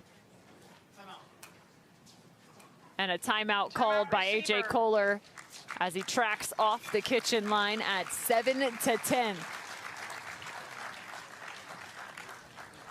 So a strong middle section of this first game for Ignatowich and Wright in terms of their ability to the third shot, whether it's a drop or a drive. Yeah, they've really been living well off that drive, off of a good serve. You saw Anna Bright really rip a forehand there. Ignatowich has been doing the same. His hands have been there to counter, and Anna Bright has been solid as a rock at the kitchen line when she's been in those dink exchanges with Jessie Irvine. So again, go for your serve, get the short third, blast it at the person who's trying to make their way to the kitchen. It's a good formula for these two, and it's why they've got a 10-7 lead. Both drinking some water now on the Carvana PPA Championship court. Anna Bright, we mentioned the tennis background for her. She was actually at the USTA for a couple of years growing up. She was born in Texas, then moved to Florida. As the sun shines down, about 75 degrees here in St. George, Utah.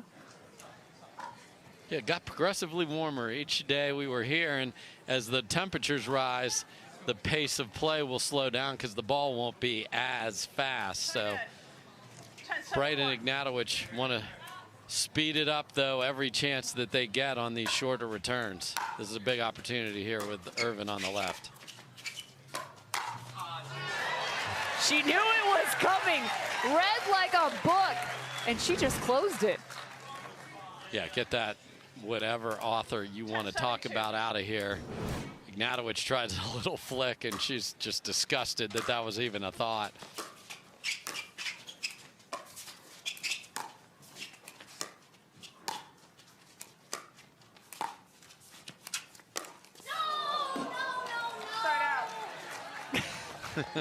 The ever-animated Anna Bright. Would have loved the ATP walk-off to take game one, but just didn't curl it around the post well enough. Then got on the Ignatowich pogo stick after the miss. Second serve.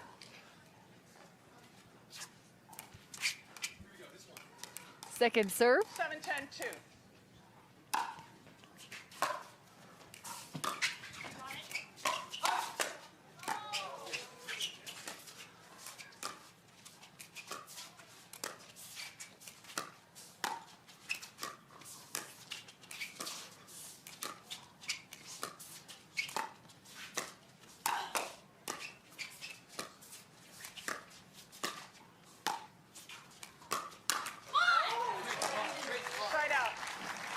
Anna Bright finding exactly what she was looking for. A side out and another shot to take game number one. Looking to apply the pressure in the first.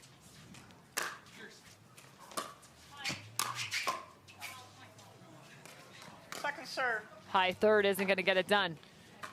No, fourth try here, and you know, we've seen all day, we've seen rallies from having opportunities to close out games. Got to do it here.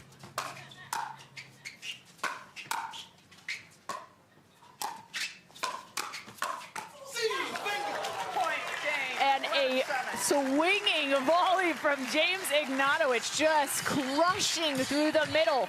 Game one to Bright and Ignatowich. That thing's coming with so much pace. Yeah, they've done a great job of taking advantage of short balls in the middle and really wrecking those next opportunities and then finishing and closing. Really good first game for this duo.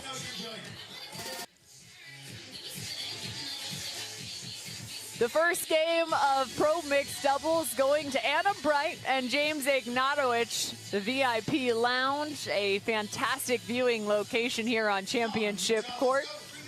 Even our grandstand is completely filled. The viewing decks on both baselines have been packed full. Standing room only in the corners of this championship court in St. George, Utah. Cameron Irwin alongside Dave Fleming, AJ Koller, Jessie Irvine on the court now as they look to respond. Yeah, they got to find the rhythm that got them here, and I just love the energy from Ignatowich and Wright. They've been jumping up and down the whole time. That positivity just flows through their game. And when you're wanting to play a more up-tempo game, you can see even right here as she's ready to serve, just the bounce in their step is terrific.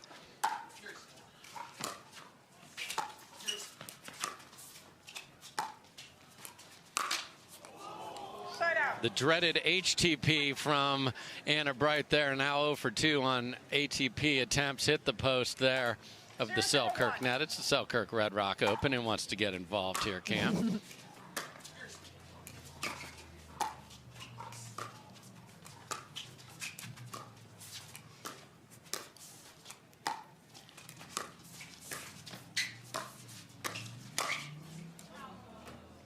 So easy to pull that ball too far across your body with that paddle angle, especially with the two-hand backhand. For sure, the left hand is going to want to tug it that way. So you've got to let that ball travel a little bit like she did there.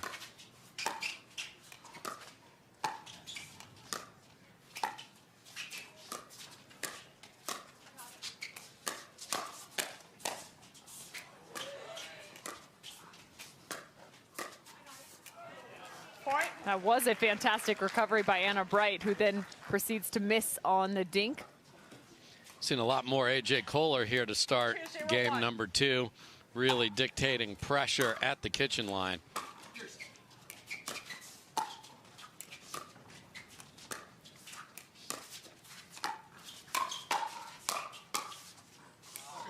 What are some of the ways you can kind of add to pressure from the kitchen line? I think number 1 is just move those dinks around. Make sure that you aren't just hitting the ball to the same place every time. And then when you get a ball up, do that. I still am convinced. I don't know if anyone hits it overhead harder than James Ignatowich. It's absolutely huge. Tyler Leung, the lefty, another Utah guy, really snaps it. But it is just remarkable how much torque he gets out of that when he goes after it.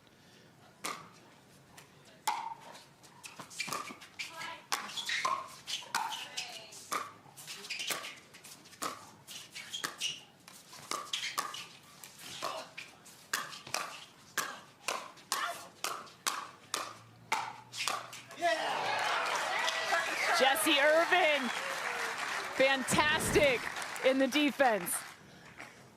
0-2-2.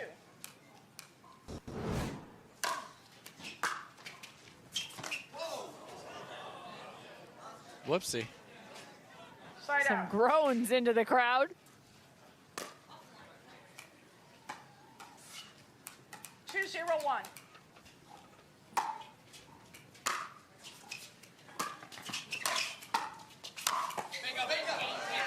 Second serve.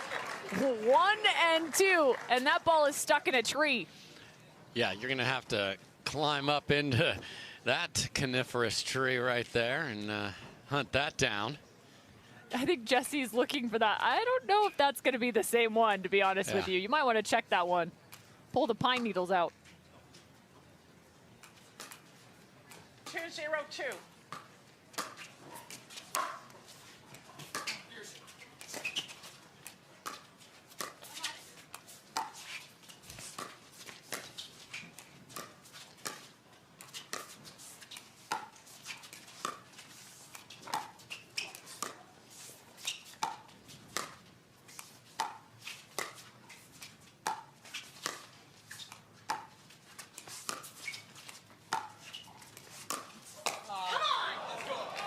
Brianna Bright hanging tough in the cross-court battle.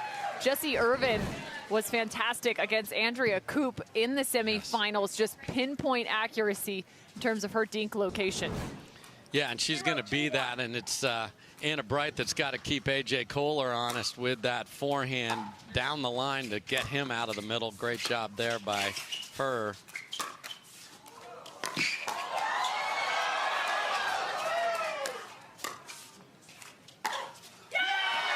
That ball spent more time hanging out on the top of the net than anywhere else. And then Jessie Irvine, after this ridiculous ATP, says, you know what? I'm done with this point. Go get that one.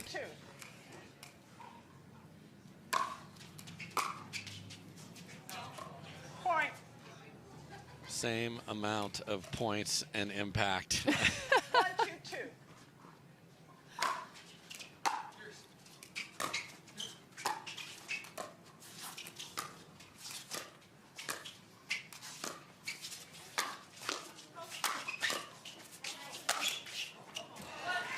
Yeah, the analogy, drive for show, putt for dough, still actually reigns true in the game of pickleball. For sure. And A.J. Koller, I know he's not listening to me, but literally everyone else on all the courts he's played on today has lobbed more than him.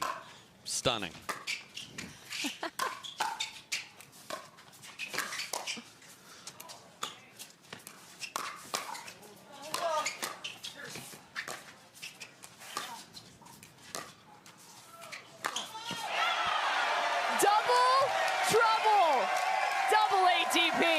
And a burnt in there in the middle.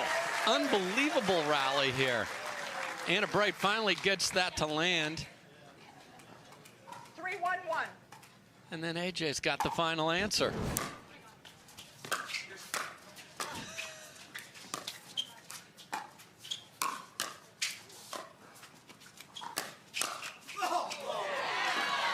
I'm sorry, I'm still chuckling after the Jessie Irvine. I got it, and AJ comes flying in on the third. That's why this is a fun team to see how it's all working out.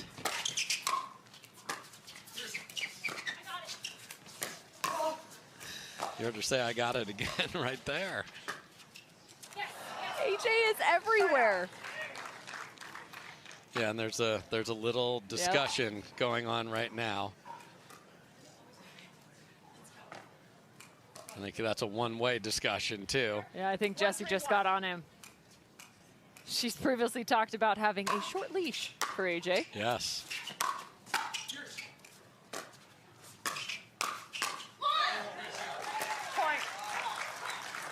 And a Bright finds success again going up the line. She's seen how aggressive AJ's been into the Irvine half of the court. Why not go back there and make him hit, lunging away?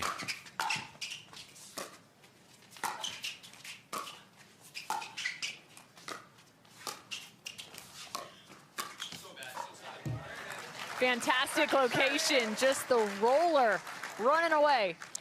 Yeah, not a fantastic location from Ignatowich on the ball before that. If he's going to jump in on that, he cannot give the ball to Koller unless it's on the ground to his right.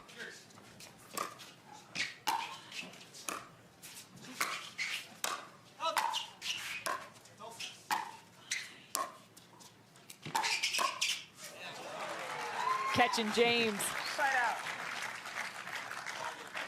Yeah, and then he tried to not go into the kitchen, but once it's in the net, go flying right through there, James. You can only lose the point once.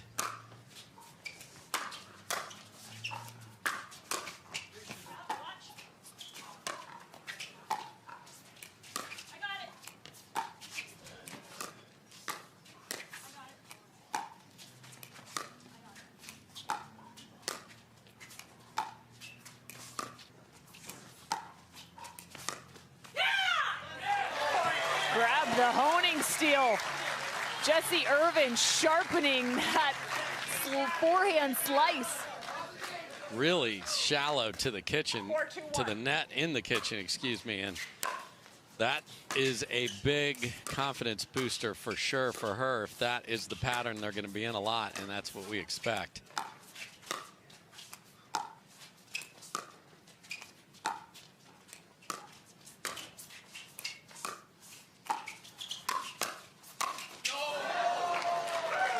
He got what he was looking for.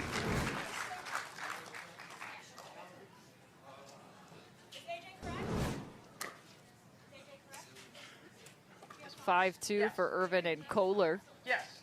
And even though it feels like there's been a little bit of chaos on their side, they still have the 3-point advantage.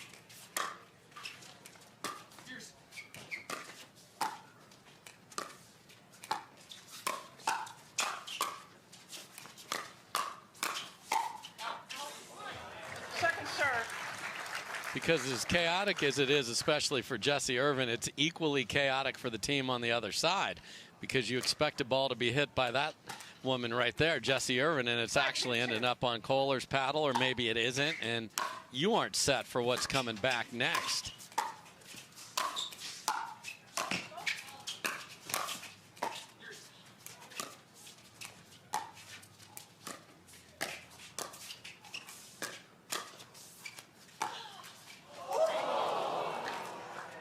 Side out. It's always funny to hear the groans, the gasps of the crowd as the ball hits the top of the net. 2-5-1.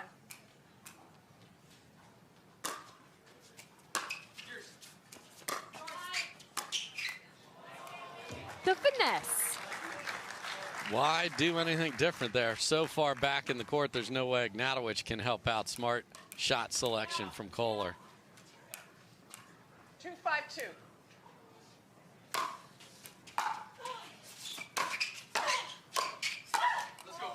Point. Jessie able to create power well beyond the kitchen line. 3-5-2.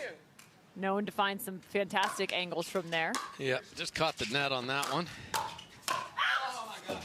Side out. And right now, just a little bit of overreaching for Wright and Ignatowich. Maybe too much pressing. Yeah, so a little timeout there called by Etta Wright. Usually you don't call timeout when the ball's heading the other way after you make a mistake, but she just wants to get this under control. Anna Bright and James Ignatowich trying to slow things down here as they trail by 2 in game number 2. They picked up the first for the Pro Mixed Doubles final at the Selkirk Red Rock Open on the Carvana PPA Tour. There's a look at Jessie Irvine and AJ Koller.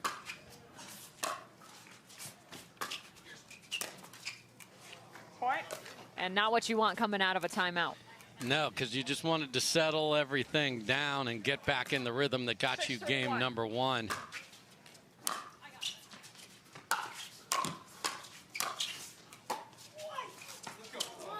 Second serve. Trying to will that ball over is Jessie Irvine. 6-3-2.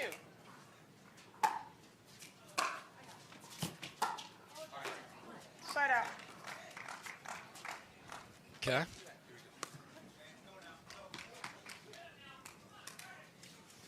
3-6-1.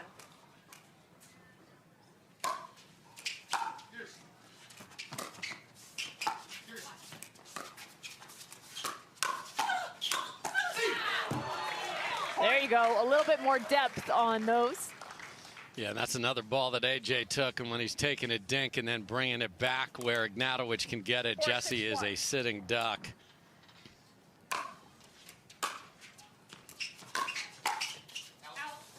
Point.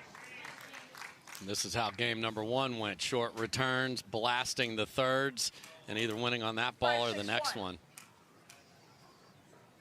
They maintained a close Second serve. game in game number 1, looking through the scores until it was about 7 apiece, and then from then on out, it was Anna Bright and James Ignatowich. A short run.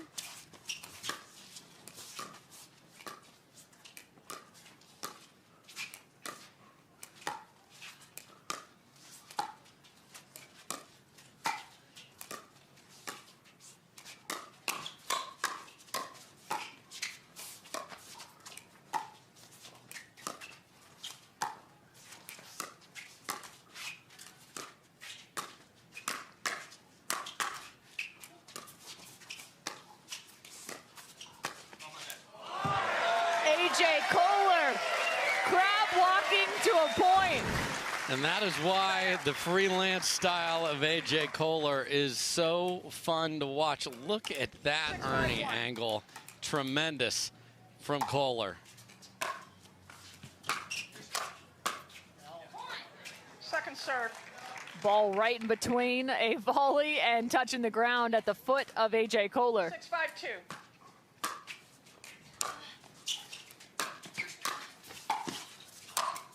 6-5-2. AJ turned his back once that ball was up in the air. He's like, we're done.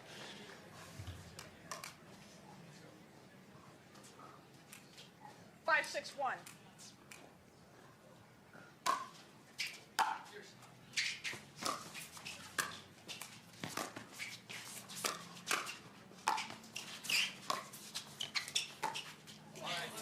Second serve.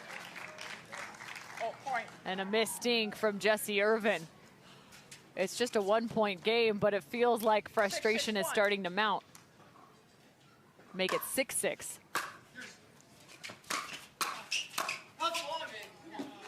We've seen that a few times. Second serve. Yeah, just a little stretched out too far on the attempt to get in there and poach. 6-6-2.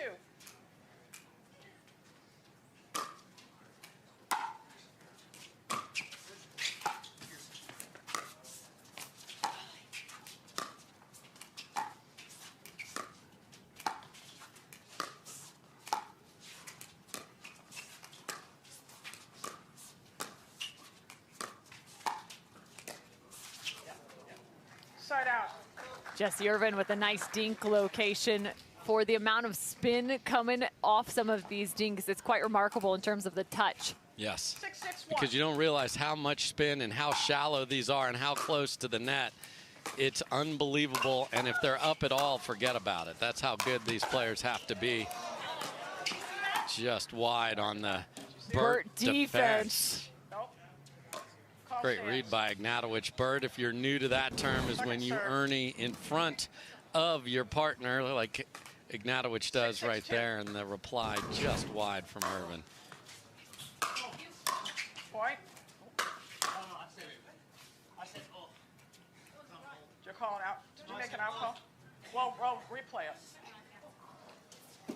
I believe just a little confusion in terms of whether a ball was called in or out, so they will replay this. No call was made.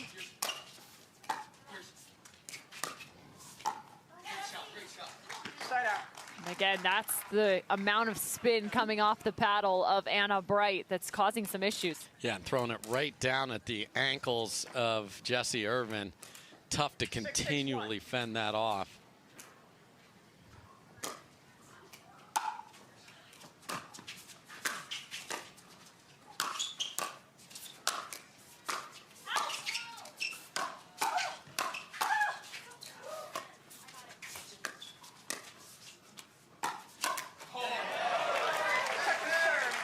One of the first speed ups we've seen from Jessie Irvine. Yeah, and it had that little slice cut through the middle look to it and caught Ignatowich off guard. Great ball from Irvine. Side out. So going back and forth at this point, 6 apiece. A side out for Irvine and Koller.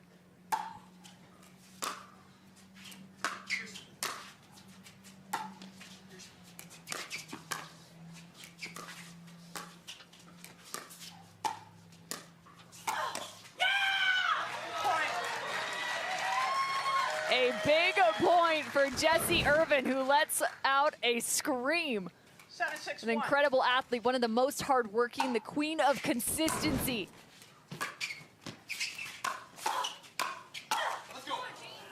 Second serve. She's also got a pretty fun background. Her dad is Jamaican. Her mom is from Barbados. 7-6-2. So they're both from the Caribbean. But their parents from Sweden, her grandparents. Side out. What a weird shot from AJ Koller there. One more slide either way, and he's got a big swing at it and took it, kind of jammed himself there. 6-7-1.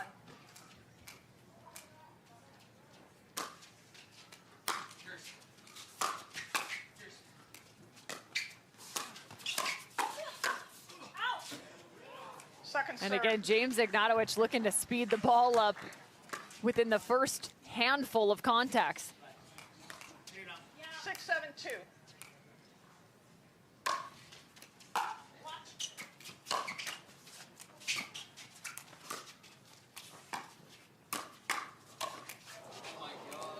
Oh my. That ball popped up to the left side. It got on him so fast. Yeah, so he was forced to go with a tomahawk, which is when you hit it with the other side of your paddle here, but just couldn't get the grip the way he wanted it. A couple opportunities for James go astray there.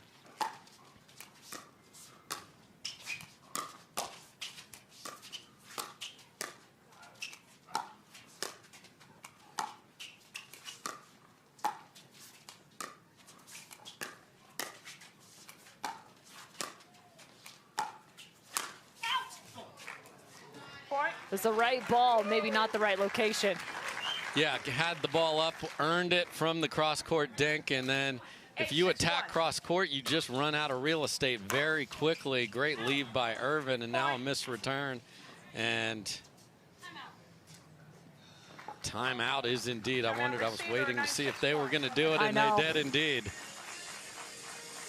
So we're also going to take a break as they take a seat here on championship court.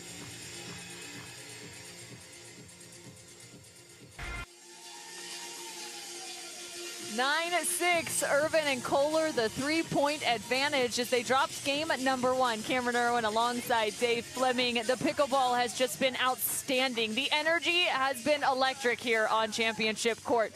Multiple finals going to 5 games played.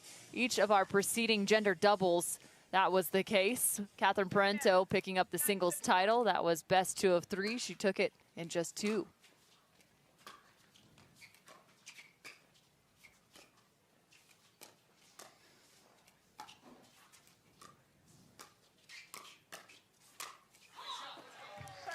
Anna Bright finding success up the line.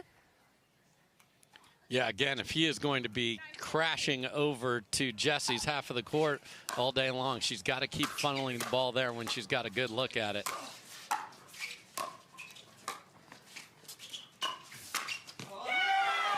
The right time to come in as A.J. Koller stares down that winner.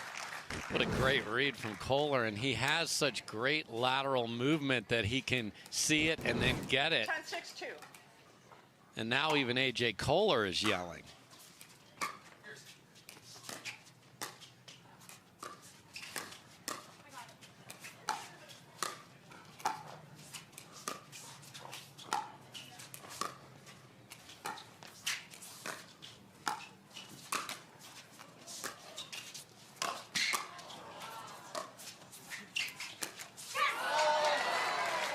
A fantastic rundown by James Ignatowich. Finally saw the Koller lob, and it was perfection there, but great get from Ignatowich. 6-10-1.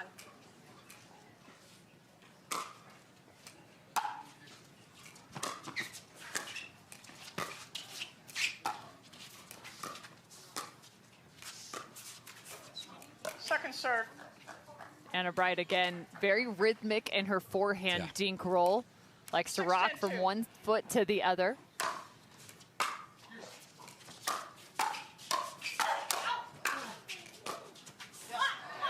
Side out. And they go at James Ignatowich standing at the kitchen trying to clear his body out of the way on each one of those preceding contacts. Another look now to game point.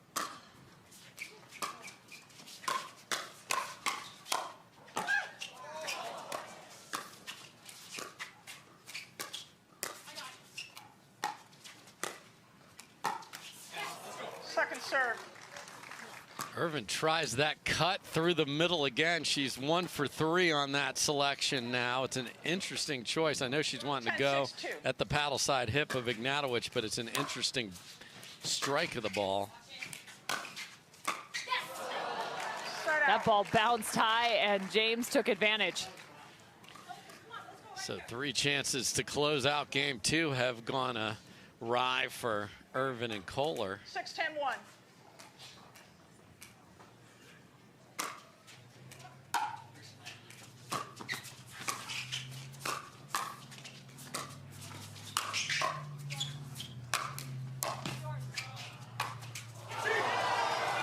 And the missed overhead. Wright and Ignatowich add one. Yeah, and as you can see from the shadows, that is definitely where the sun is, and that was probably a combination of that and trying to go for a little too much angle with that swing from Koller.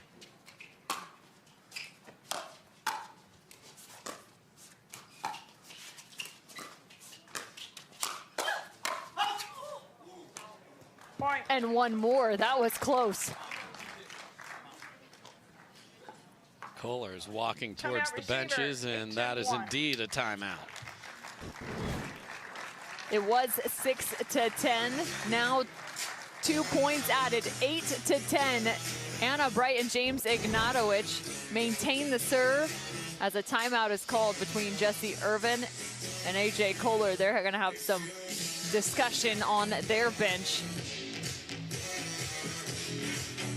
Unique style of play between these two. It's always about finding the right balance, not only in their play, but also even their communication on the court and off the court. 100%. I love this look right here where we can see what both teams are doing during the timeout. A lot of hydration on the side of Ignatowich and Anna Wright.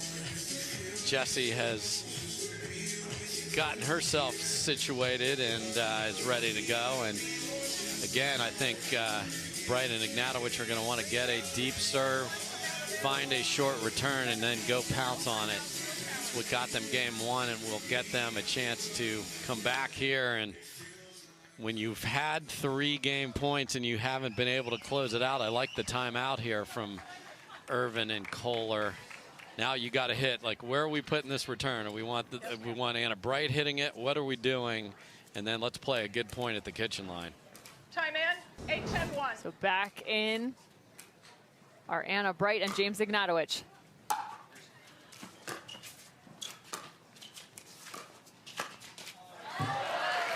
Another Ernie. Second serve. AJ Koller has got that corner covered. Yeah, so Anna Wright's been successful when she's been stationed at the kitchen line, speeding a ball up. That was a drop and perfectly read by Koller. Point. Uh-oh, 9-10. Wright and Ignatowich on their second serve look to tie.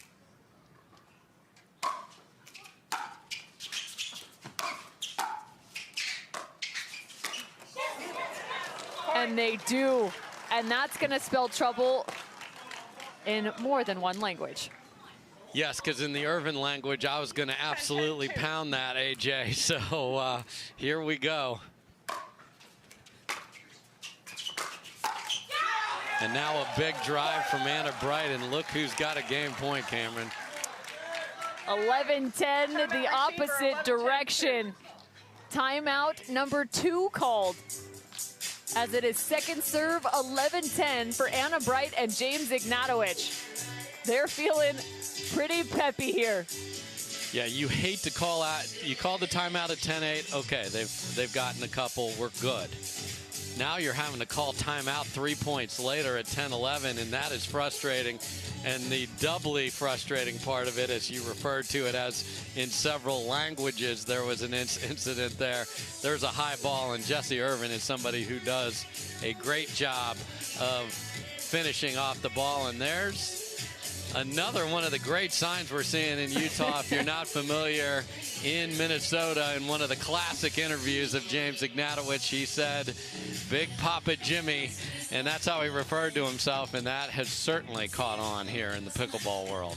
Yeah, that was one of the most unique calls I'd ever made, which was "Daddy's home," because those are the words of Big Papa Jimmy as he won double gold at the Vulcan Indoor National Championships just a few weeks ago in the great state of Minnesota at Lifetime, another fantastic venue, the indoor facility there.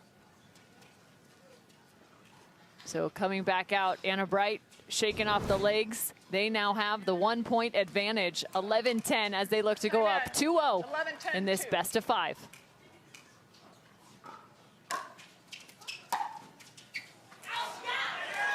Missed return, game 2 to Wright and Ignatowich.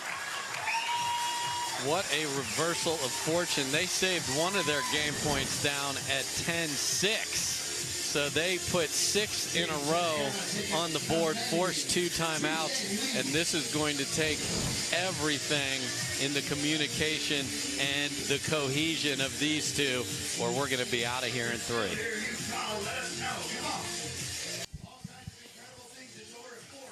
Up 2-0, James Ignatowich and Anna Wright here on the Carvana PPA Tour. The 7th stop with 20+ on the slate for these amazing professional pickleball players. The mixed doubles final is now potentially at least halfway there for Anna Wright and James Ignatowich, as they had a full comeback in game number 2, taking that 12-10. Cameron Irwin alongside Dave Fleming, Jessie Irvine and AJ Koller. I said it at the beginning of the day, had found common ground, and it's time they do yet again. Right now, like literally this rally, come out and show that we're fine. We were in great shape, couldn't get it finished out. High third does not help that to start with. So I would say, you know, you brought up the pinball machine earlier. Close to tilt here. They gotta keep this together.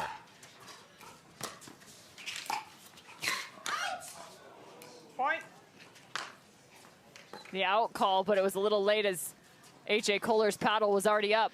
Yeah, he's gonna hit it, and then you hear your partner say that, and you try and get the paddle out of there, but it's 1-0-1. too late. And this is a chance for Ignatowich and Wright to really put some distance between them and their opponent.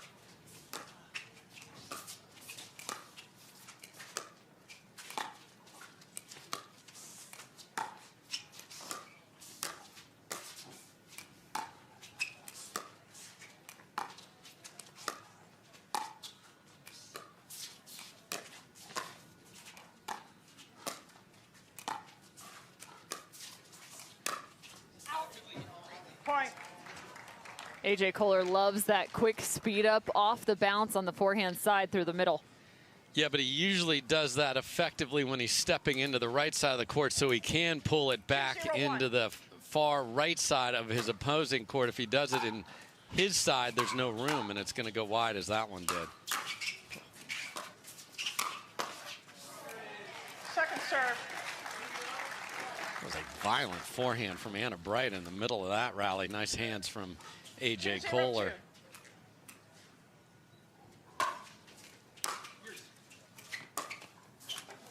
Side out.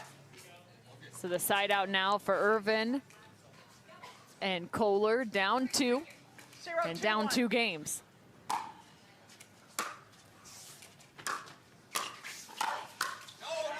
Point. Anna Wright and James Ignatowich looking for their first title together 1-2-1. as a partnership.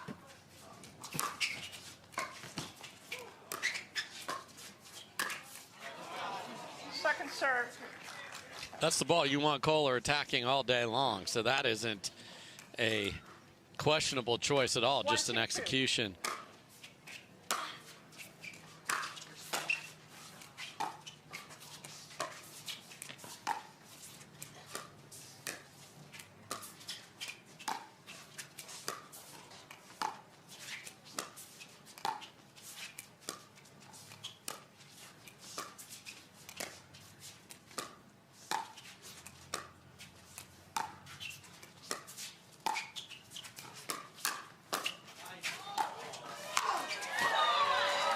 Bright again. The combination, it may not have sealed the deal, but it definitely set them up for success. It was absolutely perfect, and then there's that just ridiculous finishing power, but terrific from Anna Wright on the 2 balls before that.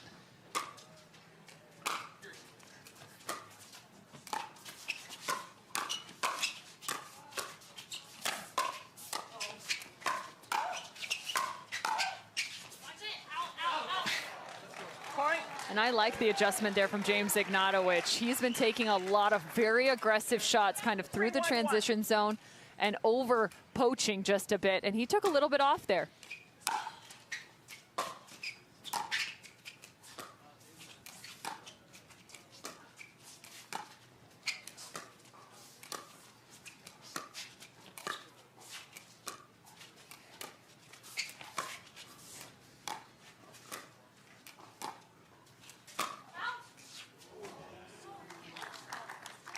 serve. Anna Wright.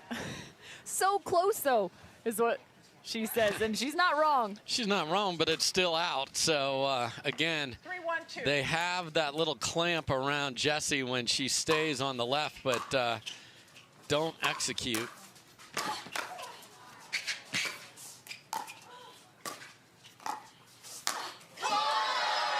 Anna Wright off the edge. Beautiful read by her. You'd expect that to happen on the other side, and look at her just say enough.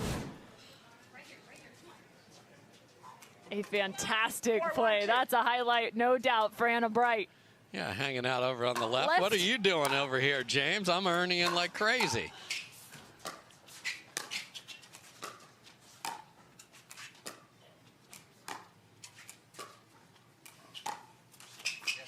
Point.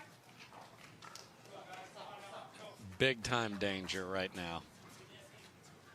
Still to come on this championship Saturday, men's pro singles. Pablo Tellez facing off against Tyson McGuffin.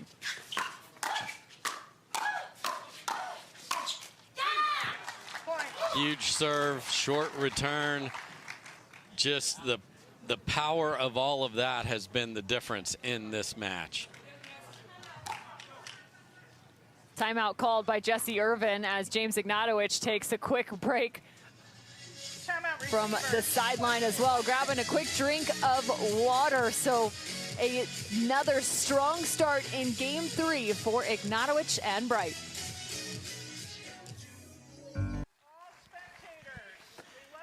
Anna Wright, James Ignatowich up 6-1 in game number 3 in this best of 5. Thank you. Making sure our audience is not calling the ball in or out of bounds are our officials. Yeah, the Utah crowd has been very good with Very their active. Very good with their signs, very good with their outfits, and on occasion very good with their line calls. That's Vicki Ryan, our lead official.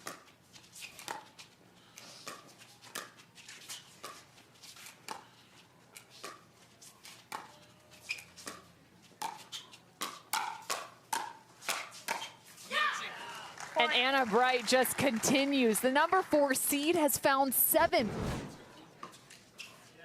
7-1-2.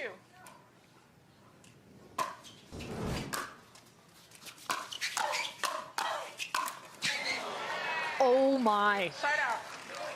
That's some of the hardest hitting we have seen. Yeah, exactly what he wants. Drive, crash your own ball, get the next one and plow it into the court. Just caught the net.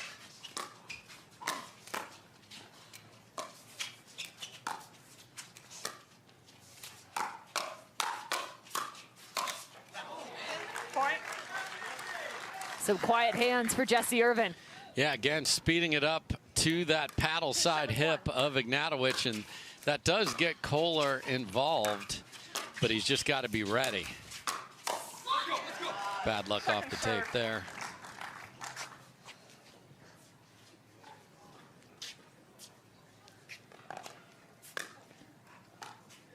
Jessie from the right. 2-7-2.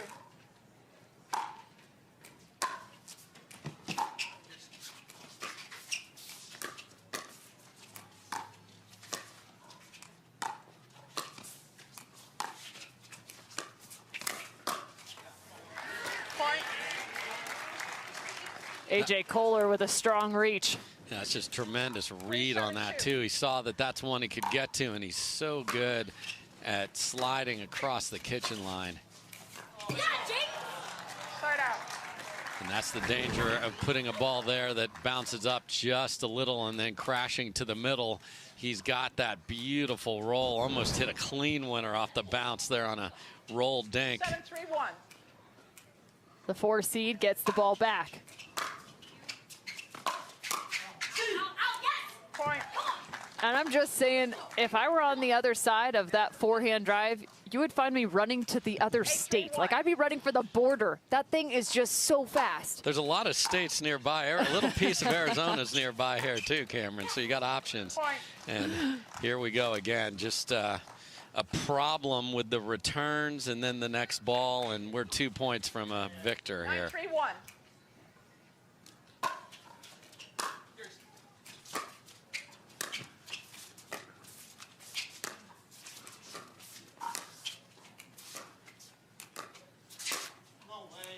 And even that lands. Why not is what AJ's probably internal dialogue is saying after that one kisses off the tape and goes past him as well.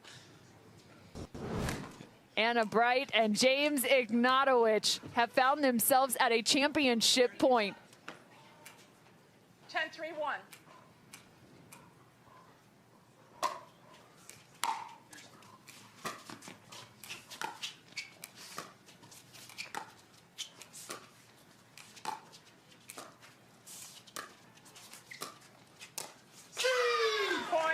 James Ignatowich and Anna Wright, their first gold medal alongside one another.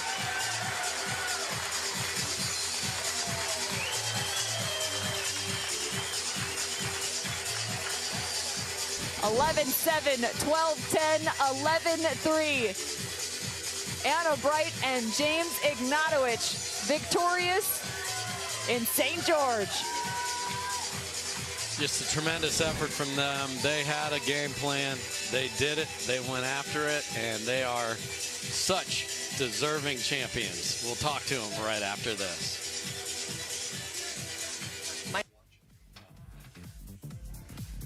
James Ignatowich and Anna Wright, the #4 seed, take home the title here at the Selkirk Red Rock Open. They're now standing courtside alongside Cameron Blackwood. All right, Cam, let's have some fun down there. You just said you're dying and you're so tired, but you weren't showing it out there at all. I would just like to know the discussion you guys had at breakfast this morning before you came out here. We didn't have, is this like a reference to something? I don't think we had a I mean, we have our regular discussion. You know, it's my girlfriend. I talk to her, normal thing to do. But no, I mean, I was so tired, like, I'm still kind of breathing heavy, and you don't really get tired in doubles. Like, come on, you know, it's kind of weak, especially because I'm 22. It's not normal to be, like, dying out there. But I almost, like, after the second game, went to the bathroom and I actually threw up. Like, that's how tired I was. I just kind of hit it, but, yeah, I don't know why I'm rambling. It's because I didn't really sleep last night. I mean, you guys all saw the men's semifinals. I was just replaying all my misses over and over in my head. Like, I slept, like, 1 hour. Don't watch that match, by the way, if you want to think I'm good. Anyway, guys, check out my podcast, James Ignatowich Podcast. It's on Selkirk TV. Best company in the game. Let's go, Selkirk. Red Rock, Selkirk Open. Let's go. And Tyson, too. Tyson's a beast, even though yesterday he beat me. But, yeah, he's Team Selkirk also. I got to get him on the pod. Let's go. Okay. Going back to you, Anna. How comfortable were you going straight up or cross court with AJ because you were taking him on just fine? Pretty comfortable, I guess. It worked out. I felt like they made an adjustment in the second game, and that was pretty much just to grind me, just to hit me every ball. It got in my head a little bit, but, you know, toughed it out, and I feel like I do decently well head on with AJ, and you just kind of got to be ready for craziness against him, and, yeah, we got it done. Super stoked. James isn't doing too great, but we won. Their first title together here on the PPA Tour. We're going to get Rob Barnes out here with Selkirk. We are Pickleball. On behalf of Selkirk, want to congratulate you for winning the mixed open doubles at the Selkirk Red Rock Open. Don't go anywhere. We're going to have our men's singles right after this.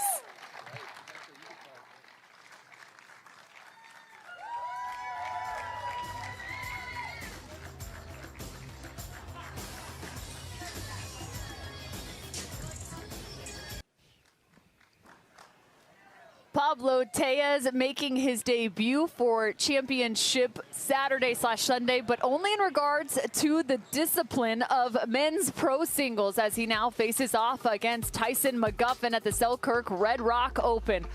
Could this be the one for Tyson McGuffin to earn double gold for the first time in his career on the Carvana PPA Tour? He picked up an incredible victory in 5 games played alongside Brendon Long. And Pablo Tellez on the far side is a southpaw, the lefty. Yeah, welcome to your first ever rally in Championship Saturday, and it's a beauty from Tellez. So we will play this best 2 of 3. And what a tough day for him. You have no idea when you're going to play, so you got to warm up. And then what? This match is 2 hours long? Yep. More curious how Tyson's body's feeling at this point. If you're just joining us, Tyson McGuffin, 33 years of age, out of Coeur d'Alene, Idaho. Been dealing with a few injuries just in the past few months alone. But he played beautifully this afternoon here at the Selkirk Red Rock Open. He sure did, and since it is the Selkirk Red Rock Open, we're guaranteed yet another Selkirk titleist as both of these combatants use the Selkirk paddle. Side out. Tyson McGuffin's last victory in men's pro singles came at the Baird Wealth Management Texas Open back in November of 2022.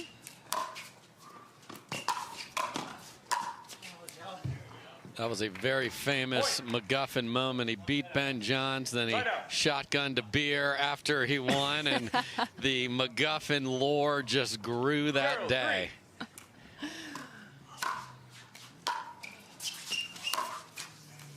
Facing off against Pablo Tellez out of Bonita Springs, Florida, just 27 years of age, originally out of Bogota, Colombia.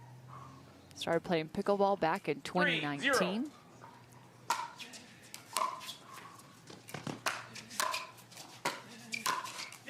Point. Known to be a bit of a singles specialist, however, his doubles game has grown alongside Federico Stackstrud, his men's doubles partner. They've also made a final in their own right. They have, and they are such good supporters of each other. They practice together, they enjoy each other's company, and they are getting better and better. Both made their mark in singles, but really, really coming along in doubles as well. 5-0. And at 5-0, you talk about the support of Federico Stackstrud. Well, he's currently sitting on the bench of Pablo Tellez. No surprise there. As partner and coach now, Federico Stackstrud. Yeah, and we've seen the reverse of that. Tellez has shown up and warmed up first match on Championship Sundays in the past when Fed was playing. So this is a terrific start for Tellez. And, you know, in our Open, which seems like just a few hours ago, Cam, we talked about how are the newbies on center court going to do. Brendon Long, first time, won it. Meghan Dizon and Etta Wright, first time gold medalist. And Tellez off to a 5-0 start. Could we get everybody we talked about in the Open to the top of the podium? Certainly on our way. So many firsts here in Red Rock and St. George, Utah. That's what's making this draw so fun this weekend. Opportunities have been aplenty. And what a shot from Pablo Tellez. 6 straight. Yeah, this is another player that has been fantastic in the challenger level of MLP, has won back-to-back crowns with his Bay Area breakers, and he is just breaking Tyson's knees right now with passing shots on his right, on his left. That forehand is vicious. And when you play a lefty, you have to reset everything you're used to doing, so you're returning to a different spot. You have to get comfortable with that, and my goodness, Tellez looks fantastic here. Side out. So Tyson finally earns the ball back. Looking for a shot to put one on the board.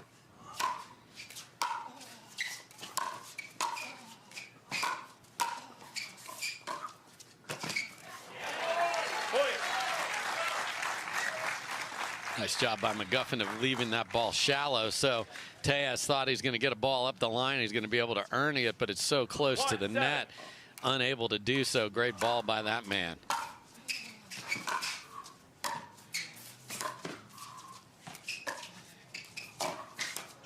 And Tyson having to switch gears here, even in terms of your strategy. Doubles to singles is a whole different beast. 100%, and you've been pumping up your partner all day long, getting fired up. You get the momentum and the energy from the play of your partner. Now it's just you out there, and he is watching one forehand after the other go sailing right past him. Great job by Tellez of running around it and finding that open court. The inside out for Pablo Tellez. It appears on the right side of the court for the lefty. Miss serve. 1-8.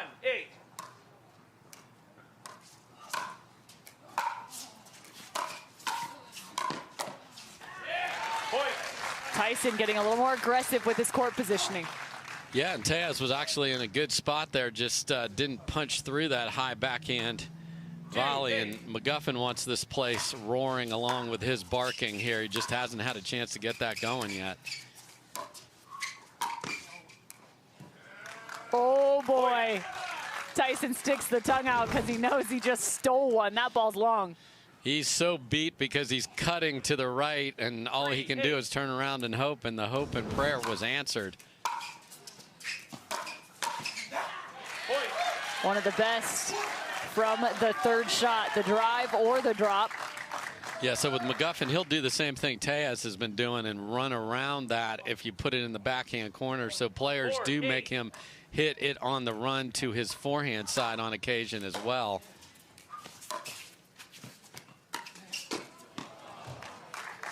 A fantastic shot at the kitchen line from Pablo Tellez. Great job of just taking his time and then rolling that with the right hand as the second hand on that lefty two-handed backhand. Beautifully done. Side out. Tyson McGuffin one to grind through points. Not scared to go the distance. Rocket the pink Skechers. His primary sponsor alongside Selkirk. Oh, left foot. Popped up and a point either way for Tyson McGuffin, 5-8. Yeah, and Tellez has got to take this opening game with the massive lead he had. He's got to hold on to it here. Forehand betrayed him on the last chance that he had the ball. Looking for the inside in. And he had it. Tellez was leaning, and much like McGuffin willed the ball deep when he was out of position, so did Tellez.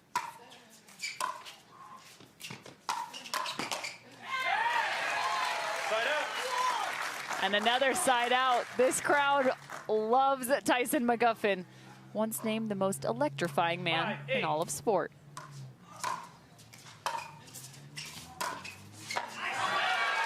And that's why. Yeah, and you got to be really thinking about a timeout here if you're Tellez, because you do not want this crowd erupting behind McGuffin, and they most certainly will. He may not have a partner on the court, but he sure has one in the stands. And he goes to the other side, 7-8. And Tellez is walking to his bench right now. That is going to, no, yes, grab the towel. I didn't know he changed GPS coordinates there on me. Timeout, receiver. And a timeout called. It was 1-8 in favor of Pablo Tellez. And all of a sudden, a run for Tyson McGuffin. He now trails by 1. Tyson McGuffin is on fire right now. A streak of points has him within 1 in game number 1 of the men's pro singles final at the Selkirk Red Rock Open.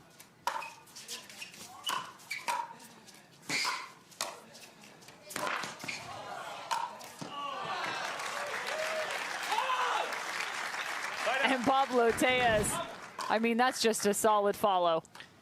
That's just a great point coming out of the timeout, and then little casual Ernie over there into the open court.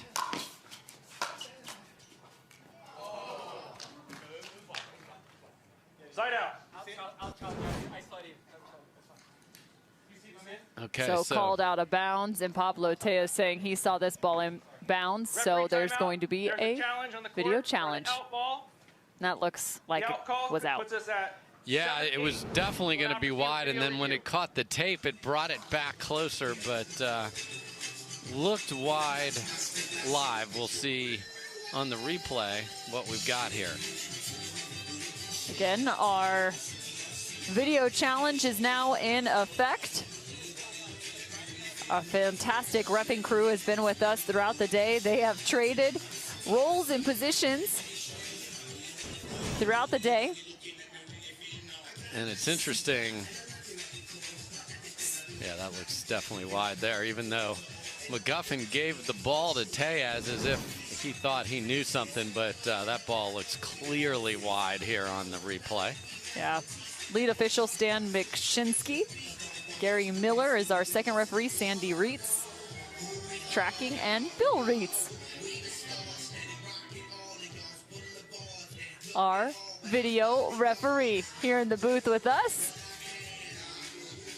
And I think, Pablo, as much as you'd like to keep that ball, that is going to be heading over to Mr. McGuffin. Pablo Tellez played his collegiate tennis here in the United States at North Florida, and then went on to play at the University of West Florida. Go Argos.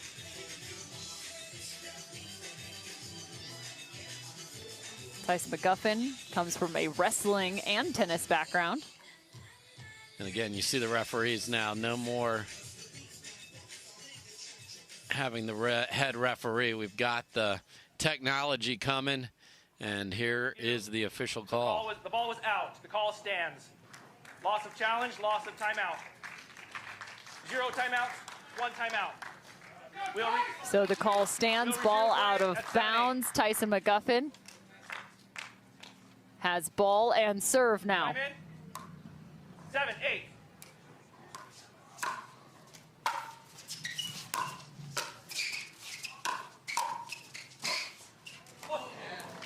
Trying to slide there. Another side out for Tellez. 8, 7.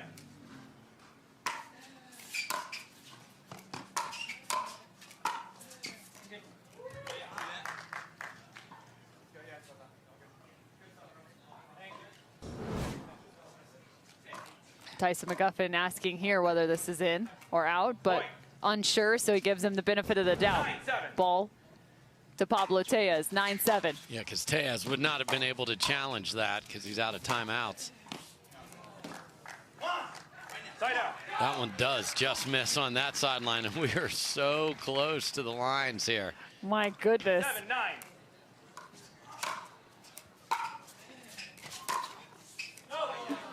Side out. And another side out. I mean, these two are hitting as close to the sidelines as you can get. And I know they have to do it because of the extensive court coverage on both sides of the court here. Boy, and that red-hot forehand at the beginning of this match that got him that 8-1 lead has not been there to close it out. So can McGuffin come all the way back? Another chance to chip into the lead here.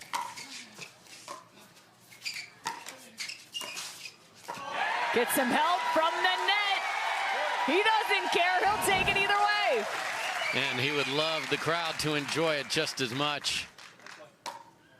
Probably in trouble on that ball, but he is the best at rousing up the crowd in the game of pickleball. 9-9. Tyson McGuffin ties things up after being down 1-8. 9, 9.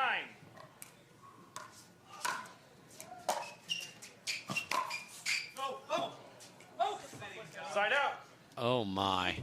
Incredibly short return. McGuffin had multiple options to end that rally and pushes it long.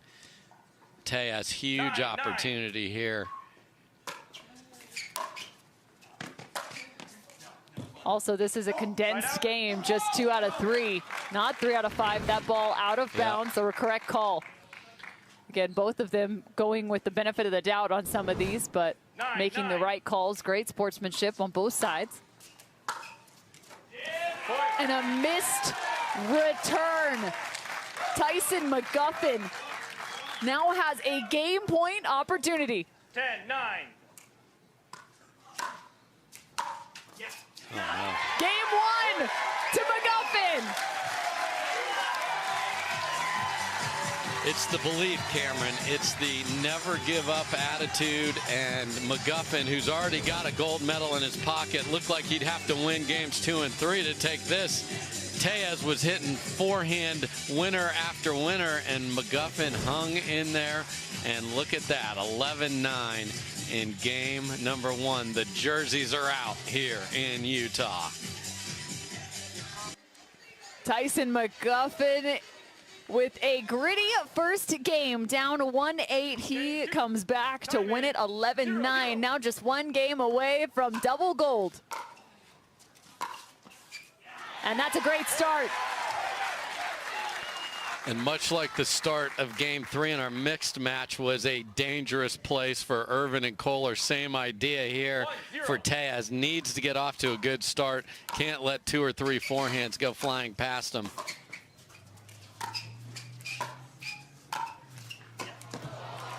Continues to look to drop. And this is where the serve and return game of the singles discipline becomes so impactful.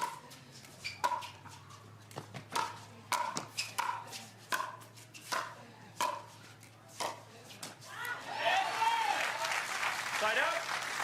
Can you continue to keep the server at bay and at the baseline? Can your returns get you in a good position to get to the kitchen line?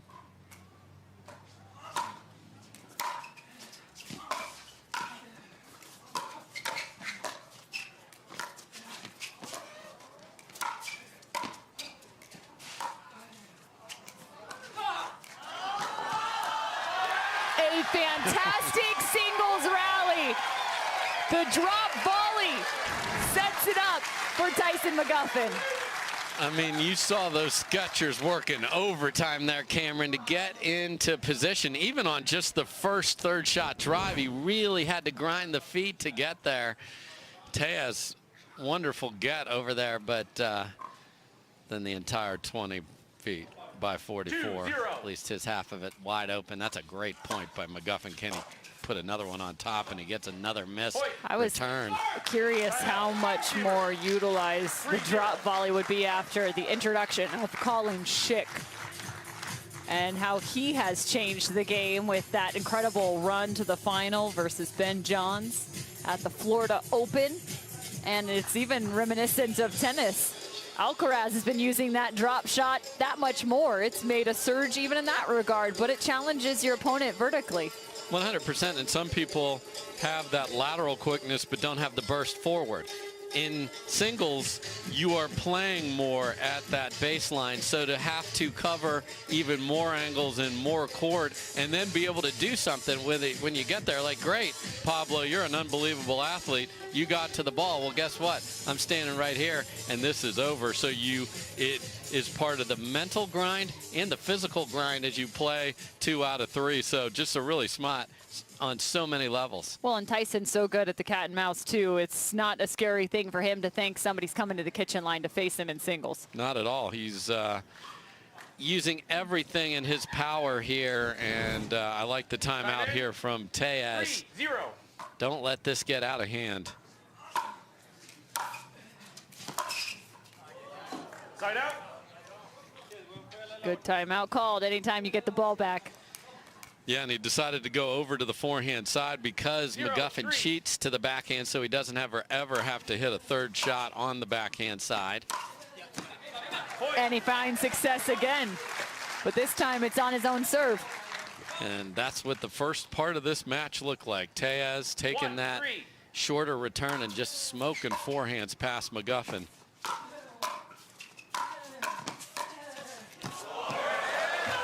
Pablo Tellez with his best point yet.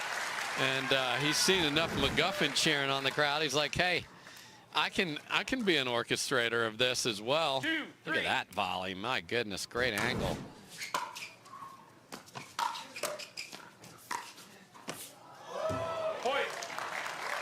A small fist pump, but for a fantastic shot. 3-all. And these are highlight reel winners for Tellez.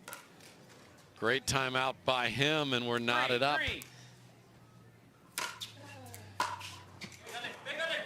With the lead now, Pablo Tellez, 4-3. 4-3.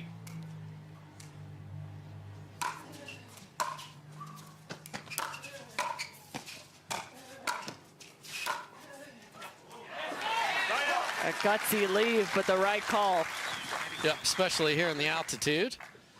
If you got to reach, it's probably going deep. 3, 4.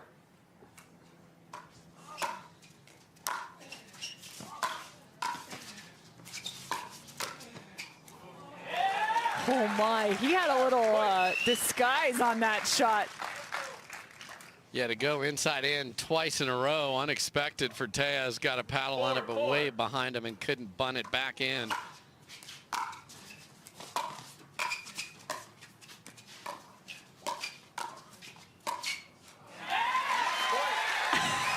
And Tyson goes, you know who you're rooting for? Yeah, enough of him cheering me on. And this was not a point of skinny singles, folks.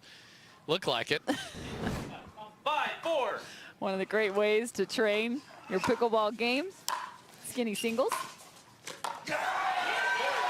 And that is exactly what Collin Johns had been talking to with us about, was the third shot drop of Tyson McGuffin. Yeah, they didn't want to see it in their doubles match earlier. It was part of the difference on why he's already got one gold medal.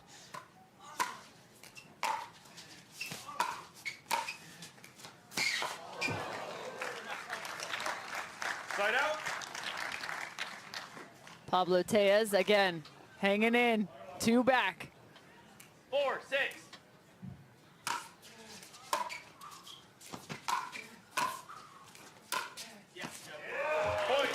5-6. So smooth with that compact forehand there from Tellez after a great return. That ball right there was really good, and then just a swooping winner for the southpaw.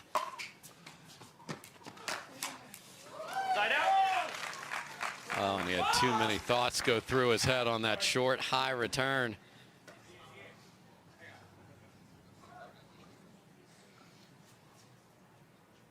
McGuffin going to take a minute. Some singles players love to just jam on the accelerator and go fast. This man's put in some time on the court already today, so take his time.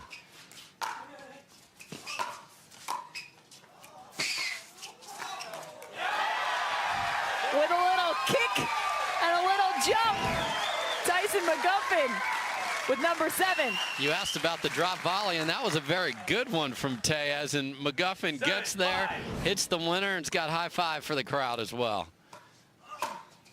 Randy and Cheryl like that one.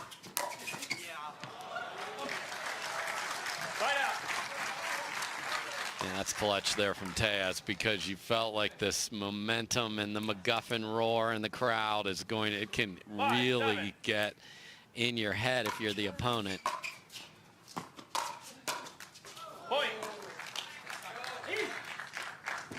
And again, it's got to feel almost like you're up against 2 different opponents. 6, the crowd and Tyson. I will recall the score. I will recall the score. Are you going to wait next time? Are you ready? 6, 7. Making sure he is prepared once that score is called. And after that, you always wonder how things are going to go. And Tellez hits a gorgeous inside-out forehand, and just had a look in that general vicinity over there. And it's fine. I love this from athletes. If you need something to get you going, you got to find it. Yeah. 7-6, a little chip on your shoulder. Whatever's going to get you to that next level, that next little bit of anger and energy on your side. So 6-7, and they will take a timeout here on championship court in the midst of our last final of the Selkirk Red Rock Open.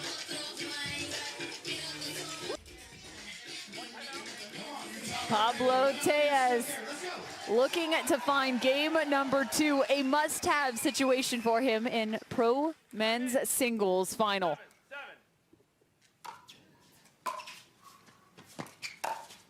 And make it 7-7. I was 1 off. Tyson McGuffin looking for double gold on the day. 7.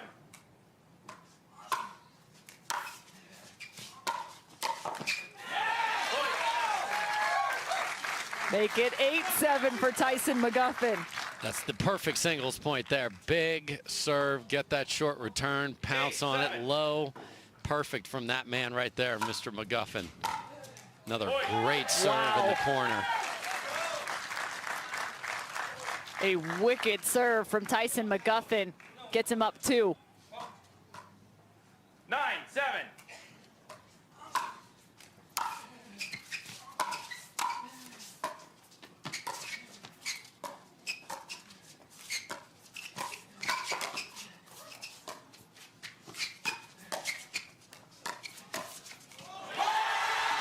Cat and mouse. Tyson McGuffin found some cheese.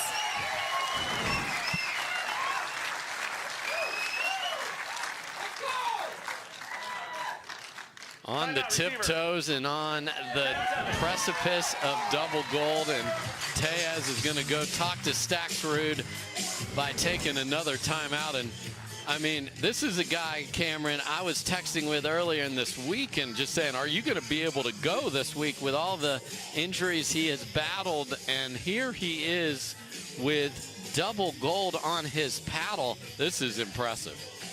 So fun to see Tyson McGuffin come back to life after dealing with some injuries. It's been hard on him. One of the top professionals in the game, and for years at that. One of the best veterans to play. He works so hard on his physicality, and his health comes at a premium for him. So this is a massive opportunity. Sets himself up well for 2023 and the rest of the season. Championship point for Tyson McGuffin. 10-7.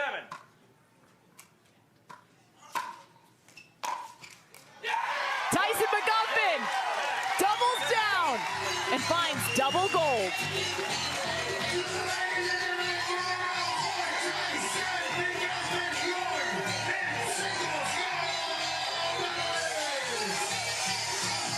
Let the confetti fly for that man. 11-9, 11-7. Tyson McGuffin came to play in St. George, Utah. And how about Selkirk to be the sponsor of this tournament and have two of their biggest stars show out here. Tyson McGuffin, double gold, Parenteau earlier, and even James Ignatowich, another up-and-comer. It's a Selkirk day on Saturday.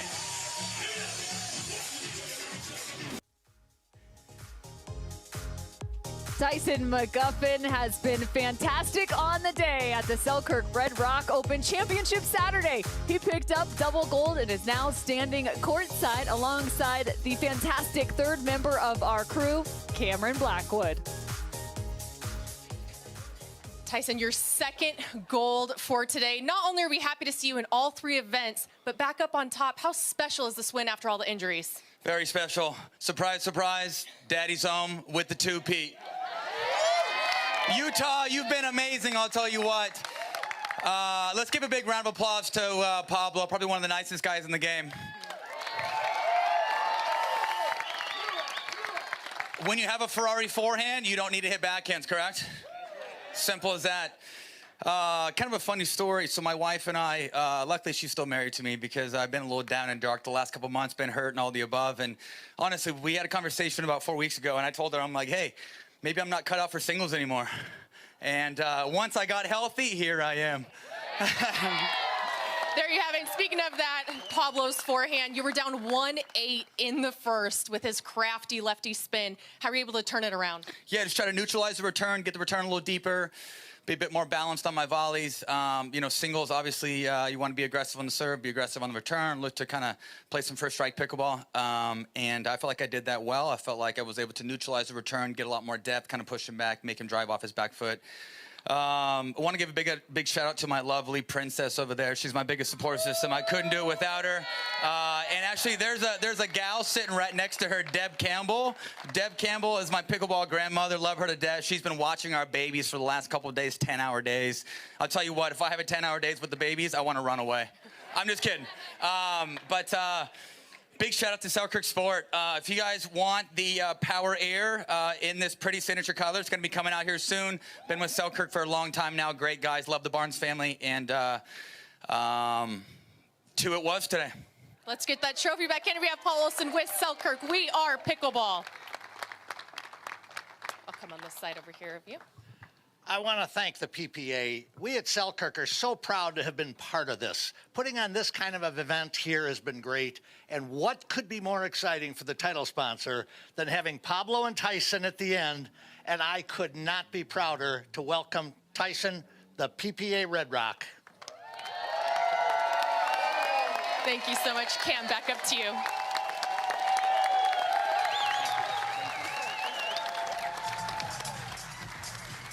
Tyson McGuffin victorious twice on the day at the Selkirk Red Rock Open. And here is a look at all of our champions. Parenteau, your women's singles champion. Tyson McGuffin, and man, what a fun story, him playing alongside Brendon Long as they pick up the men's doubles title. Dizon and Wright were outstanding on the day. Those two finals going to 5 games played. And Wright and Ignatowich, their first title, playing alongside one another. Tyson McGuffin again, hoisting the trophy for the second time.